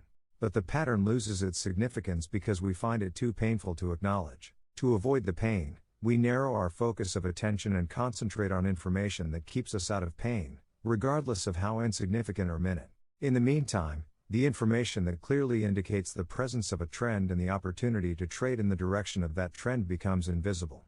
The trend doesn't disappear from physical reality, but our ability to perceive it does. Our pain avoidance mechanisms block our ability to define and interpret what the market is doing as a trend. The trend will then stay invisible until the market either reverses in our favor or we are forced out of the trade because the pressure of losing too much money becomes unbearable. It's not until we are either out of the trade or out of danger that the trend becomes apparent, as well as all the opportunities to make money by trading in all the distinctions that would otherwise be perceivable become perfectly clear, after the fact, when there is no longer anything for our minds to protect us from. We all have the potential to engage in self-protective pain avoidance mechanisms, because they're natural functions of the way our minds operate. There may be times when we are protecting ourselves from information that has the potential to bring up deep-seated emotional wounds or trauma that we're just not ready to face, or don't have the appropriate skills or resources to deal with. In these cases, our natural mechanisms are serving us well. But more often, our pain avoidance mechanisms are just protecting us from information that would indicate that our expectations do not correspond with what is available from the environment's perspective. This is where our pain avoidance mechanisms do us a disservice, especially as traders. To understand this concept, ask yourself what exactly about market information is threatening. Is it threatening because the market actually expresses negatively charged information as an inherent characteristic of the way it exists? It may seem that way, but at the most fundamental level, what the market gives us to perceive are upticks and down ticks or up bars and down bars. These up and down ticks form patterns that represent edges. Now, are any of these ticks or the patterns they form negatively charged? Again, it may certainly seem that way, but from the market's perspective the information is neutral. Each up tick, down tick, or pattern is just information, telling us the market's position. If any of this information had a negative charge as an inherent characteristic of the way it exists, then wouldn't everyone exposed to it experience emotional pain? For example, if both you and I get hit on the head with a solid object, there probably wouldn't be much difference in how we would feel. We'd both be in pain. Any part of our bodies coming into contact with a solid object with some degree of force will cause anyone with a normal nervous system to experience pain. We share the experience because our bodies are constructed in basically the same way. The pain is an automatic physiological response to the impact with a tangible object. Information in the form of words or gestures expressed by the environment, or up and down ticks expressed by the market, can be just as painful as being hit with a solid object. But there's an important difference between information and objects. Information is not tangible. Information doesn't consist of atoms and molecules. To experience the potential effects of information, whether negative or positive, requires an interpretation. The interpretations we make are functions of our unique mental frameworks. Everyone's mental framework is unique for two fundamental reasons. First, all of us were born with different genetically encoded behavior and personality characteristics that cause us to have different needs from one another. How positively or negatively and to what degree the environment responds to these needs creates experiences unique to each individual. Second, everyone is exposed to a variety of environmental forces. Some of these forces are similar from one individual to the next, but none are exactly the same. If you consider the number of possible combinations of genetically encoded personality characteristics we can be born with, in relation to the almost infinite variety of environmental forces we can encounter throughout our lives, all of which contribute to the construction of our mental framework, then it's not difficult to see why there is no universal mental framework common to everyone. Unlike our bodies, which have a common molecular structure that experiences physical pain, there is no universal mindset to assure us that we will share the potential negative or positive effects of information in the same way. For example, someone could be projecting insults at you, intending to cause you to feel emotional pain. From the environment's perspective, this is negatively charged information. Will you experience the intended negative effects? Not necessarily. You have to be able to interpret the information as negative to experience it as negative. What if this person is insulting you in a language you don't understand, or is using words you don't know the meaning of? Would you feel the intended pain? Not until you built a framework to define and understand the words in a derogatory way. Even then, we can't assume that what you'd feel would correspond to the intent behind the insult. You could have a framework to perceive the negative intent, but instead of feeling pain, you might experience a perverse type of pleasure. I've encountered many people who, simply for their own amusement, like to get people riled up with negative emotions. If they happen to be insulted in the process, it creates a sense of joy because then they know how successful they've been. A person expressing genuine love is projecting positively charged information into the environment. Let's say the intent behind the expression of these positive feelings is to convey affection, endearment, and friendship. Are there any assurances that the person or persons this positively charged information is being projected toward will interpret and experience it as such? No, there aren't. A person with a very low sense of self-esteem, or someone who experienced a great deal of hurt and disappointment in relationships, will often misinterpret an expression of genuine love as something else. In the case of a person with low self-esteem, if he doesn't believe he deserves to be loved in such a way, he will find it difficult, if not impossible, to interpret what he is being offered as genuine or real. In the second case, where one has a significant backlog of hurt and disappointment in relationships, a person could easily come to believe that a genuine expression of love is extremely rare, if not non-existent, and would probably interpret the situation either as someone wanting something or trying to take advantage of him in some way. I'm sure that I don't have to go on, citing examples of all the possible ways there are to misinterpret what someone is trying to communicate to us, or how what we express to someone can be misconstrued and experienced in ways completely unintended by us. The point that I am making is that each individual will define, interpret, and consequently experience whatever information he is exposed to in his own unique way. There's no standardized way to experience what the environment may be offering, whether it's positive, neutral, or negative information, simply because there is no standardized mental framework in which to perceive information. Consider that, as traders, the market offers us something to perceive at each moment. In a sense, you could say that the market is communicating with us. If we start out with the premise that the market does not generate negatively charged information as an inherent characteristic of the way it exists, we can then ask, and answer, the question, what causes information to take on a negative quality? In other words, where exactly does the threat of pain come from? If it's not coming from the market, then it has to be coming from the way we define and interpret the available information. Defining and interpreting information is a function of what we assume we know or what we believe to be true. If what we know or believe is in fact true, and we wouldn't believe it if it weren't, then when we project our beliefs out into some future moment as an expectation, we naturally expect to be right. When we expect to be right, any information that doesn't confirm our version of the truth automatically becomes threatening. Any information that has the potential to be threatening also has the potential to be blocked, distorted, or diminished in significance by our pain avoidance mechanisms. It's this particular characteristic of the way our minds function that can really do us a disservice. As traders, we can't afford to let our pain avoidance mechanisms cut us off from what the market is communicating to us about what is available in the way of the next opportunity to get in, get out, add to, or subtract from a position, just because it's doing something that we don't want or expect. For example, when you're watching a market with no intention of doing anything, do any of the up or down ticks cause you to feel angry, disappointed, frustrated, disillusioned, or betrayed in any way? No. The reason is that there's nothing at stake. You're simply observing information that tells you where the market is at that moment. If the up and down ticks that you're watching form into some sort of behavior pattern you've learned to identify, don't you readily recognize and acknowledge the pattern? Yes, for the same reason, there's nothing at stake. There is nothing at stake because there's no expectation.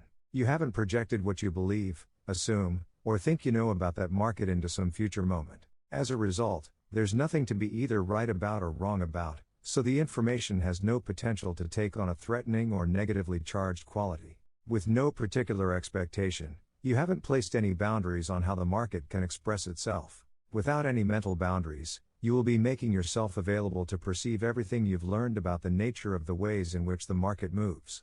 There's nothing for your pain avoidance mechanisms to exclude, distort, or diminish from your awareness in order to protect you. In my workshops, I always ask participants to resolve the following primary trading paradox. In what way does a trader have to learn how to be rigid and flexible at the same time? The answer is, we have to be rigid in our rules and flexible in our expectations. We need to be rigid in our rules so that we gain a sense of self-trust that can, and will always, protect us in an environment that has few, if any, boundaries. We need to be flexible in our expectations so we can perceive, with the greatest degree of clarity and objectivity, what the market is communicating to us from its perspective. At this point, it probably goes without saying that the typical trader does just the opposite. He is flexible in his rules and rigid in his expectations. Interestingly enough, the more rigid the expectation, the more he has to either bend, violate, or break his rules in order to accommodate his unwillingness to give up what he wants in favor of what the market is offering. Eliminating the emotional risk. To eliminate the emotional risk of trading, you have to neutralize your expectations about what the market will or will not do at any given moment or in any given situation. You can do this by being willing to think from the market's perspective. Remember, the market is always communicating in probabilities. At the collective level, your edge may look perfect in every respect, but at the individual level, every trader who has the potential to act as a force on price movement can negate the positive outcome of that edge. To think in probabilities, you have to create a mental framework or mindset that is consistent with the underlying principles of a probabilistic environment. A probabilistic mindset pertaining to trading consists of 5 fundamental truths. 1. Anything can happen. 2. You don't need to know what is going to happen next in order to make money. 3. There is a random distribution between wins and losses for any given set of variables that define an edge. 4. An edge is nothing more than an indication of a higher probability of one thing happening over another. 5. If a moment in the market is unique, keep in mind that your potential to experience emotional pain comes from the way you define and interpret the information you're exposed to. When you adopt these 5 truths, your expectations will always be in line with the psychological realities of the market environment. With the appropriate expectations, you will eliminate your potential to define and interpret market information as either painful or threatening, and you thereby effectively neutralize the emotional risk of trading. The idea is to create a carefree state of mind that completely accepts the fact that there are always unknown forces operating in the market. When you make these truths a fully functional part of your belief system, the rational part of your mind will defend these truths in the same way it defends any other belief you hold about the nature of trading. This means that, at least at the rational level, your mind will automatically defend against the idea or assumption that you can know for sure what will happen next. It's a contradiction to believe that each trade is a unique event with an uncertain outcome and random in relationship to any other trade made in the past, and at the same time to believe you know for sure what will happen next and to expect to be right. If you really believe in an uncertain outcome, then you also have to expect that virtually anything can happen. Otherwise, the moment you let your mind hold on to the notion that you know, you stop taking all of the unknown variables into consideration. Your mind won't let you have it both ways. If you believe you know something, the moment is no longer unique. If the moment isn't unique, then everything is known or knowable. That is, there's nothing not to know. However, the moment you stop factoring in what you don't or can't know about the situation instead of being available to perceive what the market is offering, you make yourself susceptible to all of the typical trading errors. For example, if you really believed in an uncertain outcome, would you ever consider putting on a trade without defining your risk in advance? Would you ever hesitate to cut a loss, if you really believed you didn't know? What about trading errors like jumping the gun? How could you anticipate a signal that hasn't yet manifested itself in the market, if you weren't convinced that you were going to miss out? Why would you ever let a winning trade turn into a loser, or not have a systematic way of taking profits, if you weren't convinced the market was going your way indefinitely? Why would you hesitate to take a trade or not put it on at all, unless you were convinced that it was a loser when the market was at your original entry point? Why would you break your money management rules by trading too large a position relative to your equity or emotional tolerance to sustain a loss, if you weren't positive that you had a sure thing? Finally, if you really believed in a random distribution between wins and losses, could you ever feel betrayed by the market? If you flipped a coin and guessed right, you wouldn't necessarily expect to be right on the next flip simply because you were right on the last. Nor would you expect to be wrong on the next flip if you were wrong on the last. Because you believe in a random distribution between the sequence of heads and tails, your expectations would be perfectly aligned with the reality of the situation. You would certainly like to be right, and if you were, that would be great, but if you were wrong, then you would not feel betrayed by the flip, because you know and accept that there are unknown variables at work that affect the outcome. Unknown means not something your rational thinking process can take into consideration in advance of the high R. Xi greater than VL. Carat foo. 4. Accept that you don't know. As a result, there is little, if any, potential to experience the kind of emotional pain that wells up when you feel betrayed. As a trader, when you're expecting a random outcome, you will always be at least a little surprised at whatever the market does, even if it conforms exactly to your definition of an edge and you end up with a winning trade. However, expecting a random outcome doesn't mean that you can't use your full reasoning and analytical abilities to project an outcome, or that you can't guess what's going to happen next, or have a hunch or feeling about it, because you can. Furthermore, you can be right in each instance. You just can't expect to be right, and if you are right, you can't expect that whatever you did that worked the last time will work again the next time, even though the situation may look, sound, or feel exactly the same. Anything that you are perceiving now in the market will never be exactly the same as some previous experience that exists in your mental environment. But that doesn't mean that your mind won't try to make the two identical. There will be similarities between the now moment and something that you know from the past, but those similarities only give you something to work with by putting the odds of success in your favor. If you approach trading from the perspective that you don't know what will happen next, you will circumvent your mind's natural inclination to make the now moment identical to some earlier experience. As unnatural as it seems to do so, you can't let some previous experience dictate your state of mind. If you do, it will be very difficult, if not impossible, to perceive what the market is communicating from its perspective. When I put on a trade, all I expect is that something will happen. Regardless of how good I think my edge is, I expect nothing more than for the market to move or to express itself in some way. However, there are some things that I do know for sure. I know that based on the market's past behavior, the odds of it moving in the direction of my trade are good or acceptable, at least in relationship to how much I am willing to spend to find out if it does. I also know before getting into a trade how much I am willing to let the market move against my position. There is always a point at which the odds of success are greatly diminished in relation to the profit potential. At that point, it's not worth spending any more money to find out if the trade is going to work. If the market reaches that point, I know without any doubt, hesitation, or internal conflict that I will exit the trade. The loss doesn't create any emotional damage, because I don't interpret the experience negatively. To me, losses are simply the cost of doing business or the amount of money I need to spend to make myself available for the winning trades. If, on the other hand, the trade turns out to be a winner, in most cases I know for sure at what point I am going to take my profits. The best traders are in the now moment because there's no stress. There's no stress because there's nothing at risk other than the amount of money they are willing to spend on a trade. They are not trying to be right or trying to avoid being wrong, neither are they trying to prove anything. If and when the market tells them that their edges aren't working or that it's time to take profits, their minds do nothing to block this information. They completely accept what the market is offering them, and they wait for the next edge. Chapter 8. Chapter 8. Working with your beliefs. Now the task before you is to properly integrate the 5 fundamental truths presented in Chapter 7 in your mental environment at a functional level. To help you do that, we will take an in-depth look at beliefs, their nature, properties, and characteristics. However, before we do that, I will review and organize the major concepts presented thus far into a much clearer and more practical framework. What you learn from this and the next 2 chapters will form the foundation for understanding everything you need to do to achieve your goals as a trader. Defining the problem. At the most fundamental level, the market is simply a series of up and down ticks that form patterns. Technical analysis defines these patterns as edges. Any particular pattern defined as an edge is simply an indication that there is a higher probability that the market will move in one direction over the other. However, there is a major mental paradox here because a pattern implies consistency, or, at least, a consistent outcome.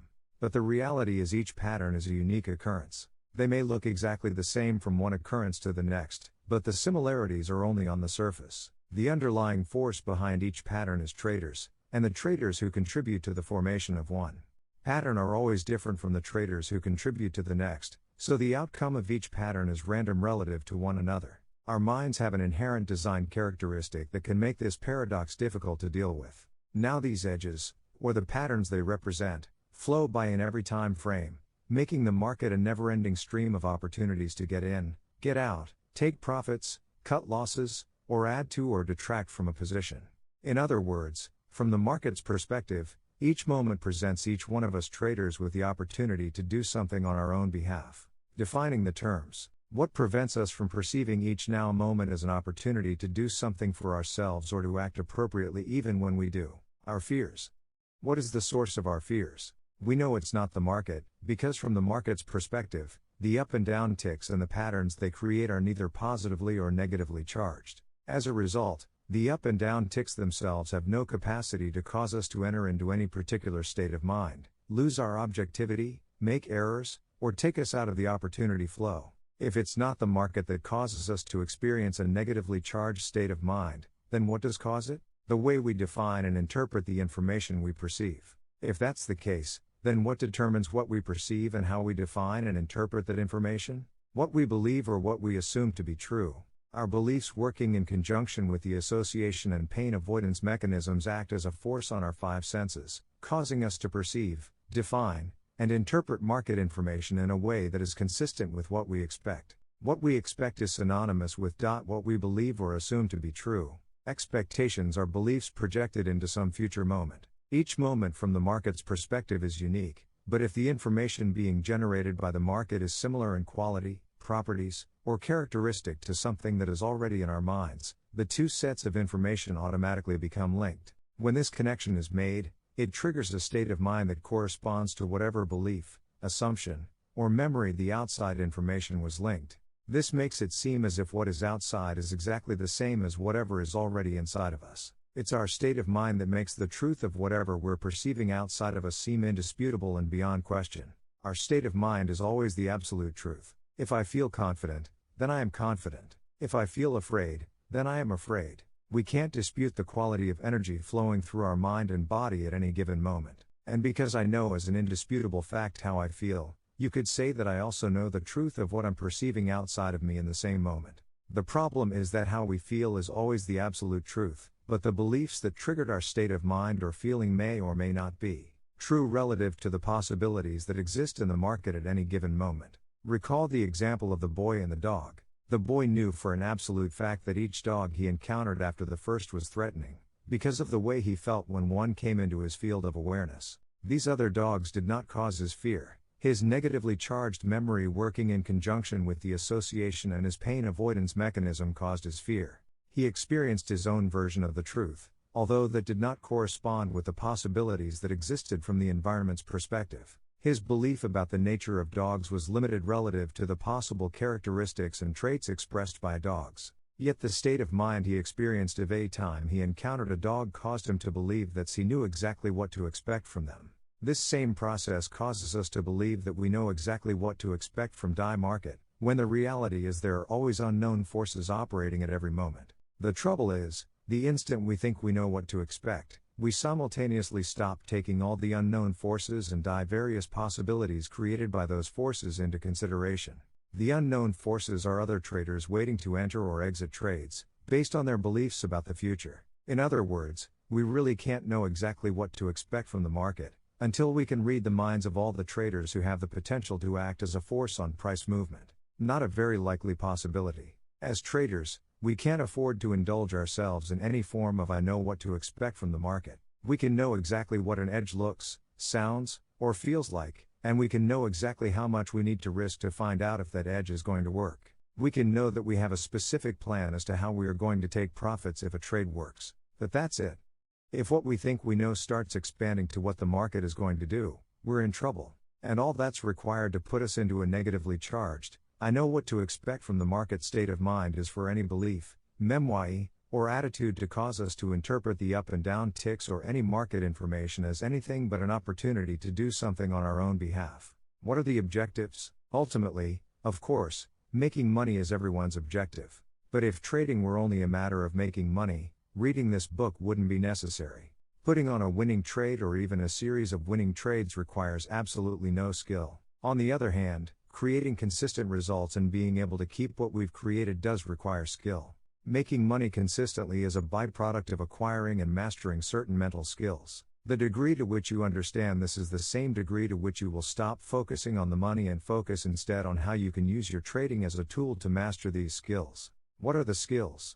Consistency is the result of a carefree, objective state of mind, where we are making ourselves available to perceive and act upon whatever the market is offering us in any given now moment. What is a carefree state of mind? Carefree means confident, but not euphoric. When you are in a carefree state of mind, you won't feel any fear, hesitation, or compulsion to do anything, because you've effectively eliminated the potential to define and interpret market information as threatening. To remove the sense of threat, you have to accept the risk completely. When you have accepted the risk, you will be at peace with any outcome. To be at peace with any outcome, you must reconcile anything in your mental environment that conflicts with the 5 fundamental truths about the market. What's more, you also have to integrate these truths into your mental system as core beliefs. What is objectivity? Objectivity is a state of mind where you have conscious access to everything you have learned about the nature of market movement. In other words, nothing is being blocked or altered by your pain avoidance mechanisms. What does it mean to make yourself available? Making yourself available means trading from the perspective that you have nothing to prove. You aren't trying to win or to avoid losing. You aren't trying to get your money back or to take revenge on the market. In other words, You come to the market with no agenda other than to let it unfold in any way that it chooses and to be in the best state of mind to recognize and take advantage of the opportunities it makes available to you. What is the now moment? Trading in the now moment means that there is no potential to associate an opportunity to get into, get out of, add to, or detract from a trade with the past experience that already exists in your mental environment. How the fundamental truths relate to the skills. 1. Anything can happen. Why? Because there are always unknown forces operating in every market at every moment. It takes only one trader somewhere in the world to negate the positive outcome of your edge. That's all, only one. Regardless of how much time, effort, or money you've invested in your analysis, from the market's perspective there are no exceptions to this truth. Any exceptions that may exist in your mind will be a source of conflict and potentially cause you to perceive market information as threatening. 2. You don't need to know what is going to happen next in order to make money. Why?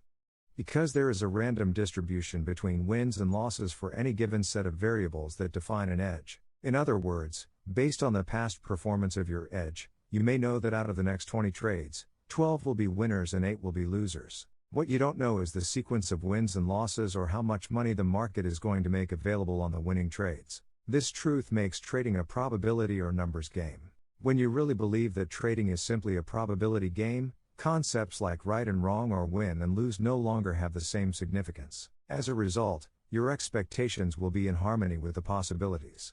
Keep in mind that nothing has more potential to cause emotional discord than our unfulfilled expectations. Emotional pain is the universal response when the outside world expresses itself in a way that doesn't reflect what we expect or believe to be true. As a result, any market information that does not confirm our expectations is automatically defined and interpreted as threatening. That interpretation causes us to adopt a negatively charged, defensive state of mind, where we end up creating the very experience we are trying to avoid. Market information is only threatening if you are expecting the market to do something for you. Otherwise, if you don't expect the market to make you right, you have no reason to be afraid of being wrong. If you don't expect the market to make you a winner, you have no reason to be afraid of losing. If you don't expect the market to keep going in your direction indefinitely, there is no reason to leave money on the table. Finally, if you don't expect to be able to take advantage of every opportunity just because you perceived it and it presented itself, you have no reason to be afraid of missing out. On the other hand, if you believe that all you need to know is 1. The odds are in your favor before you put on a trade. 2. How much it's going to cost to find out if the trade is going to work. 3. You don't need to know what's going to happen next to make money on that trade. And 4. Anything can happen, then how can the market make you wrong? What information could the market generate about itself that would cause your pain avoidance mechanisms to kick in so that you exclude that information from your awareness? None that I can think of. If you believe that anything can happen and that you don't need to know what is going to happen next to make money, then you will always be right. Your expectations will always be in harmony with the conditions as they exist from the market's perspective, effectively neutralizing your potential to experience emotional pain. By the same token, how can a losing trade or even a series of losers have the typical negative effect, if you really believe that trading is a probability or numbers game? If your edge puts the odds in your favor, then every loss puts you that much closer to a win. When you really believe this, your response to a losing trade will no longer take on a negative emotional quality. 3. There is a random distribution between wins and losses for any given set of variables that define an edge. If every loss puts you that much closer to a win, you will be looking forward to the next occurrence of your edge, ready and waiting to jump in without the slightest reservation or hesitation. On the other hand, if you still believe that trading is about analysis or about being right, then after a loss you will anticipate the occurrence of your next edge with trepidation, wondering if it's going to work. This, in turn, will cause you to start gathering evidence for or against the trade. You will gather evidence for the trade if your fear of missing out is greater than your fear of losing. And you will gather information against the trade if your fear of losing is greater than your fear of missing out. In either case, you will not be in the most conducive state of mind to produce consistent results. 4. An edge is nothing more than an indication of a higher probability of one thing happening over another. Creating consistency requires that you completely accept that trading isn't about hoping, wondering, or gathering evidence one way or the other to determine if the next trade is going to work. The only evidence you need to gather is whether the variables you use to define an edge are present at any given moment. When you use other information, outside the parameters of your edge to decide whether you will take the trade, you are adding random variables to your trading regime. Adding random variables makes it extremely difficult, if not impossible, to determine what works and what doesn't. If you're never certain about the viability of your edge, you won't feel too confident about it. To whatever degree you lack confidence, you will experience fear. The irony is, you will be afraid of random, inconsistent results, without realizing that your random, inconsistent approach is creating exactly what you are afraid of. On the other hand, if you believe that an edge is simply a higher probability of one thing happening over another, and there's a random distribution between wins and losses for any given set of variables that define an edge, why would you gather other evidence for or against a trade?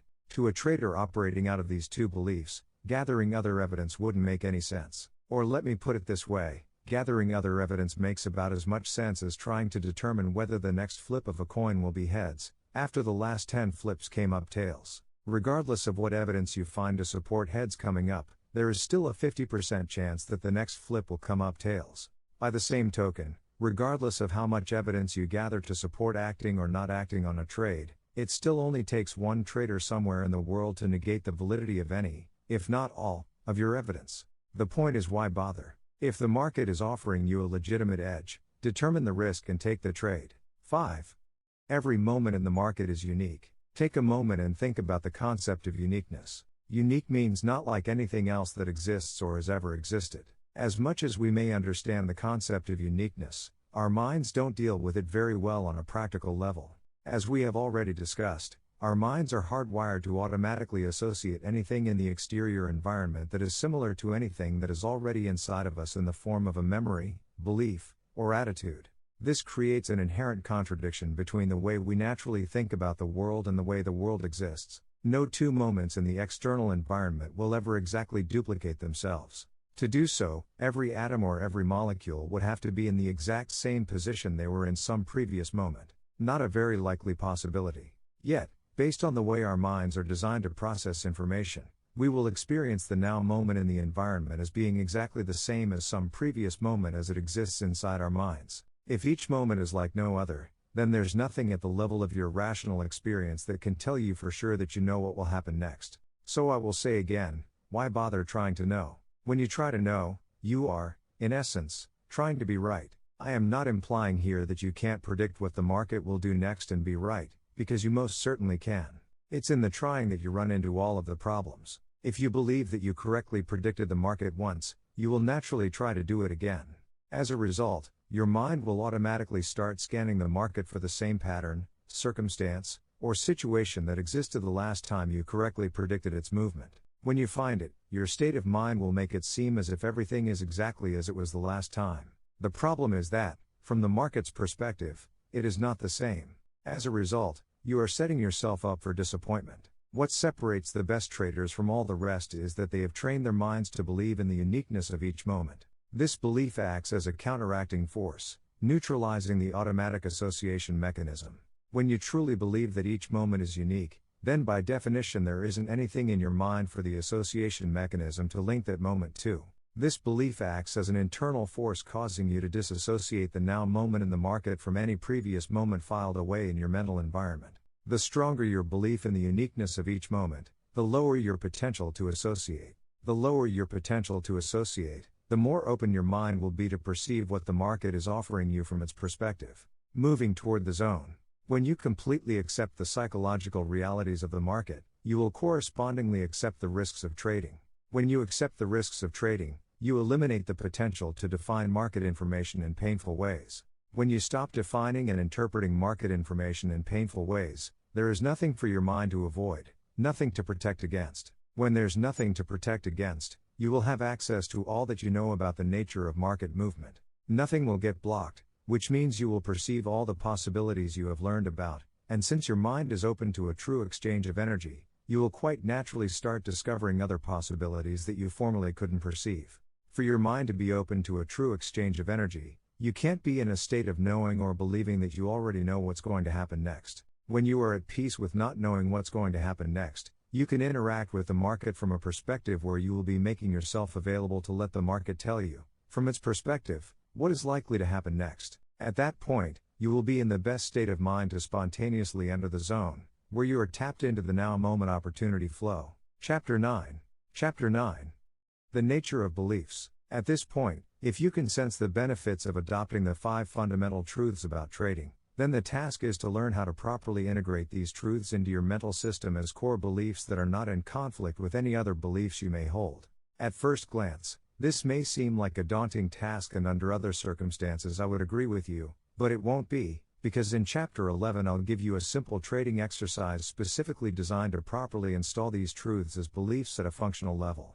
A functional level is one where you find yourself just naturally operating out of a carefree state of mind, perceiving exactly what you need to do and doing it without hesitation or internal conflict. However, I do have a word of caution for those of you who have already looked at the exercise. On the surface, the trading exercise looks so simple that you may be tempted to do it now, before you thoroughly understand the implications of what you are doing. I strongly suggest that you reconsider. There are some subtle yet profound dynamics involved in the process of learning how to install new beliefs and change any existing beliefs that are in conflict with the new ones. Understanding the trading exercise itself is easy. Understanding how to use the exercise to change your beliefs is another matter entirely. If you do the exercise without understanding the concepts presented in this chapter and the next, you will not achieve the desired results. It is also important that you not take for granted the amount of mental effort you may have to expend to train your mind to fully accept these principles of success, regardless of how well you understand them. Remember Bob, the CTA, who believed he thoroughly understood the concept of probabilities, but didn't have the ability to function from a probabilistic perspective. Many people make the mistake of assuming that once they understand something, the insight inherent in their new understanding automatically becomes a functional part of their identity. Most of the time, understanding a concept is only a first step in the process of integrating that concept at a functional level. This is especially true of concepts that deal with dianking and probabilities. Our minds are not naturally wired to be objective or to stay in the now moment. This means we have to actively train our minds to think from these perspectives. In addition to the training involved, there may be any number of conflicting beliefs to work through. Conflicting beliefs will have the effect of sabotaging your best intentions to operate from an objective state of mind or to experience the now moment opportunity flow. For example, let's say you've spent years learning how to read the markets, or spent large sums of money developing or buying technical systems, just so you could find out what was going to happen next. Now you have come to understand that you don't have to know what's going to happen next, and that even trying to know will detract from your ability to be objective or to stay in the moment. What we have is a direct conflict between your old belief that you need to know what will happen next to be successful and your new understanding that you don't need to know. Now, will your new understanding suddenly neutralize all the time, money, and energy expended on reinforcing the belief that you need to know? I wish it were that easy, and for some lucky few, it may be. If you will recall in Chapter 4 when I talked about psychological distance in relationship to software code, I said that some traders may already be so close to these new perspectives that all they need is to put together a few of the missing pieces to create a mind-altering, aha experience. However, based on my experience of working with well over 1,000 traders, I can say that most are not close to these perspectives at all. For those of you who are not, it may take a considerable amount of mental work to properly integrate your new understandings about trading into your mental environment. The good news is that, ultimately, the exercise I present in Chapter 11 will install the 5 fundamental truths and resolve many of the potential conflicts, but only if you know exactly what you are doing and why you are doing it. That is the subject of this and the next chapter. The origins of a belief. What can we learn about the nature of beliefs, and how can we use that knowledge to create a mindset that fosters our desire to be a consistently successful trader? These are the 2 questions I'm going to focus on answering in this chapter. First, let's look at the origin of our beliefs. As you may recall, memories, distinctions, and beliefs exist in the form of energy, specifically, structured energy. Earlier, I lumped these 3 mental components together to illustrate 1. That memories, distinctions, and beliefs do not exist as physical matter. 2. That the cause and effect relationship that exists between ourselves and the external environment brings these components into existence. And 3. How the cause and effect relationship reverses so that we can perceive in the external environment what we have learned about. To get at the origins of our beliefs, we're going to have to unbundle these components to illustrate the difference between a memory and a belief. The best way to do this is to imagine ourselves in the mind of an infant. I would think that at the very beginning of a child's life, the memories of his experiences would exist in their purest form. By that I mean that the memories of what he has seen, heard, smelled, touched, or tasted exist in his mind as pure sensory information that is not organized or attached to any specific words or concepts. Therefore, I'm going to define a pure memory as sensory information, stored in its original form. A belief, on the other hand, is a concept about the nature of the way the external environment expresses itself. A concept combines pure sensory information with the symbol system we call language. For example, most infants have a pure memory of how it feels to be lovingly nurtured by a parent, but it isn't until the infant is taught to link or associate certain words with the pure sensory information stored in his memory that he will form a concept about how it feels to be lovingly nurtured. The phrase "life is wonderful" is a concept. By themselves, the words make up a meaningless collection of abstract symbols. But if a child is either taught or decides to connect these words to his positively charged feelings of being nurtured, then the letters are no longer a collection of abstract symbols and the words are no longer an abstract phrase. Life is wonderful becomes a definitive distinction about the nature of existence or the way the world works. By the same token, if the child didn't get enough nurturing, relative to his needs, he could just as easily link his feelings of emotional pain to a concept like life isn't fair or the world is an awful place. In any case, when the positive or negative energy from our memories or experiences become linked to a set of words we call a concept, the concept becomes energized and, as a result, is transformed into a belief about the nature of reality. If you consider that concepts are structured by the framework of a language and energized by our experiences, it becomes clear why I refer to beliefs as structured energy. When a belief comes into existence, what does it do? What is its function? In some ways it seems ludicrous to ask those questions. After all, we all have beliefs. We are constantly expressing our beliefs both verbally and through our actions. Furthermore, we are constantly interacting with other people's beliefs as they express them. Yet, if I ask, what exactly does a belief do?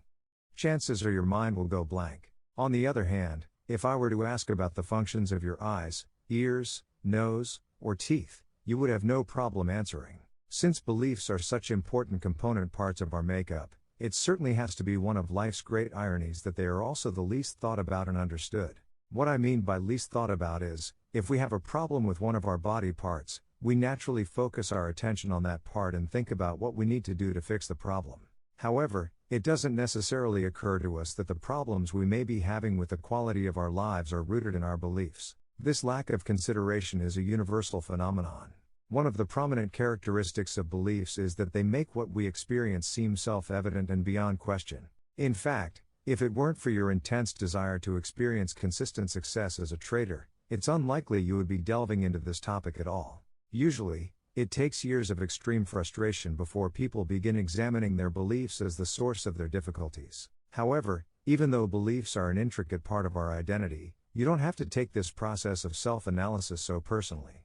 Consider the fact that none of us was born with any of our beliefs. They were all acquired in a combination of ways. Many of the beliefs that have the most profound impact on our lives were not even acquired by us as an act of free will. They were instilled by other people, and it probably won't come as a surprise to anyone that usually the beliefs that cause us the most difficulty are those that were acquired from others without our conscious consent. By that I mean beliefs that we acquired when we were too young and uninformed to realize the negative implications of what we were being taught. Regardless of the source of our beliefs, once they are born into existence they all basically function in the same way. Beliefs have certain characteristic ways in which they do their jobs, not unlike the various parts of our bodies. For example, if you compare my eyes and your eyes, or my hands and your hands, or my red blood cells and your red blood cells, we can see that they are not exactly the same, but they have characteristics in common that cause them to function in similar ways. By the same token, a belief that life is wonderful will perform its function in the same way as a belief that life is awful. The beliefs themselves are different and the effect that each has on the quality of the holder's life will be vastly different, but both beliefs will function in exactly the same manner. Beliefs and their impact on our lives. In the broadest sense, our beliefs shape the way we experience our lives. As I have already said, we're not born with any of our beliefs. They're acquired, and as they accumulate, we live our lives in a way that reflects what we have learned to believe. Consider how different your life would be if you had been born into a culture, religion, or political system that has very little, if anything, in common with the one you were born into. It might be hard to imagine, but what you would have learned to believe about the nature of life and how the world works may not be remotely similar to what you currently believe. Yet you would hold these other beliefs with the same degree of certainty as your current beliefs. How beliefs shape our lives. 1. They manage our perception and interpretation of environmental information in a way that is consistent with what we believe. 2.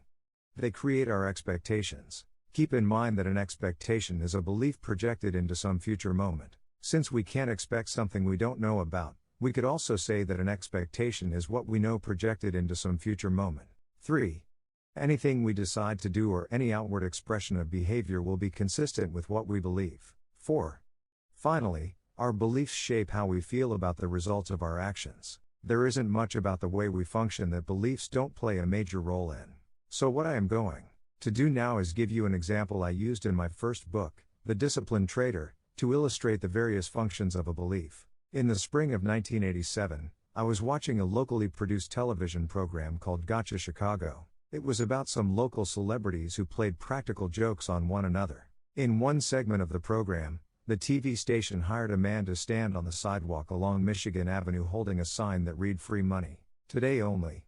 The TV station gave the man a considerable amount of cash, with instructions to give money to anyone who asked for it. Now, when you consider that Michigan Avenue is one of the busiest areas of the city, and if we assume that most of the people who passed the man on the street could read the sign, how many people would you think took him up on his offer and asked for some money? Of all the people who walked by and read the sign, only one person stopped and said, "Great, may I have a quarter to buy a bus transfer?"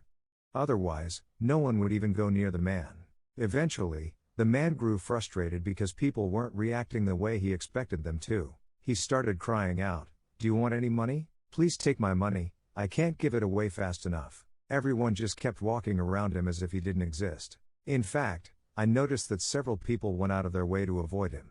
As a man wearing a suit and carrying a briefcase approached, he went right up to him and said, "Would you like some money?" The man responded, "Not today." Really frustrated now, he shot back, "How many days does this happen? Would you please take this?" As he tried to hand the man some cash, the man responded with a terse no and walked on. What was going on here? Why wouldn't anyone ask for the money? If we assume that most or all of the passers-by could read the sign, but still didn't make any effort to get the money, then one possible explanation for their behavior is that they just didn't care about money. This is extremely unlikely, though, considering how much of our lives is devoted to the pursuit of money. If we agreed that people could read the sign and that money is very important to most of us, then what could have stopped these people from helping themselves? The environment was making available an experience that most people would love to have. Someone giving them money with no strings attached. Yet everyone walked by, oblivious to what was awaiting them. They must not have been able to perceive what was available. That's hard to imagine, because the sign clearly stated "Free Money, Today Only." However, it's not hard to imagine if you consider that most people have a belief that free money doesn't exist. If free money really doesn't exist, then how does someone reconcile the obvious contradiction between that belief and the sign saying that it does? That's easy. Just decide the man with the sign is crazy. What else could account for such bizarre behavior if, in fact, free money doesn't exist? The reasoning process that could compensate for the contradiction might go something like this. Everyone knows getting money with no strings attached rarely happens. Certainly not from a stranger on one of the busiest streets in the city. In fact, if the man were really giving away money, he would already be mobbed. He might even be endangering his life. He must be crazy. I had better take a wide path around him. Who knows what he might do? Notice that every component of the thought process described is consistent with the belief that free money doesn't exist. 1. The words free money were neither perceived nor interpreted as they were intended from the environment's perspective. 2.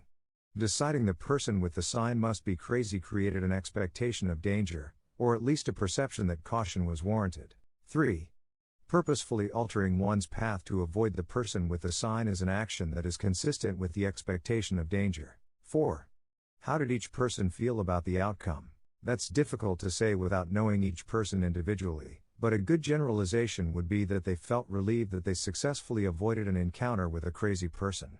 The feeling of relief that resulted from avoiding a confrontation is a state of mind. Remember that how we feel is always the absolute truth. But the beliefs that prompt any particular state of mind may not be the truth with respect to the possibilities available from the environment's perspective. Relief from confrontation was not the only possible outcome in this situation. Imagine how different the experience would be if they believed that free money exists. The process described above would be the same, except it would make the belief that free money exists seem self-evident and beyond question, just as it made the belief that free money doesn't exist seem self-evident and beyond question. A perfect example would be the one person who said, "Great, may I have a quarter for a bus transfer?" When I saw this, I had the anybody for a quarter. A panhandler is someone who definitely believes in the existence of free money. Therefore, his perception and interpretation of the sign were exactly what was intended by the TV station. His expectation and behavior were consistent with his belief that free money exists, and how would he feel about the results? He got his quarter, so I would assume he felt a sense of satisfaction. Of course, what he didn't know is that he could have gotten a lot more. There's another possible outcome for our scenario. Let's look at a hypothetical example of someone who believes that free money doesn't exist, but who takes a what-if approach to the situation. In other words, some people can be so intrigued and curious about the possibilities that they decide to temporarily suspend their belief that free money doesn't exist. This temporary suspension allows them to act outside the boundaries created by a belief, in order to see what happens. So instead of ignoring the man with the sign, which would be our hypothetical person's first inclination, he walks up to him and says, "Give me $10. The man promptly pulls a $10 bill out of his pocket and gives it to him. What happens now? How does he feel, having experienced something unexpected that completely contradicted his belief? For most people, the belief that free money doesn't exist is acquired through unpleasant circumstances, to put it mildly. The most common way is being told that we can't have something because it's too expensive. How many times does the typical child hear, "Who do you think you are anyway? Money doesn't grow on trees, you know." In other words, it is probably a negatively charged belief. So the experience of having money handed to him with no strings attached and without any negative comments would likely create a state of mind of pure elation. In fact, most people would be so happy that they'd feel compelled to share that happiness and this new discovery with everyone they knew. I can imagine him going back to his office or going home, and the moment he encounters someone he knows, the first words out of his mouth will be, "You won't believe what happened to me today." And even though he desperately wants those he meets to believe his story, they probably won't. Why?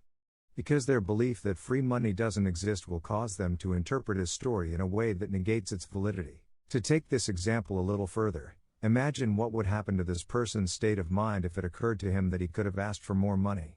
He is in a state of pure elation. However, the moment the thought either pops into his mind or someone he relates his story to offers the idea that he could have asked for a lot more money, his state of mind will immediately shift to a negatively charged state of regret or despair. Why? He tapped into a negatively charged belief about what it means to miss out on something or not get enough. As a result, instead of being happy over what he got, he will lament what he could have had but didn't get. Beliefs versus the truth. In all three of these examples, everybody experienced their own unique version of the situation. If asked, each person would describe what he or she experienced from their perspective, as if it were the only true and valid version of the reality of the situation. The contradiction between these three versions of the truth suggests to me a larger philosophical issue that needs to be resolved. If beliefs limit our awareness of the information being generated by the physical environment, so that what we perceive is consistent with whatever we believe, then how do we know what the truth is? To answer this question, we have to consider four ideas. 1. The environment can express itself in an infinite combination of ways. When you combine all the forces of nature interacting with everything created by humans, then add to that the forces generated by all the possible ways people can express themselves, the result is a number of possible versions of reality that would sure overwhelm even the most open-minded person. 2. Until we have acquired the ability to perceive of a possible way in which the environment can express itself, our beliefs will always represent a limited version of what is possible from the environment's perspective, making our beliefs a statement about reality, but not necessarily a definitive statement of reality. 3. If you find yourself taking exception to the second statement, then consider that if our beliefs were a true, 100% accurate reflection of physical reality, then our expectations would always be fulfilled. If our expectations were always fulfilled, we would be in a perpetual state of satisfaction. How could we feel other than happy, joyful, elated, and with a complete sense of well-being if physical reality was consistently showing up exactly as we expected it to? 4. If you can accept the third statement as being valid, then the corollary is also true. If we are not experiencing satisfaction, then we must be operating out of a belief or beliefs that don't work very well relative to the environmental conditions. Taking these four ideas into consideration, I can now answer the question, what is the truth? The answer is, whatever works. If beliefs impose limitations on what we perceive as possible, and the environment can express itself in an infinite combination of ways, then beliefs can only be true relative to what we are attempting to accomplish at any given moment. In other words, the relative degree of truth inherent in our beliefs can be measured by how useful they are. Each of us has internally generated forces that compel or motivate us to interact with the physical environment. The particular set of steps we take to fulfill the object of our curiosity, needs, wants, desires, goals, or aspirations is a function of what we believe to be true in any given circumstance or situation. That truth, whatever it is, will determine 1. The possibilities we perceive in relation to what is available from the environment's perspective, 2. How we interpret what we perceive, 3. The decisions we make, 4. Our expectations of the outcome, 5. The action we take, and 6.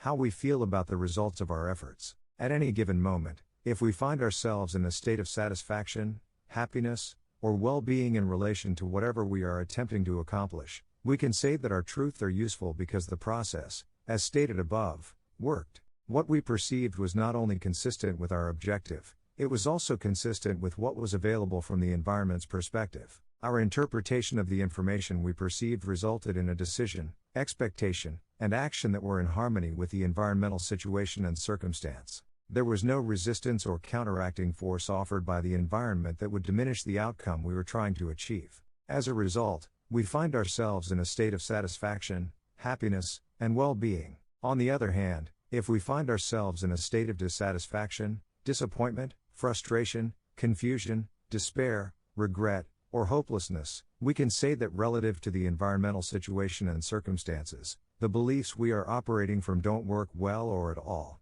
and therefore are not useful. Simply put, the truth is a function of whatever works in relation to what we are trying to accomplish at any given moment. Chapter 10. The impact of beliefs on trading. If the external environment can express itself in an infinite combination of ways, then there's really no limit to the number and types of beliefs available to be acquired about the nature of our existence. That is an elaborate way of saying that there's a lot out there to be learned about. Yet, to make a general observation about the nature of humanity, I would say that we certainly don't live our lives in a manner that is consistent with that statement. If it's true that it's possible to believe almost anything, then why are we always arguing and fighting with each other? Why isn't it all right for all of us to express our lives in a way that reflects what we have learned to believe? There has to be something behind our relentless attempt to convince others of the validity of our beliefs and to deny the validity of theirs. Consider that every conflict, from the smallest to the largest, from the least to the most significant, whether between individuals, cultures, societies, or nations, is always the result of conflicting beliefs. What characteristics of our beliefs make us intolerant of divergent beliefs? In some cases, we are so intolerant that we are willing to kill each other to get our point across. My personal theory is that beliefs are not only structured energy, but also energy that seems to be conscious, at least to the extent of having some degree of awareness. Otherwise, how can we account for our ability to recognize on the outside what is on the inside? How would we know our expectations are being fulfilled? How would we know when they are not? How would we know we are being confronted with information or circumstances that contradict what we believe? The only explanation I have is that each individual belief has to have some quality of either awareness or self-awareness that causes it to function as it does. The idea of energy that has some degree of awareness may be difficult for many of you to accept, but there are several observations we can make about our individual and collective natures that support die possibility. First, everyone wants to be believed. It doesn't matter what the belief is, the experience of being believed feels good. I think these positive feelings are universal, meaning that they apply to everyone. Conversely, no one likes to be disbelieved. It doesn't feel good. If I said, "I don't believe you," the negative feeling that would resonate throughout your body and mind is also universal. By the same token, none of us likes to have our beliefs challenged. The challenge feels like an attack. Everyone, regardless of the belief, seems to respond in the same way. The typical response is to argue, defend ourselves, and, depending on the situation, attack back. When expressing ourselves, we seem to like being listened to. If we sense our audience isn't paying attention, how does it feel? Not good. Again, I think this response is universal. Conversely, why is it so difficult to be a good listener? Because to be a good listener, we actually have to listen, without thinking about how we are going to express ourselves the moment we can either politely or rudely interrupt the person who's speaking. What's the compelling force behind our inability to listen without waiting to interrupt? Don't we like being with people with similar beliefs, because it feels comfortable and secure? Don't we avoid people with dissimilar or conflicting beliefs, because it feels uncomfortable or even threatening? The bottom line implication is, the moment we acquire a belief, it seems to take on a life of its own, causing us to recognize and be attracted to its likeness and repelled by anything that is opposite or contradictory. Considering the vast number of divergent beliefs that exist, if these feelings of attraction or comfort and being repelled or threatened are universal, then each belief must somehow be conscious of its existence, and this conscious, structured energy must behave in characteristic ways that are common to all of us. The primary characteristics of a belief. There are 3 basic characteristics you need to understand in order to effectively install the 5 fundamental truths about trading at a functional level in your mental environment. 1. Beliefs seem to take on a life of their own and, therefore, resist any force that would alter their present form. 2. All active beliefs demand expression. 3. Beliefs keep on working regardless of whether or not we are consciously aware of their existence in our mental environment. 1. Beliefs resist any force that would alter their present form. We may not understand the underlying dynamics of how beliefs maintain their structural integrity, but we can observe that they do so, even in the face of extreme pressure or force. Throughout human history, there are many examples of people whose belief in some issue or cause was so powerful that they chose to endure indignities, torture, and death rather than express themselves in a way that violated their beliefs. This is certainly a demonstration of just how powerful beliefs can be and the degree to which they can resist any attempt to be altered or violated in the slightest way. Beliefs seem to be composed of a type of energy or force that naturally resists any other force that would cause them to exist in any form other than their present form. Does this mean that they can't be altered? Absolutely not. It just means that we have to understand how to work with them. Beliefs can be altered, but not in the way that most people may think. I believe that once a belief has been formed, it cannot be destroyed. In other words, there is nothing we can do that would cause one or more of our beliefs to cease to exist or to evaporate as if they never existed at all. This assertion is founded in a basic law of physics. According to Albert Einstein and others in the scientific community, energy can neither be created nor destroyed, it can only be transformed. If beliefs are energy, structured, conscious energy that is aware of its existence, then this same principle of physics can be applied to beliefs, meaning, if we need to eradicate them, it's not going to work. If you knew someone or something was trying to destroy you, how would you respond? You would defend yourself, fight back, and possibly become even stronger than you were before you knew of the threat. Each individual belief is a component of what we consider to be our identity. Isn't it reasonable to expect that, if threatened, each individual belief would respond in a way that was consistent with how all the parts respond collectively? The same principle holds true if we do act as if a particularly troublesome belief doesn't exist. If you woke up one morning and everyone you knew ignored you and acted as if you didn't exist, how would you respond? It probably wouldn't be long before you grabbed someone and got right in their face to try to force them to acknowledge you. Again, if purposely ignored, each individual belief will act in the very same way. It will find a way to force its presence into our conscious thought process or behavior. The easiest and most effective way to work with our beliefs is to gently render them inactive or non-functional by drawing the energy out of them. I call this process deactivation. After deactivation, the original structure of the belief remains intact, so technically it hasn't changed. The difference is that the belief no longer has any energy. Without energy, it doesn't have the potential to act as a force on our perception of information or on our behavior. Here is a personal illustration. As a young child, I was taught to believe in both Santa Claus and the Tooth Fairy. In my mental system, both of these are perfect examples of what are now inactive, non-functional beliefs. However, even though they are inactive, they still exist inside my mental system, only now they exist as concepts with no energy. If you recall from the last chapter, I defined beliefs as a combination of sensory experience and words that form an energized concept. The energy can be drawn out of the concept, but the concept itself remains intact, in its original form. However, without energy, it no. T.GCIH15th? And not? Shall. to act on my perception of infoliation or on my behavior. So, as I'm sitting here typing into my computer, if someone came up to me and said that Santa Claus was at the door, how do you think I would define and interpret this information?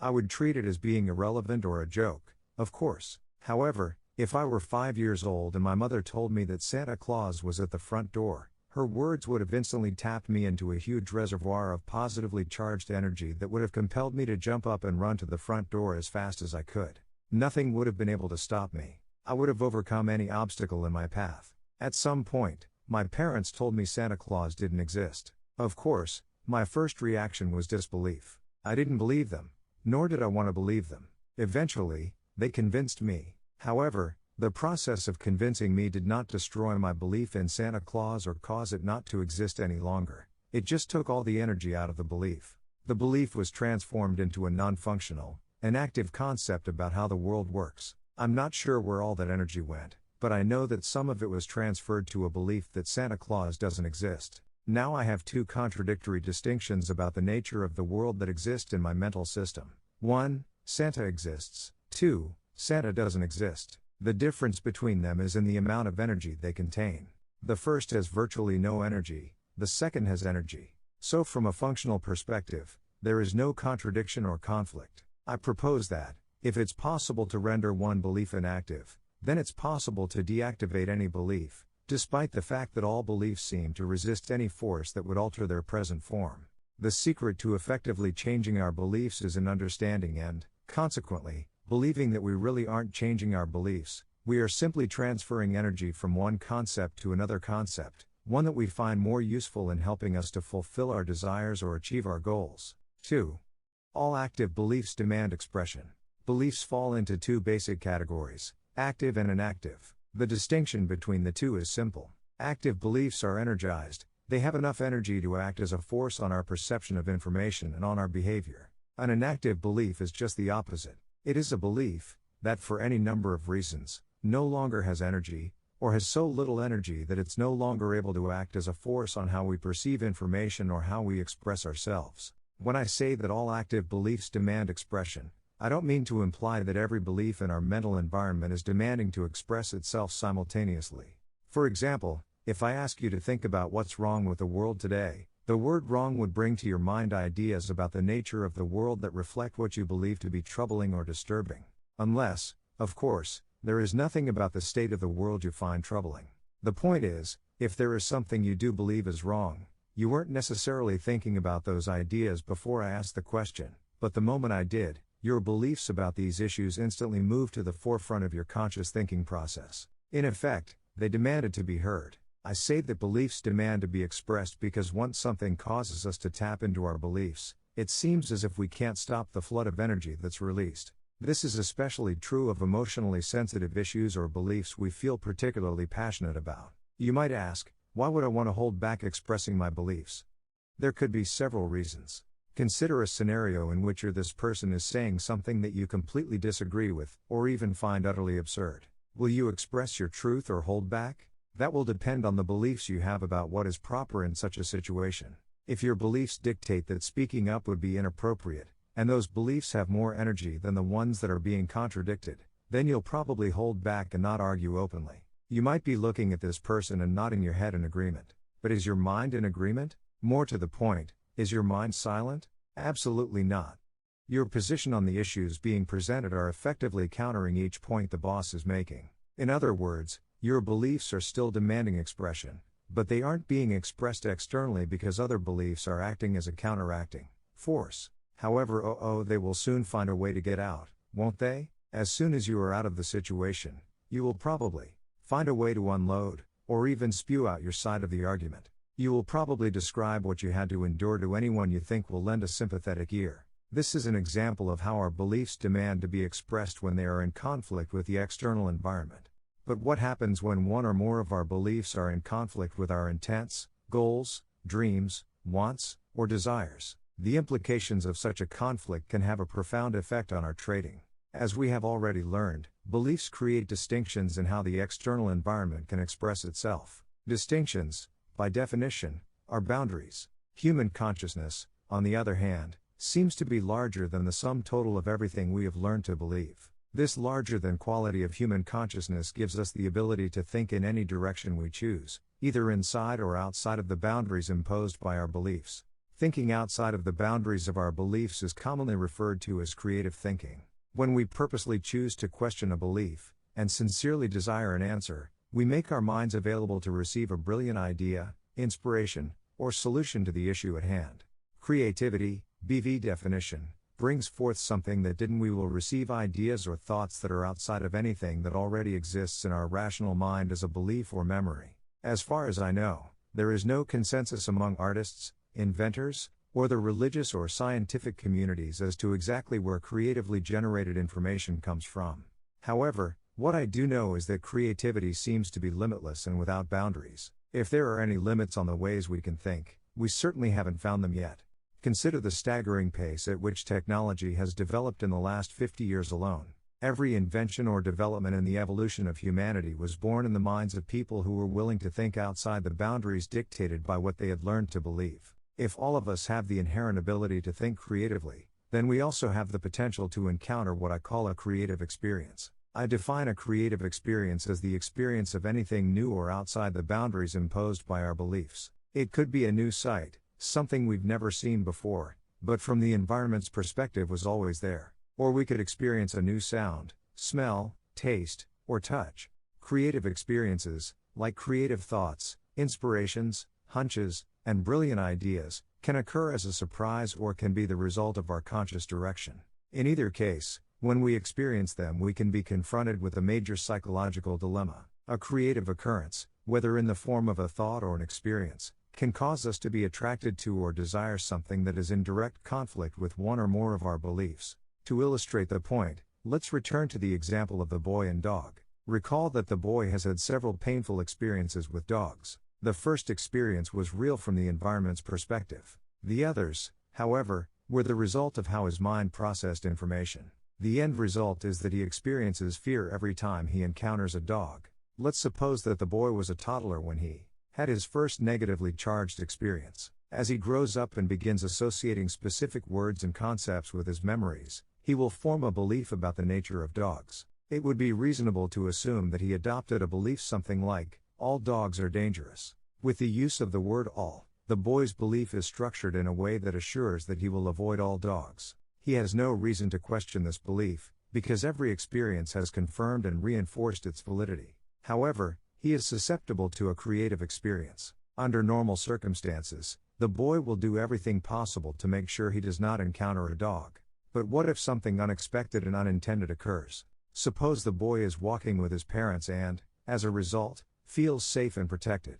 Now, suppose he and his parents come to a blind corner and cannot see what is on the other side. They encounter a scene in which several children of about the same age as the boy are playing with some dogs and, furthermore, they are obviously having a great deal of fun. This is a creative experience. The boy is confronted with indisputable information that what he believes about the nature of dogs isn't true. What happens now? First, the experience was not at the boy's conscious direction. He didn't make a decision to willingly expose himself to information that contradicted what he believed to be true. We might call this an inadvertent creative experience, because the external environment forced him to confront other possibilities that he didn't believe existed. Second, the experience of seeing other children playing with dogs and not getting hurt will throw his mind into a state of confusion. After the confusion wears off, meaning as he begins to accept the possibility that not all dogs are dangerous, several scenarios are possible. Seeing other children his own age having such a great time playing with dogs could cause the boy to decide that he wants to be like the other children and have fun with dogs, too. If that's the case, this inadvertent creative encounter has caused him to become attracted to express himself in a way that he formerly didn't believe was possible. In fact, the notion was so impossible that it wouldn't have even occurred to him to consider it. Now, he not only considers it, he desires it. Will he be able to express himself in a way that is consistent with his desire? The answer to this question is a matter of energy dynamics. There are two forces within the boy that are in direct conflict with each other, competing for expression: his belief that all dogs are dangerous and his desire to have fun and be like the other children. What he will do the next time he encounters a dog will be determined by which has more energy, his belief or his desire. Given the intensity of the energy in his belief that all dogs are dangerous, we can reasonably assume that his belief will have far more energy than his desire. If that's the case, then he will find his next encounter with a dog very frustrating. Even though he may want to touch or pet the dog, he'll find that he can't interact with it in any way. The word all in his belief will act as a paralyzing force, preventing him from fulfilling his desire. He might be well aware of the fact that the dog he wants to pet is not dangerous and won't hurt him, but he won't be able to pet it until the balance of energy tips in favor of his desire. If the boy genuinely wants to interact with dogs, he will have to overcome his fear. This means that he will have to deactivate his belief that all dogs are dangerous so he can properly install a belief about dogs that is more consistent with his desire. We know that dogs can express themselves in a wide range of ways, from loving and gentle to mean and nasty. However, very few dogs on a percentage basis fall into the mean and nasty category. A good belief for the boy to adopt, then, would be something like, most dogs are friendly, but some can be mean and nasty. This belief would allow him to learn to recognize characteristics and behavior patterns that will tell him which dogs he can play with and which ones to avoid. However, the larger issue is, how can the boy deactivate the all in the belief that all dogs are dangerous so he can overcome his fear? Remember that all beliefs naturally resist any force that would alter their present form, but, as I indicated above, the appropriate approach is not to try to alter the belief, but rather to draw the energy out of it and channel that energy into another belief that is better suited to our purposes. To deactivate the concept the word all represents, the boy will have to create a positively charged experience with a dog. At some point, he will have to step through his fear and touch one. Doing this might require a great deal of effort on the boy's part over a considerable amount of time. Early in the process, his new realization about dogs might be strong enough only to allow him to be in the presence of a dog, at a distance, and not run away. However, each encounter with a dog, even at a distance, that doesn't result in a negative outcome will draw more and more of the negative energy out of his belief that all dogs are dangerous. Eventually, each new positive experience will allow him to close the gap between himself and a dog, little by little, to the point that he can actually touch one. From an energy dynamics perspective, he will be able to touch a dog when his desire to do so is at least 1 degree greater in intensity than his belief that all dogs are dangerous. The moment he actually does touch a dog, it will have the effect of drawing most of the remaining negative energy out of the all concept and transfer it to a belief that reflects his new experience. Although it's probably not that common, there are people who, for various reasons, are motivated enough to purposely put themselves through the above described process. However, they may not be consciously aware of the dynamics involved. People who work through a childhood fear of this magnitude usually do so somewhat haphazardly over a period of years, without knowing for sure exactly how they did it. Later on, as adults, if they are asked or if they happen to encounter a situation that reminds them of their past, they typically characterize the process they went through as I remember when I was afraid of dogs, but I grew out of it. The end result of the first scenario was that the boy worked through his fear by deactivating his limiting belief about the nature of dogs. This allowed him to express himself in a way that he finds pleasing and that otherwise would have been impossible. The second scenario that could result from the child's inadvertent creative experience with dogs is that he isn't attracted to the possibility of playing with a dog. In other words, he could not care less about being like the other children or interacting with dogs. In this case, his belief that all dogs are dangerous and his new realization that all dogs are not dangerous will exist in his mental environment as contradictory concepts. This is an example of what I call an active contradiction, when two active beliefs are in direct conflict with each other, both demanding expression. In this example, the first belief exists at a core level in the boy's mental environment, with a great deal of negatively charged energy. The second belief is at a more superficial level, and has very little positively charged energy. The dynamics of this situation are interesting, and extremely important. We have stated that beliefs control our perception of information. Under normal circumstances, the boy would have been perceptually blinded to the possibility of interacting with dogs, but the experience of seeing other children playing with them created a positively charged concept in his mental environment that dogs are not all dangerous. Some can be friendly. However, he hasn't done anything to deactivate the all in his belief that all dogs are dangerous, and, as far as I know, beliefs have no capacity to deactivate themselves. As a result, beliefs exist in our mental environment from the moment they are born to the moment we die, unless we consciously take steps to deactivate them. However, in this scenario, the boy has no desire and consequently no motivation to step through his fear. Therefore, The boy is left with an active contradiction where his minimally charged belief that not all dogs are dangerous gives him the ability to perceive the possibility of playing with a dog, but his powerfully charged belief that all dogs are dangerous still causes him to experience some level of fear every time he encounters a dog. The ability to see and consequently know that a situation is not dangerous, but at the same time find ourselves immobilized with fear, can be quite baffling if we don't understand that what we discover as the result of thinking creatively or realize from an inadvertent creative experience doesn't necessarily have enough energy to become a dominant force in our mental environment. In other words, our new awareness or discovery could very well have enough energy to act as a credible force on our perception of information, thereby causing us to perceive possibilities that would otherwise be invisible, but it might not have enough energy to act as a credible force on our behavior. In making this statement, I am operating out of the assumption that it takes more energy to act or express ourselves than the amount of energy it takes to observe something. On the other hand, new awareness and discoveries instantly and effortlessly become dominant forces if there's nothing inside us that's in conflict with them.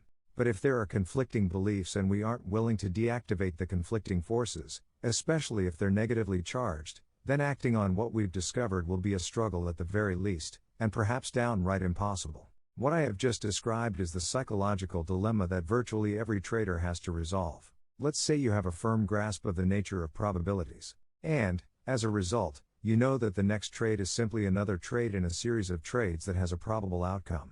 Yet you find you're still afraid to put that next trade on, or you're still susceptible to several of the fear-based trading errors we've discussed in previous chapters. Remember that the underlying cause of fear is the potential to define and interpret market information as threatening. What is the source of our potential to interpret market information as threatening? Our expectations. When the market generates information that doesn't conform to what we expect, the up and down ticks seem to take on a threatening quality. Consequently, we experience fear, stress, and anxiety. What is the underlying source of our expectations? Our beliefs. In light of what you now understand about the nature of beliefs, if you are still experiencing negative states of mind when you trade, you can assume there's a conflict between what you know about probable outcomes and any number of other beliefs in your mental environment that are arguing for something else. Keep in mind that all active beliefs demand expression, even if we don't want them to. To think in probabilities, you have to believe that every moment in the market is unique, or more specifically, that every edge has a unique outcome. When you believe at a functional level that every edge has a unique outcome, you will experience a state of mind that is free of fear, stress, and anxiety when you trade. It really can't work any other way. A unique outcome is not something we have already experienced, therefore it is not something we can already know. If it were known, it could not be defined as unique. When you believe that you don't know what is going to happen next, what exactly are you expecting from the market? If you said I don't know, you are absolutely right. If you believe that something will happen and that you don't need to know exactly what that something is to make money, then where's the potential to define and interpret market information as threatening and painful? If you said there is none, you are absolutely right again. Here is one more example of how beliefs demand expression. Let's look at a situation where a child's first encounter with a dog was a very positive experience. As a result, he has absolutely no problem interacting with dogs, because he has not encountered one that's unfriendly. Therefore, he has no concept that it is possible for a dog to inflict any damage or cause him to experience pain. As he learns to associate words with his memories, he will probably acquire a belief along the lines of all dogs are friendly and fun. Therefore, every time a dog comes into his field of awareness, this belief will demand expression. From the perspective of someone who fights with a do, it will seem as if this child has an attitude of reckless abandon. If you tried to convince the child that he'll get bitten someday if he doesn't exercise caution, his belief will cause him to either discount or completely disregard your advice. His response would be something like "no way," or "it can't happen to me." Let's say at some point in his life he approaches an unfamiliar dog that wants to be left alone. The dog growls. The warning will go unheeded and the dog attacks the boy. From the perspective of the boy's belief system, he's just had a creative experience. What effect will this experience have on his belief that all dogs are friendly? Will he now be afraid of all dogs as the child in the first example was? Unfortunately, the answers to these questions are not cut and dried, because there may be other beliefs, also demanding expression, that don't have anything specifically to do with dogs that come into play in a situation like this. For example, what if this child has a highly developed belief in betrayal? If he associates the attack by this one dog as a betrayal by dogs in general, then he could easily find himself afraid of all dogs. All of the positive energy contained in his original belief could instantly be transformed into negatively charged energy. The boy could justify this shift with a rationalization like, if one dog can betray me, then any dog can. However, I do think this is an extreme and very unlikely occurrence. What is more likely is the word all in his original belief will instantly be deactivated and that energy will get transferred to a new belief that better reflects the true nature of dogs. This new experience caused an energy shift that forced him to learn something about the nature of dogs that he otherwise refused to consider possible. His belief in the friendliness of dogs remains intact. He will still play with dogs, but he will now exercise some discretion by consciously looking for signs of friendliness or unfriendliness. I think that a fundamental truth about the nature of our existence is every moment in the market, as well as in everyday life, has elements of what we know and elements that we don't or can't know because we haven't experienced it yet. Until we actively train our minds to expect a unique outcome, we will continue experiencing only what we know. Everything else will pass us by, unperceived, discounted, distorted, outright denied, or attacked. When you truly believe that you don't need to know, you will be thinking in probabilities and will have no reason to block, discount, distort, deny, or attack anything the market is offering about its potential to move in any particular direction. If you are not experiencing the quality of mental freedom implied in that statement, and it is your desire to do so, then you must take an active role in training your mind to believe in the uniqueness of each moment, and you must deactivate any other belief that argues for something different. This process isn't any different from the one the boy in the first scenario went through, nor is it going to happen by itself. He wanted to interact with dogs without fear, but to do so he had to create a new belief and deactivate the conflicting ones. This is the secret to achieving consistent success as a trader. 3. Beliefs keep on working regardless of whether we are consciously aware of their existence in our mental environment. In other words, we don't have to actively remember or have conscious access to any particular belief for that belief to act as a force on our perception of information or on our behavior. I know it's hard to believe that something we can't even remember can still have an impact on our lives. But when you think about it, much of what we learn throughout our lives is stored at an unconscious or subconscious level. If I asked you to remember each specific skill you had to learn so that you could drive a car with confidence, chances are you wouldn't remember all the things you needed to concentrate and focus on while you were in the process of learning. The first time I had the opportunity to teach a teenager how to drive, I was absolutely amazed at how much there was to learn, how much of the process I took for granted and no longer thought about at a conscious level. Possibly the best example that illustrates this characteristic is people who drive under the influence of alcohol. On any given day or night, there are probably thousands of people who have had so much to drink that they have no idea that they have no conscious awareness of how they drove from point A to point B. It is difficult to imagine how this is possible, unless you consider that driving skills and one's belief in his ability to drive operate automatically on a much deeper level than waking consciousness. Certainly, some percentage of these drunk drivers get into accidents, but when you compare the accident rate with the estimated number of people driving under the influence of alcohol, it's remarkable that there aren't a great many more accidents. In fact, a drunk driver is probably most likely to cause an accident when he either falls asleep or something requires a conscious decision and a fast reaction. In other words, the driving conditions are such that operating out of one's subconscious skills is not enough. Self-evaluation and trading. How this characteristic applies to our trading is also quite profound. The trading environment offers us an arena of unlimited opportunities to accumulate wealth. But just because the money is available and we can perceive the possibility of getting it, that doesn't necessarily mean that we have an unlimited sense of self-valuation. In other words, there could be a huge gap between how much money we desire for ourselves, how much we perceive as available, and how much we actually believe we are worth or deserve. Everyone has a sense of self-valuation. The easiest way to describe this sense is to list every active belief, both conscious and subconscious, that has the potential to argue either for or against accumulating or achieving greater and greater levels of success and prosperity. Then match the energy from the positively charged beliefs against the energy from the negatively charged beliefs. If you have more positively charged energy arguing for success and prosperity than negatively charged energy arguing against them, then you have a positive sense of self-valuation. Otherwise, you have a negative sense of self-valuation.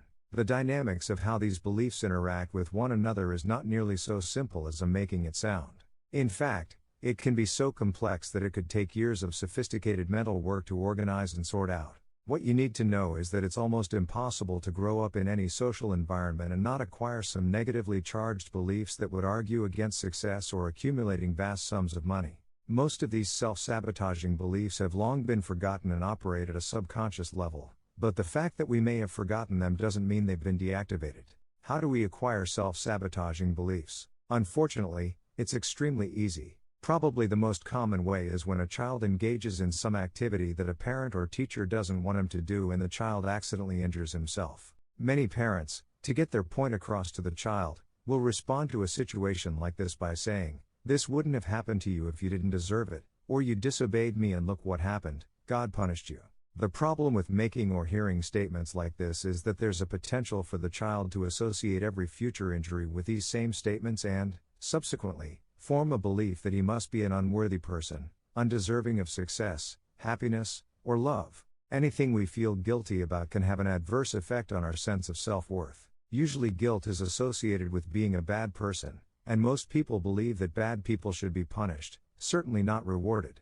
Some religions teach children that having a lot of money isn't godly or spiritual. Some people believe that making money in certain ways is wrong, even though it may be perfectly legal and moral from society's perspective. Again, you may not have a SPO of fear recollection of learning something that would argue against the success you perceive as possible, but that doesn't mean that what you learned is no longer having an effect. The way these subconscious self-sabotaging beliefs manifest themselves in our trading is usually in the form of lapses in focus or concentration, resulting in any number of trading errors, like putting in a buy for a sell or vice versa, or allowing yourself to give in to distracting thoughts that compel you to leave the screen, only to find out when you return that you missed the big trade of the day. I've worked with many traders who achieved various levels of consistent success, but found they just couldn't break through certain thresholds in acquiring equity. They discovered an invisible but very real barrier similar to the proverbial glass ceiling that many women executives experience in the corporate world. Every time these traders hit the barrier, they experienced a significant drawdown, regardless of the market conditions. However, when asked about what happened, they typically blamed their sudden run of bad luck on just that, luck or the vagaries of the market. Interestingly, they typically created a steadily rising equity curve, sometimes over a period of several months, and the significant drawdown always occurred at the same spot in their equity curve. I describe this psychological phenomenon as being in a negative zone. As magically as money can flow into a trader's accounts when he is in the zone, it can just as easily flow out if he is in a negative zone where unresolved self-valuation issues mysteriously act on his perception of information and behavior. I am not implying here that you have to deactivate every belief that would argue against your ever-expanding positive sense of self-valuation, because you don't. But you must be aware of the presence of such beliefs, and take specific steps in your trading regimen to compensate when they start expressing themselves. Chapter 11. Thinking like a trader. If you asked me to distill trading down to its simplest form, I would say that it is a pattern recognition numbers game. We use market analysis to identify the patterns, define the risk, and determine when to take profits. The trade either works or it doesn't. In any case, we go on to die next trade. It's that simple, but it's certainly not easy. In fact, trading is probably the hardest thing you'll ever attempt to be successful at. That's not because it requires intellect, quite the contrary. But because the more you think you know, the less successful you'll be. Trading is hard because you have to operate in a state of not having to know, even though your analysis may turn out at times to be perfectly correct. To operate in a state of not having to know, you have to properly manage your expectations. To properly manage your expectations, you must realign your mental environment so that you believe without a shadow of a doubt in the 5 fundamental truths. In this chapter, I am going to give you a trading exercise that will integrate these truths about the market at a functional level in your mental environment. In the process, I'll take you through the 3 stages of development of a trader. The first stage is the mechanical stage. In this stage, you 1. Build the self-trust necessary to operate in an unlimited environment. 2. Learn to flawlessly execute a trading system. 3. Train your mind to think in probabilities. 4. Create a strong, unshakable belief in your consistency as a trader. Once you have completed this first stage, you can then advance to the subjective stage of trading. In this stage, you use anything you have ever learned about the nature of market movement to do whatever it is you want to do. There's a lot of freedom in this stage, so you will have to learn how to monitor your susceptibility to make the kind of trading errors that are the result of any unresolved self-valuation issues I referred to in the last chapter. The third stage is the intuitive stage. Trading intuitively is the most advanced stage of development. It is the trading equivalent of earning a black belt in the martial arts. The difference is that you can't try to be intuitive, because intuition is spontaneous. It doesn't come from what we know at a rational level. The rational part of our mind seems to be inherently mistrustful of information received from a source that it doesn't understand. Sensing that something is about to happen is a form of knowing that is very different from anything we know rationally. I've worked with many traders who frequently had a very strong intuitive sense of what was going to happen next, only to be confronted with the rational part of themselves that consistently argued for another course of action. Of course, if they had followed their intuition, they would have experienced a very satisfying outcome. Instead, what they ended up with was usually very unsatisfactory, especially when compared with what they otherwise perceived as possible. The only way I know of that you can try to be intuitive is to work at setting up a state of mind most conducive to receiving and acting on your intuitive impulses. The mechanical stage. The mechanical stage of trading is specifically designed to build the kind of trading skills that will virtually compel you to create consistent results. I define consistent results as a steadily rising equity curve with only minor drawdowns that are the natural consequence of edges that didn't work. Other than finding a pattern that puts the odds of a winning trade in your favor, achieving a steadily rising equity curve is a function of systematically eliminating any susceptibility you may have to making the kind of fear, euphoric or self-valuation based trading errors I have described throughout this book. Eliminating the errors and expanding your sense of self-valuation will require the acquisition of skills that are all psychological in nature. The skills are psychological because each one, in its purest form, is simply a belief. Remember that the beliefs we operate out of will determine our state of mind and shape our experiences in ways that constantly reinforce what we already believe to be true. How truthful a belief is can be determined by how well it serves us, that is, the degree to which it helps us satisfy our objectives. If producing consistent results is your primary objective as a trader, then creating a belief that I am a consistently successful trader will act as a primary source of energy that will manage your perceptions, interpretations, expectations, and actions in ways that satisfy the belief and, consequently, the objective. Creating a dominant belief that I am a consistently successful trader requires adherence to several principles of consistent success. Some of these principles will undoubtedly be in direct conflict with some of the beliefs you've already acquired about trading. If this is the case, then what you have is a classic example of beliefs that are in direct conflict with desire. The energy dynamic here is no different from what it was for the boy who wanted to be like the other children who were not afraid to play with dogs. He desired to express himself in a way that he found, at least initially, virtually impossible. To satisfy his desire, he had to step into an active process of transformation. His technique was simple. He tried as hard as he could to stay focused on what he was trying to accomplish and, little by little, he deactivated the conflicting belief and strengthened the belief that was consistent with his desire. At some point, if that is your desire, then you will have to step into the process of transforming yourself into a consistent winner. When it comes to personal transformation, the most important ingredients are your willingness to change, the clarity of your intent, and the strength of your desire. Ultimately, for this process to work, you must choose consistency over any other reason or justification you have for trading. If all of these ingredients are sufficiently present, then regardless of the internal obstacles you find yourself up against, what you desire will eventually prevail. Observe yourself. The first step in the process of creating consistency is to start noticing what you're thinking, saying, and doing. Why? Because everything we think, say, or do as a trader contributes to and, therefore, reinforces some belief in our mental system. Because the process of becoming consistent is psychological in nature, it shouldn't come as a surprise that you'll have to start paying attention to your various psychological processes. The idea is eventually to learn to become an objective observer of your own thoughts, words, and deeds. Your first line of defense against committing a trading error is to catch yourself thinking about it. Of course, the last line of defense is to catch yourself in the act. If you don't commit yourself to becoming an observer to these processes, your realizations will always come after the experience, usually when you are in a state of deep regret and frustration.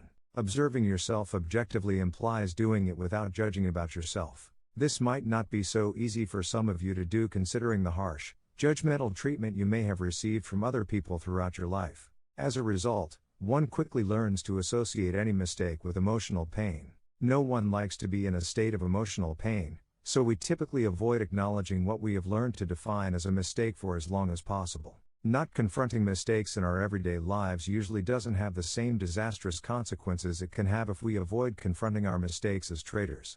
For example, when I am working with floor traders, the analogy I use to illustrate how precarious a situation they are in is to ask them to imagine themselves walking across a bridge over the Grand Canyon.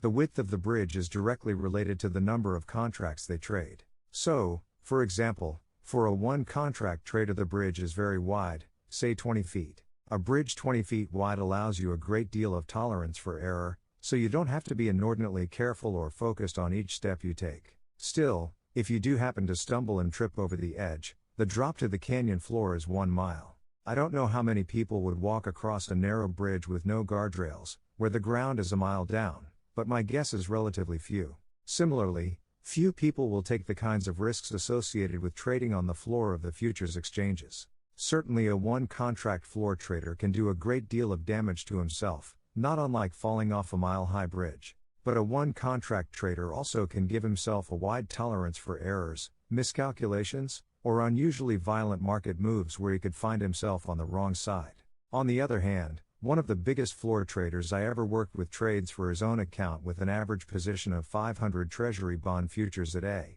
time.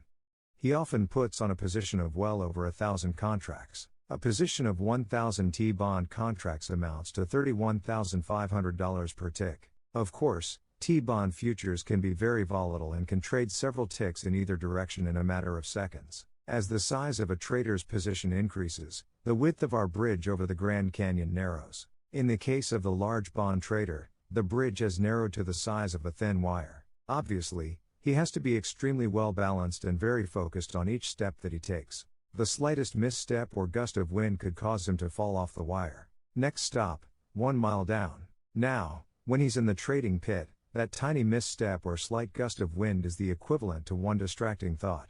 That's all, just a thought or anything else where he allows himself to lose his focus for even a second or two. In that moment of distraction, he could miss his last favorable opportunity to liquidate his position. The next price level with enough volume to take him out of his trade could be several ticks away, either creating a huge loss or forcing him to give a substantial winning trade back to the market. If producing consistent results is a function of eliminating errors, then it is an understatement to say that you will encounter great difficulty in achieving your objective if you can't acknowledge a mistake. Obviously, this is something very few people can do, and it accounts for why there are so few consistent winners. In fact, the tendency not to acknowledge a mistake is so pervasive throughout mankind, it could lead one to assume that it's an inherent characteristic of human nature. I do not believe this is the case, nor do I believe we are born with the capacity to ridicule or think less of ourselves for making a mistake, miscalculation, or error. Making mistakes is a natural function of living and will continue to be until we reach a point at which 1. All our beliefs are in absolute harmony with our desires, and 2. All our beliefs are structured in such a way that they are completely consistent with what works from the environment's perspective. Obviously, if our beliefs are not consistent with what works from the environment's perspective, the potential for making a mistake is high, if not inevitable. We won't be able to perceive the appropriate set of steps to our objective. Worse, we won't be able to perceive that what we want may not be available, or available in the quantity we desire or at the time when we want it. On the other hand, mistakes that are the result of beliefs that are in conflict with our objectives aren't always apparent or obvious. We know they will act as opposing forces, expressing their versions of the truth on our consciousness, and they can do that in many ways. The most difficult to detect is a distracting thought that causes a momentary lapse in focus or concentration. On the surface this may not sound significant. But, as in the analogy of the bridge over the canyon, when there's a lot at stake, even a slightly diminished capacity to stay focused can result in an error of disastrous proportions. This principle applies whether it's trading, sporting events, or computer programming. When our intent is clear and undiminished by any opposing energy, then our capacity to stay focused is greater, and the more likely it is that we will accomplish our objective. Earlier I defined a winning attitude as a positive expectation of our efforts, with an acceptance that whatever results we do get are a perfect reflection of our level of development and what we need to learn to do better. What separates the consistently great athletes and performers from everyone else is their distinct lack of fear of making a mistake. The reason they aren't afraid is that they don't have a reason to think less of themselves when they do make a mistake, meaning they don't have a reservoir of negatively charged energy waiting to well up and pounce on their conscious thought process like a lion waiting for the right moment to pounce on its intended prey. What accounts for this uncommon capacity to quickly move beyond their errors without criticizing themselves? One explanation may be that they grew up with extremely unusual parents, teachers, and coaches, who by their words and examples taught them to correct their miscalculations and errors with genuine love, affection, and acceptance. I say extremely unusual because many of us grew up with just the opposite experience. We were taught to correct our mistakes or miscalculations with anger, impatience, and a distinct lack of acceptance. Is it possible that, for the great athletes, their past positive experiences with respect to mistakes caused them to acquire a belief that mistakes simply point the way to where they need to focus their efforts to grow and improve themselves? With a belief like that, there's no source of negatively charged energy and consequently no source for self-denigrating thoughts. However, the rest of us, who did grow up experiencing a plethora of negative reactions to our actions, would naturally acquire beliefs about mistakes. Mistakes must be avoided at all costs. There must be something wrong with me if I make a mistake. I must be a screw-up, or I must be a bad person if I make a mistake. Remember that every thought, word, and deed reinforces some belief we have about ourselves. If, by repeated negative self-criticism, we acquire a belief that we're screw-ups, that belief will find a way to express itself in our thoughts, causing us to become distracted and to screw up on our words, causing us to say things about ourselves or about others that reflect our belief, and on our actions, causing us to behave in ways that are overtly self-sabotaging. If you're going to become a consistent winner, mistakes can't exist in the kind of negatively charged context in which they are held by most people. You have to be able to monitor yourself to some degree, and that will be difficult to do if you have the potential to experience emotional pain if and when you find yourself in the process of making an error. If this potential exists, you have two choices. 1. You can work on acquiring a new set of positively charged beliefs about what it means to make a mistake, along with deactivating any negatively charged beliefs that would argue otherwise or cause you to think less of yourself for making a mistake. 2. If you find this first choice undesirable, you can compensate for the potential to make errors by the way you set up your trading regime. This means that if you're going to trade and not monitor yourself, but at the same time you desire consistent results, then trading exclusively from the mechanical stage will resolve the dilemma. Otherwise, learning how to monitor yourself is a relatively simple process once you have rid yourself of negatively charged energy associated with mistakes. In fact, it's easy. All you have to do is decide why you want to monitor yourself, which means you first need to have a clear purpose in mind. When you're clear about your purpose, simply start directing your attention to what you think, say, or do. If and when you notice that you're not focused on your objective or on the incremental steps to accomplish your objective, choose to redirect your thoughts, words, or actions in a way that is consistent with what you're trying to accomplish.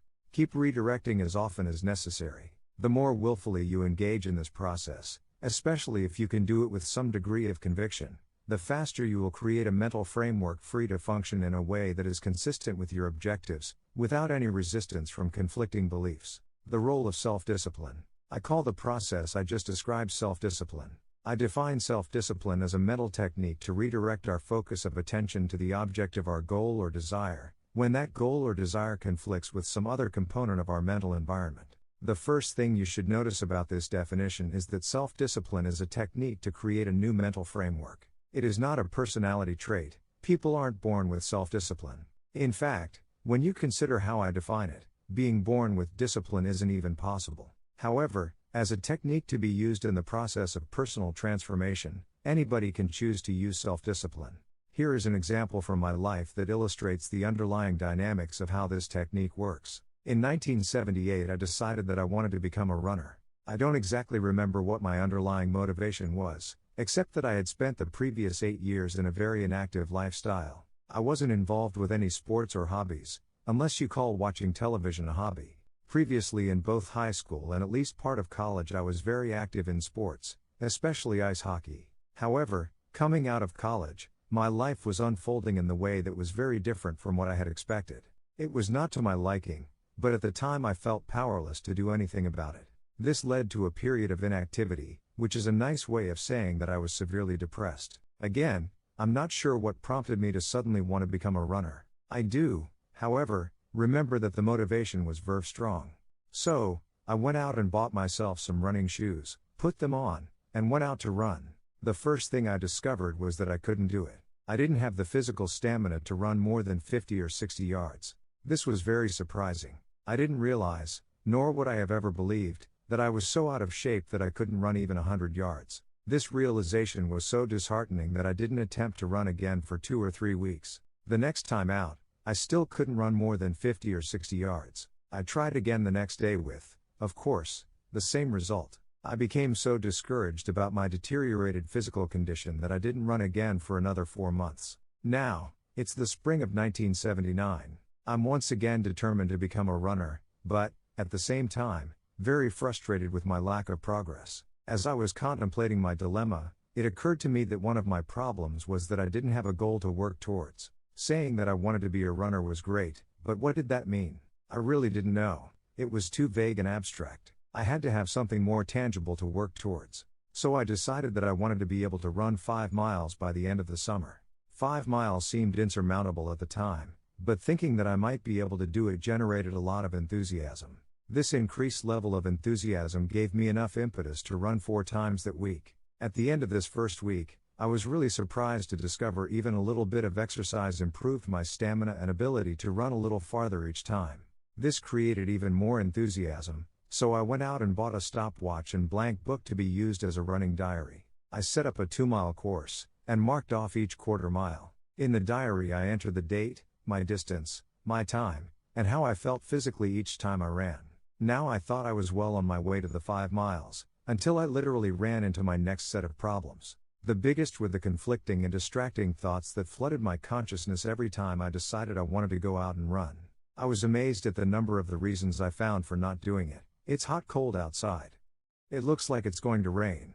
I'm still a little tired from the last time I ran.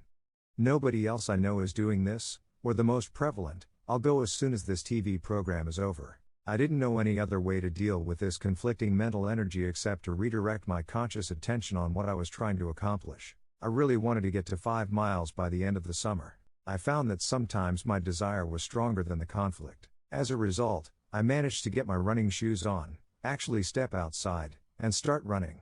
However, more times than not, my conflicting and distracting thoughts caused me to stay put. In fact, in the beginning stages, I estimate that 2/3 of the time I was unable to get past the conflicting energy. The next problem I encountered was that when I started approaching the point where I was able to run 1 mile, I was so thrilled with myself that it occurred to me I was going to need an additional mechanism to get me to the 5 miles. I reasoned that once I got to the point where I could run 2 or maybe 3 miles, I would be so overwhelmingly pleased with myself that I wouldn't feel any need to fulfill my 5-mile objective. So I made a rule for myself. You could call it the 5-mile rule. If I managed to get my running shoes on and get outside in spite of all the conflicting thoughts trying to talk me out of it, I committed myself to running at least 1 step farther than the last time I ran. It was certainly all right if I ran more than 1 step further, but it couldn't be less than 1 step, no matter what. As it turns out, I never broke this rule, and by the end of the summer, I made it to 5 miles.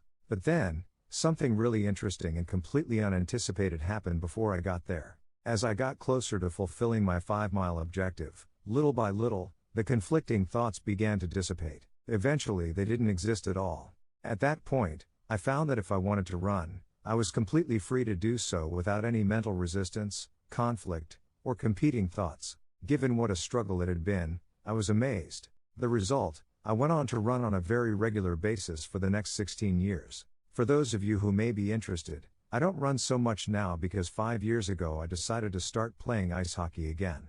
Hockey is an extremely strenuous sport. Sometimes I play as many as 4 times a week. Considering my age and the level of exertion the sport requires, it usually takes me a day or 2 to recover, which doesn't leave much room for running anymore. Now, if you take these experiences and put them into the context of what we now understand about the nature of beliefs, there are a number of observations we can make. 1. Initially, my desire to be a runner had no foundation of support in my mental system. In other words, there was no other source of energy consistent with my desire. 2.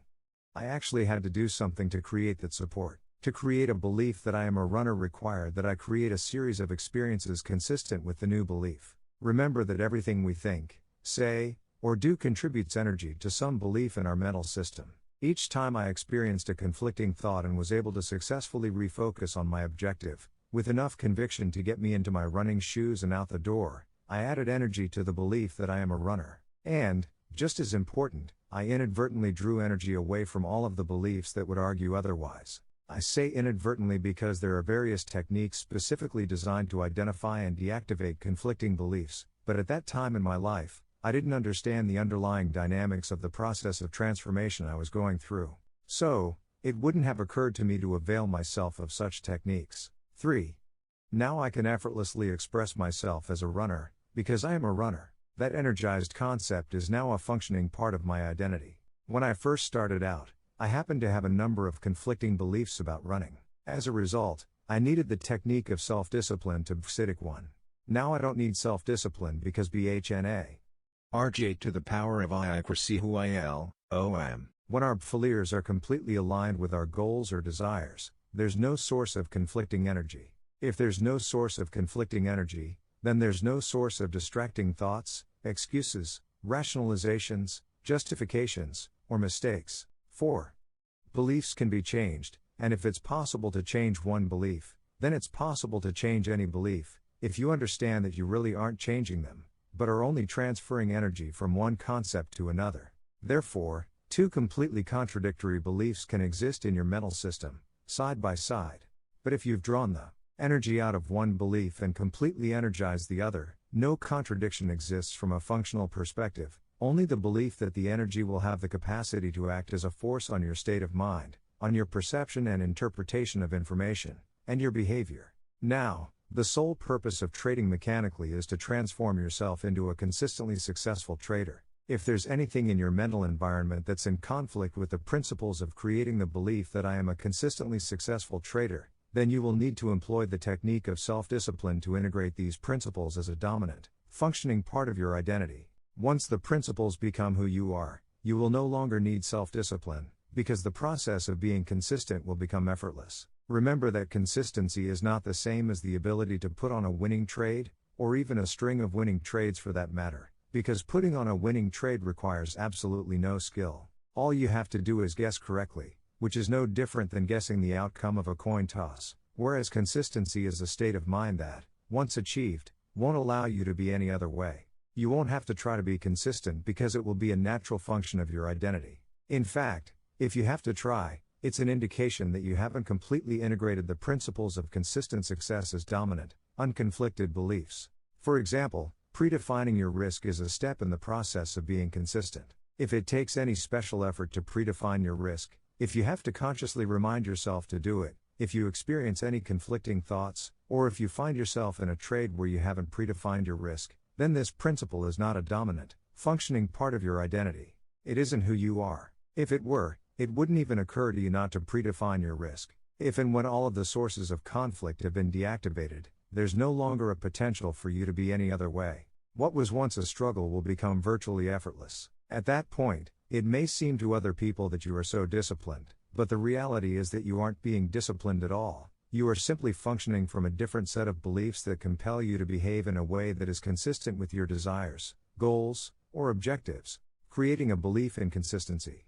Creating a belief that I am a consistent winner is the primary objective, but like my intention to become a runner, it's too broad and abstract to implement without breaking it down into a step-by-step process. So what I'm going to do is break this belief down into its smallest definable parts and then give you a plan to integrate each part as a dominant belief. The following sub-beliefs are the building thinking like a trader 185 blocks that provide the underlying structure for what it means to be a consistent winner. I am a consistent winner because 1. I objectively identify my edges. 2. I predefine the risk of every trade. 3. I completely accept risk or I am willing to let go of the trade. 4. I act on my edges without reservation or hesitation. 5. I pay myself as the market makes money available to me. 6. I continually monitor my susceptibility for making errors. 7. I understand the absolute necessity of these principles of consistent success and, therefore, I never violate them. These beliefs are the 7 principles of consistency. To integrate these principles into your mental system at a functional level requires that you purposely create a series of experiences that are consistent with them. This is no different from the boy who wanted to play with dogs or my desire to be a runner. Before he could play with the dog, the boy first had to make several attempts just to get close to one. Eventually, as the balance of energy in his mental system shifted, he could play with dogs without any internal resistance. To become a runner, I had to create the experience of running in spite of everything inside me that argued otherwise. Eventually, as the energy shifted more and more in favor of this new definition of myself, running became a natural expression of my identity. Obviously, what we're trying to accomplish here is far more complex than becoming a runner or petting a dog, but the underlying dynamics of the process are identical. We'll start with a specific objective. The first principle of consistency is the belief: I objectively identify my edges. The key word here is objectively. Being objective means there's no potential to define, interpret, and therefore perceive any market information from either a painful or euphoric perspective. The way to be objective is to operate out of beliefs that keep your expectations neutral and to always take the unknown forces into consideration. Remember, you have to specifically train your mind to be objective and to stay focused in the now moment opportunity flow. Our minds are not naturally wired to think this way, so to be an objective observer you have to learn to think from the market's perspective. From the market's perspective, there are always unknown forces waiting to act on price movement. Therefore, from the market's perspective, every moment is truly unique, even though the moment may look, sound, or feel exactly the same as some moment logged away in your memory bank. The instant you either decide or assume you know what's going to happen next, you will automatically expect to be right. However, what you know, at least at the rational level of thinking, can only take into consideration your unique past, which may not have any relationship to what is actually happening from the market's perspective. At that point, any market information that is not consistent with your expectation has the potential to be defined and interpreted as painful. To avoid experiencing the pain, your mind will automatically compensate, with both conscious and subconscious pain avoidance mechanisms, for any differences between what you expect and what the market is offering. What you will experience is commonly referred to as an illusion. In a state of illusion, you are neither objective nor connected to the now moment opportunity flow. Instead, you become susceptible to committing all the typical trading errors. The 5 fundamental truths about the market will keep your expectations neutral, focus your mind in the now moment opportunity flow, and, therefore, eliminate your potential to commit these errors. When you stop making trading errors, you'll begin trusting yourself. As your sense of self-trust increases, so will your sense of self-confidence. The greater your confidence, the easier it will be to execute your trades. The 5 truths will also create a state of mind in which you will genuinely accept the risks of trading. When you genuinely accept the risks, you will be at peace with any outcome. When you're at peace with any outcome, you will experience a carefree, objective state of mind, where you make yourself available to perceive and act upon whatever the market is offering you at any given now moment. The first objective is to integrate as a dominant belief: I objectively identify my edges. The challenge now is, how do you get there? How do you transform yourself into a person who can consistently think in the market's perspective? The process of transformation starts with your desire and your willingness to refocus on the object of your desire. Desire is a force. It does not have to coincide or agree with anything that you currently believe to be true about the nature of trading. A clear desire aimed squarely at a specific objective is a very powerful tool.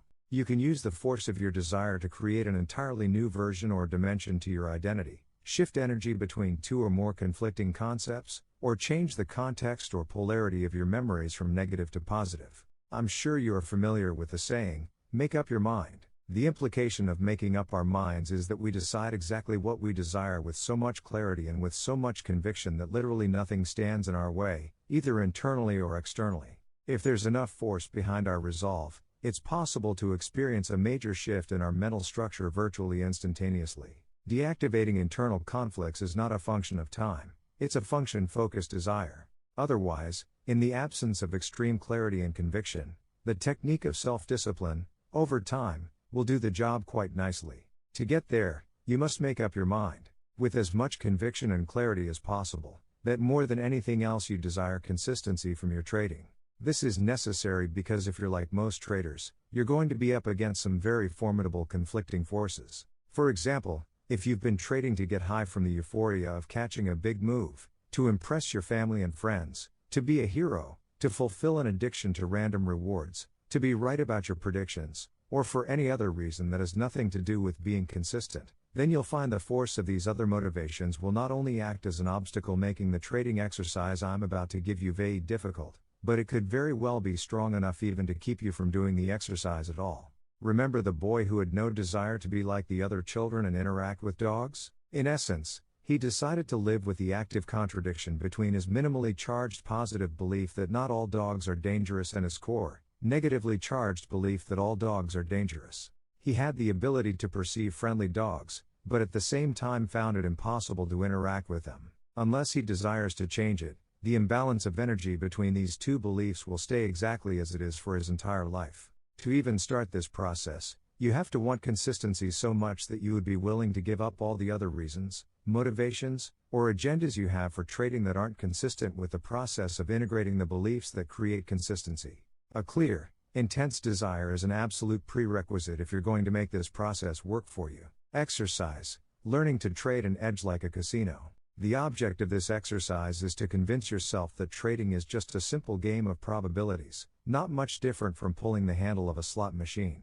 At the micro level, the outcomes to individual edges are independent occurrences and random in relationship to one another. At the macro level, the outcomes over a series of trades will produce consistent results. From a probabilities perspective, this means that instead of being the person playing the slot machine, as a trader, you can be the casino, if 1. You have an edge that genuinely puts the odds of success in your favor, 2. You can think about trading in the appropriate manner, and 3. You can do everything you need to do over a series of trades. Then, like the casinos, you will own the game and be a consistent winner. Setting up the exercise: pick a market. Choose one actively traded stock or futures contract to trade. It doesn't matter what it is, as long as it's liquid and you can afford the margin requirements for trading at least 300 shares or 3 futures contracts per trade. Choose a set of market variables that define an edge. This can be any trading system you want. The trading system or methodology you choose can be mathematical, mechanical, or visual. It doesn't matter whether you personally design the system or purchase it from someone else, nor do you need to take a long time or be too picky trying to find or develop the best or right system. This exercise is not about system development, and it is not a test of your analytical abilities. In fact, the variables you choose can even be considered mediocre by most traders' standards, because what you are going to learn from doing this exercise is not dependent upon whether you actually make money. If you consider this exercise an educational expense, it will cut down on the amount of time and effort you might otherwise expend trying to find the most profitable edges. For those of you who might be wondering, I'm not going to make any specific recommendations about what system or variables you should use, because I assume that most of the people reading this book are already well schooled in technical analysis. If you need additional assistance, there are hundreds of books available on the topic, as well as system vendors who are more than willing to sell you their ideas. However, if you've made a genuine attempt to do this on your own but are still having problems picking a system, you can contact me at markdouglas.com or tradinginthzone.com and I will make some recommendations. Whatever system you choose to use has to fit within the following specifications. Trade entry. The variables you use to define your edge have to be absolutely precise. The system has to be designed so that it does not require you to make any subjective decisions or judgments about whether your edge is present. If the market is aligned in a way that conforms with the rigid variables of your system, then you have a trade. If not, then you don't have a trade. Period. No other extraneous or random factors can enter into the equation. Stop loss exit. The same conditions apply to getting out of a trade that's not working. Your methodology has to tell you exactly how much you need to risk to find out if the trade is going to work. There is always an optimum point at which the possibility of a trade not working is so diminished, especially in relationship to the profit potential, that you're better off taking your loss and getting your mind clear to act on the next edge. Let the market structure determine where this optimum point is, rather than using an arbitrary dollar amount that you are willing to risk on a trade. In any case, whatever system you choose, it has to be absolutely exact, requiring no subjective decision making. Again, no extraneous or random variables can enter into the equation. Time frame. Your trading methodology can be in any time frame that suits you, but all your entry and exit signals have to be dusk high same time frame. For example, If you use variables that identify a particular support and resistance pattern on a 30-minute bar chart, then your risk and profit objective calculations also have to be determined in a 30-minute time frame. However, trading in one time frame does not preclude you from using other time frames as filters. For example, you could have as a filter a rule that states you're only going to take trades that are in the direction of the major trend.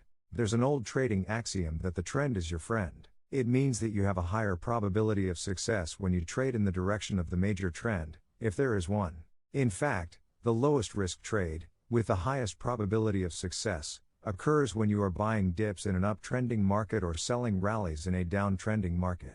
To illustrate how this rule works, let's say that you've chosen a precise way of identifying support and resistance patterns in a 30-minute time frame as your edge. The rule is that you are only going to take trades in the direction of the major trend. A trending market is defined as a series of higher highs and higher lows for an uptrending market and a series of lower highs and lower lows for a downtrending market. The longer the time frame, the more significant the trend, so a trending market on a daily bar chart is more significant than a trending market on a 30-minute bar chart. Therefore, the trend on the daily bar chart would take precedence over the trend on the 30-minute bar chart and would be considered the major trend. To determine the direction of the major trend, look at what is happening on a daily bar chart. If the trend is up on the daily, you are only going to look for a sell-off or retracement down to what your edge defines as support on the 30-minute chart. That's where you will become a buyer. On the other hand, if the trend is down on the daily, you are only going to look for a rally up to what your edge defines as a resistance level to be a seller on the 30-minute chart. Your objective is to determine, in a downtrending market, how far it can rally on an intraday basis and still not violate the symmetry of the longer trend. In an uptrending market, your objective is to determine how far it can sell off on an intraday basis without violating the symmetry of the longer trend. There's usually very little risk associated with these intraday support and resistance points, because you don't have to let the market go very far beyond them to tell you the trade isn't working. Taking profits. Believe it or not, of all the skills one needs to learn to be a consistently successful trader, learning to take profits is probably the most difficult to master. A multitude of personal, often very complicated psychological factors, as well as the effectiveness of one's market analysis, enter into the equation. Unfortunately, sorting out this complex matrix of issues goes way beyond the scope of this book. I point this out so that those of you who might be inclined to beat yourselves up for leaving money on the table can relax and give yourselves a break. Even after you've acquired all the other skills, it might take a very long time before you get this one down pat. Don't despair. There is a way to set up a profit-taking regime that at least fulfills the objective of the fifth principle of consistency. If you're going to establish a belief in yourself that you're a consistent winner, then you will have to create experiences that correspond with that belief. Because the object of the belief is winning consistently, how you take profits in a winning trade is of paramount importance. This is the only part of the exercise in which you will have some degree of discretion about what you do. The underlying premise is that, in a winning trade, you never know how far the market is going to go in your direction.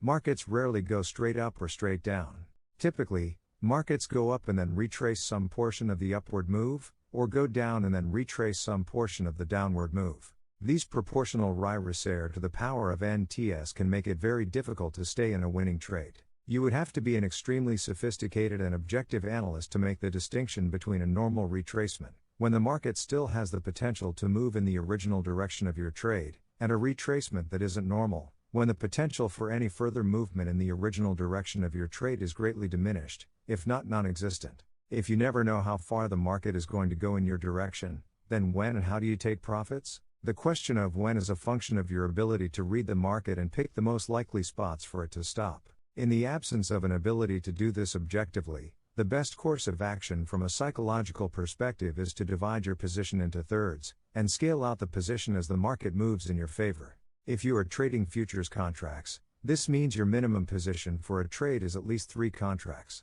For stocks, the minimum position is any number of shares that is divisible by 3, so you don't end up with an odd lot order. Here's the way I scale out of a winning position.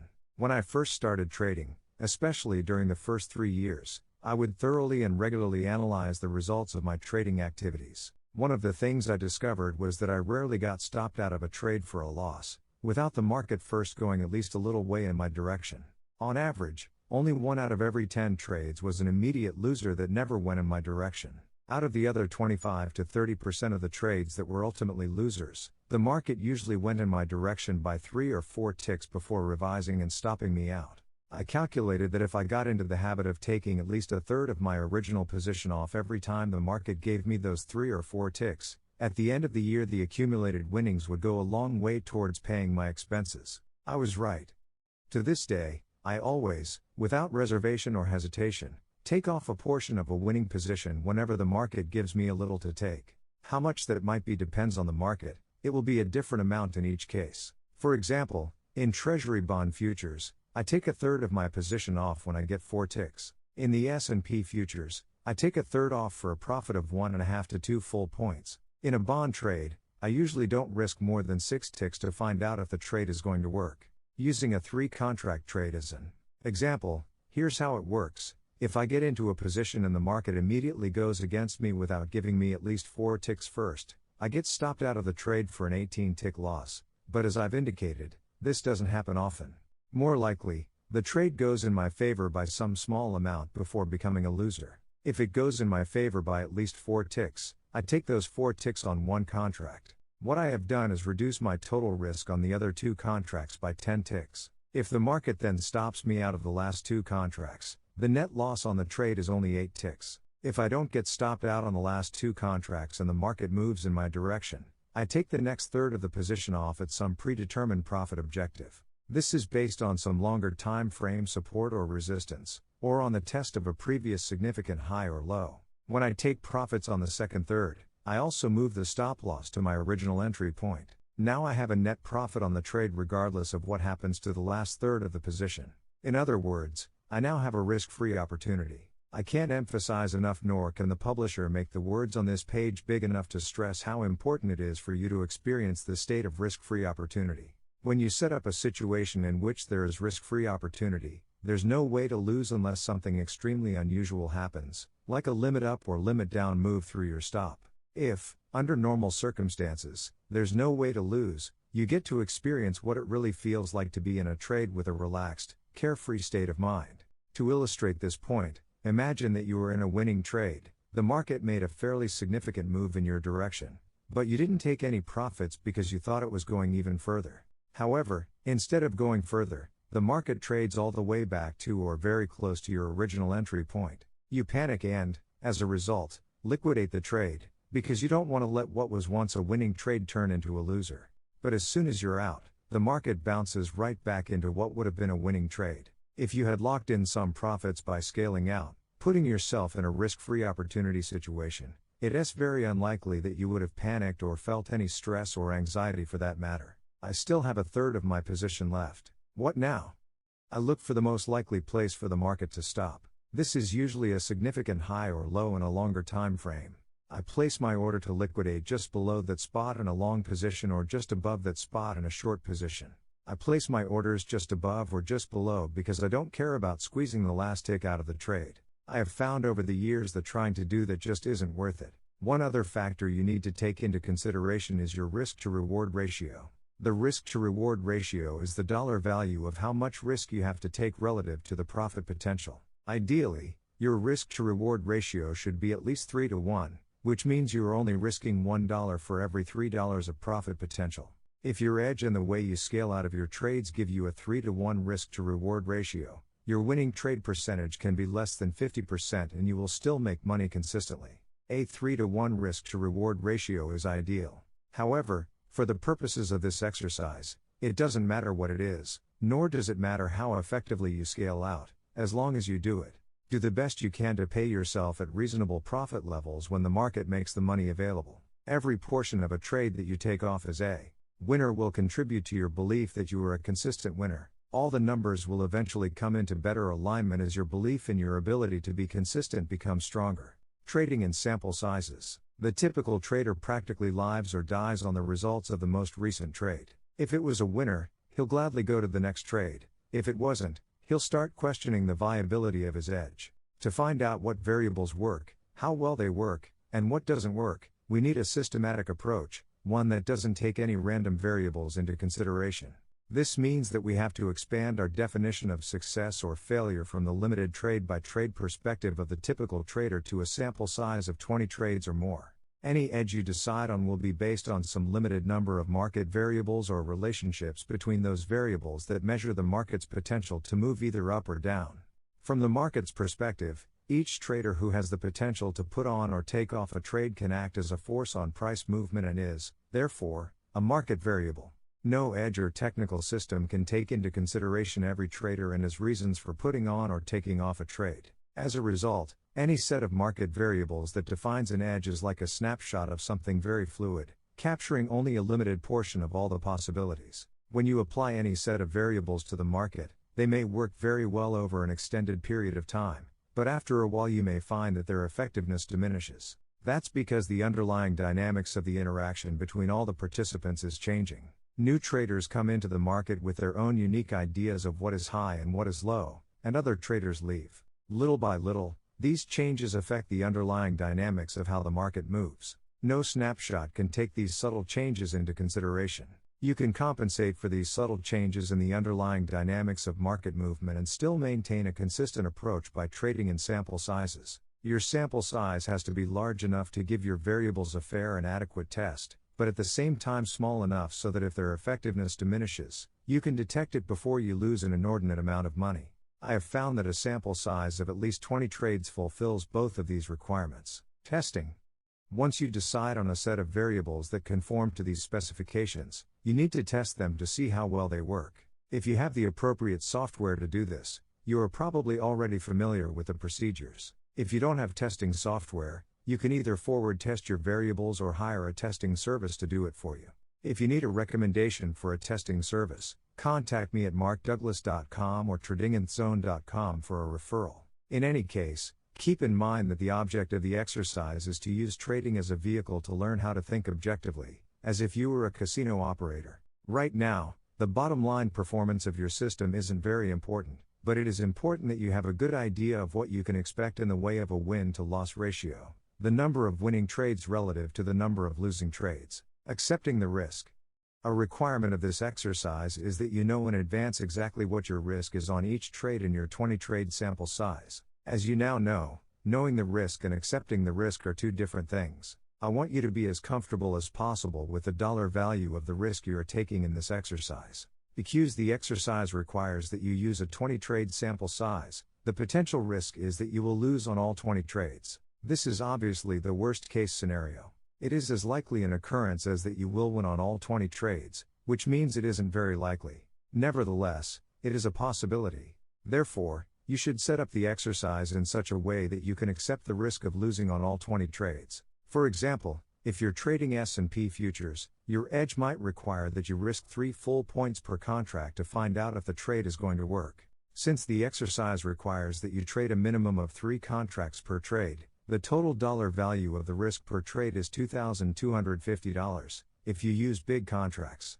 the accumulated dollar value of risk if you lose on all 20 trades is $45,000. You may not be comfortable risking $45,000 on this exercise. If you're not comfortable, you can reduce the dollar value of the risk by trading S&P mini contracts. They are 1/5 the value of the big contracts, so the total dollar value of the risk per trade goes down to $450 and the accumulated risk for all 20 trades is $9,000. You can do the same thing if you're trading stocks. Just keep on reducing the number of shares per trade until you get to a point where you are comfortable with the total accumulated risk for all 20 trades. What I don't want you to do is change your established risk parameters to satisfy your comfort levels. If, based on your research, you have determined that a 3-point risk in the S&Ps is the optimum distance you must let the market trade against your edge to tell you it isn't worth staying in the position, then leave it at 3 points. Change this variable only if it is warranted from a technical analysis perspective. If you've done everything possible to reduce your position size and find that you still aren't comfortable with the accumulated dollar value of losing on all 20 trades, then I suggest you do the exercise with a simulated brokerage service. With a simulated brokerage service, everything about the process of putting on and taking off trades, including fills and brokerage statements, is exactly the same as with an actual brokerage firm, except that the trades are not actually entered into the market. As a result, you don't actually have any money at risk. A simulated brokerage service is an excellent tool to practice with in real time, under real market conditions. It is also an excellent tool for forward testing a trading system. There may be others, but the only service of this nature that I know of is Autotrack.com. Doing the exercise. When you have a set of variables that conforms to the specifications described, you know exactly what each trade is going to cost to find out if it's going to work, you have a plan for taking profits, and you know what you can expect as a win-loss ratio for your sample size, then you are ready to begin the exercise. The rules are simple. Trade your system exactly as you have designed it. This means you have to commit yourself to trading at least the next 20 occurrences of your edge, not just the next trade or the next couple of trades, but all 20, no matter what. You cannot deviate, use or be influenced by any other extraneous factors, or change the variables that define your edge until you have completed a full sample size. By setting up the exercise with rigid variables that define your edge, relatively fixed odds, and a commitment to take every trade in your sample size, you have created a trading regime that duplicates how a casino operates. Why do casinos make consistent money on an event that has a random outcome? Because they know that over a series of events, the odds are in their favor. They also know that to realize the benefits of the favorable odds, they have to participate in every event. They can't engage in a process of picking and choosing which hand of blackjack, spin of the roulette wheel, or roll of the dice they are going to participate in, by trying to predict in advance the outcome of each of these individual events. If you believe in the 5 fundamental truths and you believe that trading is just a probability game, not much different from pulling the handle of a slot machine, then you'll find that this exercise will be effortless. Effortless because your desire to follow through with your commitment to take every trade in your sample size and your belief in the probabilistic nature of trading will be in complete harmony. As a result, there will be no fear, resistance, or distracting thoughts. What could stop you from doing exactly what you need to do, when you need to do it, without reservation or hesitation? Nothing.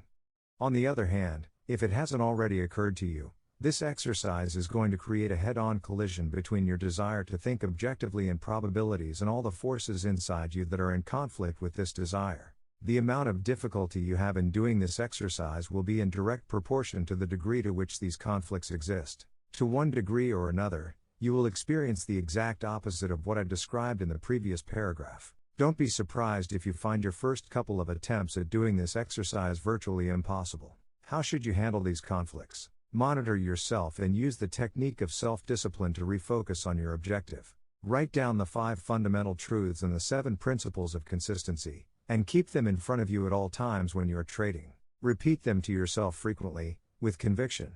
Every time you notice that you are thinking, saying, or doing something that is inconsistent with these truths or principles, acknowledge the conflict. Don't try to deny the existence of conflicting forces. They are simply parts of your psyche that are arguing for their versions of the truth. When this happens, refocus on exactly what you're trying to accomplish. If your purpose is to think objectively, disrupt the association process, step through your fears of being wrong, losing money, missing out, and leaving money on the table, then you'll know exactly what you need to do.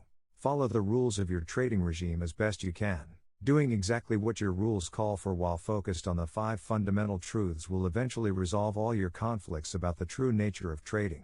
Every time you actually do something that confirms one of the 5 fundamental truths, you will be drawing energy out of the conflicting beliefs and adding energy to a belief in probabilities and in your ability to produce consistent results. Eventually, your new beliefs will become so powerful that it will take no conscious effort on your part to think and act in a way that is consistent with your objectives. You will know for sure that thinking in probabilities is a functioning part of your identity when you will be able to go through one sample size of at least 20 or more trades without any difficulty, resistance, or conflicting thoughts distracting you from doing exactly what your mechanical system calls for. Then, and only then, will you be ready to move into the more advanced subjective or intuitive stages of trading. A final note. Try not to prejudge how long it will take before you can get through at least one sample size of trades, following your plan without deviation, distracting thoughts, or hesitation to act. It will take as long as it takes. If you wanted to be a professional golfer, it wouldn't be unusual to dedicate yourself to hitting 10,000 or more golf balls until the precise combination of movements in your swing were so ingrained in your muscle memory that you no longer had to think about it consciously. When you're out there hitting those golf balls, you aren't playing an actual game against someone or winning the big tournament. You do it because you believe that skill acquisition and practice will help you win. Learning to be a consistent winner as a trader isn't any different. I wish you great prosperity, and would say good luck, but you really won't need luck if you work at acquiring the appropriate skills. Attitude Survey. 1. To make money as a trader, you have to know what the market is going to do next. Agree, disagree. 2. Sometimes I find myself thinking that there must be a way to trade without having to take a loss. Agree, disagree. 3. Making money as a trader is primarily a function of analysis. Agree, disagree. 4. Losses are an unavoidable component of trading. Agree, disagree. 5. My risk is always defined before I enter a trade. Agree, disagree. 6. In my mind, there is always a cost associated with finding out what the market may do next. Agree, disagree. 7. I wouldn't even bother putting on the next trade if I wasn't sure that it was going to be a winner. Agree, disagree. 8. The more a trader learns about the markets and how they behave, the easier it will be for him to execute his trades. Agree, disagree. 9. My methodology tells me exactly under what market conditions to either enter or exit a trade. Agree, disagree. 10. Even when I have a clear signal to reverse my position, I find it extremely difficult to do. Agree, disagree. 11. I have sustained periods of consistent success, usually followed by some fairly drastic drawdowns in my equity. Agree, disagree. 12. When I first started trading, I would describe my trading methodology as haphazard, meaning some success in between a lot of pain. Agree, disagree. 13. I often find myself feeling that the markets are against me personally. Agree, disagree. 14. As much as I might try to let go, I find it very difficult to put past emotional wounds behind me. Agree, disagree. 15. I have a money management philosophy that is founded in the principle of always taking some money out of the market when the market makes it available. Agree, disagree. 16. A trader's job is to identify patterns in the market's behavior that represent an opportunity and then to determine the risk of finding out if these patterns will play themselves out as they have in the past. Agree, disagree. 17. Sometimes I just can't help feeling that I am a victim of the market. Agree, disagree. 18.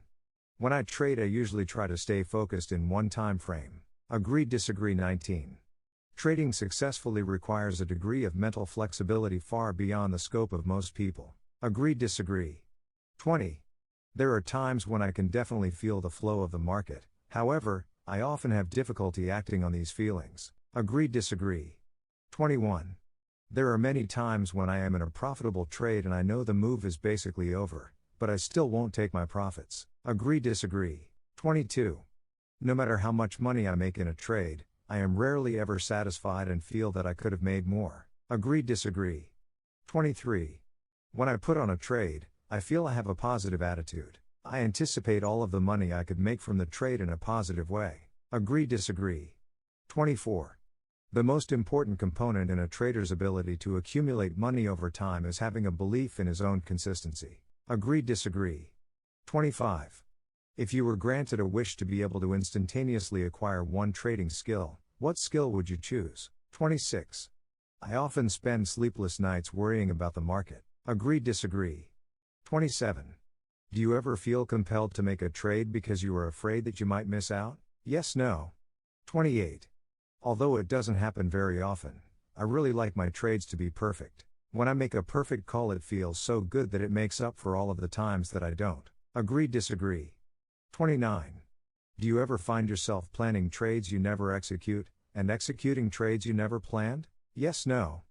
30. In a few sentences, explain why most traders either don't make money or aren't able to keep what they make.